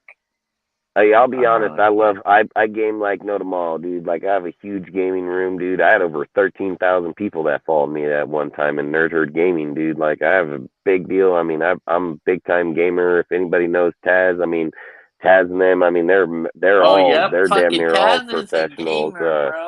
Yeah, they're all professionals. I mean, fucking long story short, we've all gamed together our whole life. So long story for most of our lives. But at the same time, yes, I love video games. I'm very good at them, and I'm very competitive in them. And I want to try something like next year. I want to do like Discord or on Instagram, one of the two. Yeah, I want to do like a fucking next year. Find out how many people love Madden, and then do like a franchise in Madden. On this bitch. Yeah, your name on it. Yeah, I didn't really notice. But hey, we're getting over our time, man. We've been here a long time. Again, I appreciate all you guys, man. We'll see you on Wednesday. We'll talk more about it. We'll put it more in time as we go. Probably set up a deal for like next year doing like a franchise league, dude. That should be fire. I've been thinking about it a lot. All right, it's just my first Madden. name and last name or Raider Cortez. Either one, bro. You can find me. I think just send me a message. I'll get back to you. Hell yeah. That's why I say I want to do a fucking franchise league and then like a COD deal. I mean, that'd be fucking fire, bro. Hey, bro, that shit. Hey, we just go in there and put our clan tags, DSR, and just wreck fools. No, fuck. Hey, I'll tell you, I love fucking killing, bro. But long story short, man, appreciate all you guys. We'll probably get a game in here sometime or not. And Ray, he been hounding me on it, so I owe him one. So, long story short, he wants that matchup, bro. Fuck yeah, he does. He wants that smoke, dude. But he plays on rookie. I play on all Madden. It's gonna be too easy. Yeah, fucking Ray. But play on rookie, man. Yeah, they're fucking rookie ass players. But where the fuck was long story he short, I mean, I can't say. Nah, he was busy tonight. He'll be back over here Wednesday. But I've tried to get out of this motherfucker like 10 times now. Okay, so let's stop talking. No, I was All right, kidding. it's time to go. Nah, Fuck. I know. Hey, all right, guys. See you guys later. All See you right, see Wednesday, ya. 7 p.m. Pacific, 10 p.m. Eastern. Outside of that, have a great night and don't drink and drive and stay safe. And we'll see you then, man. Peace out.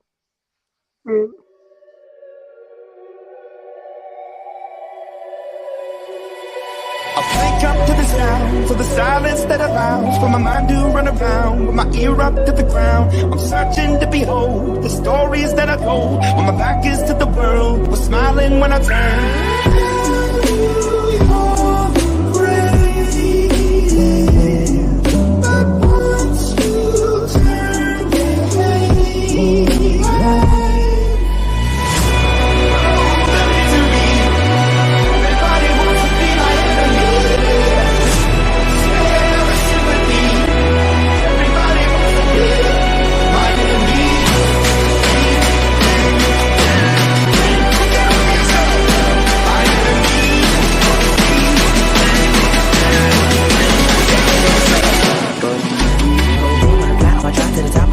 Thinking out the box, I'm an astronaut. I blasted off a planet, rock that caused catastrophe, and it matters more because I had it. Now I had a thought about wreaking havoc on an opposition, kinda shocking. They want a static with precision. I'm automatic, quarterback. I ain't talking shit.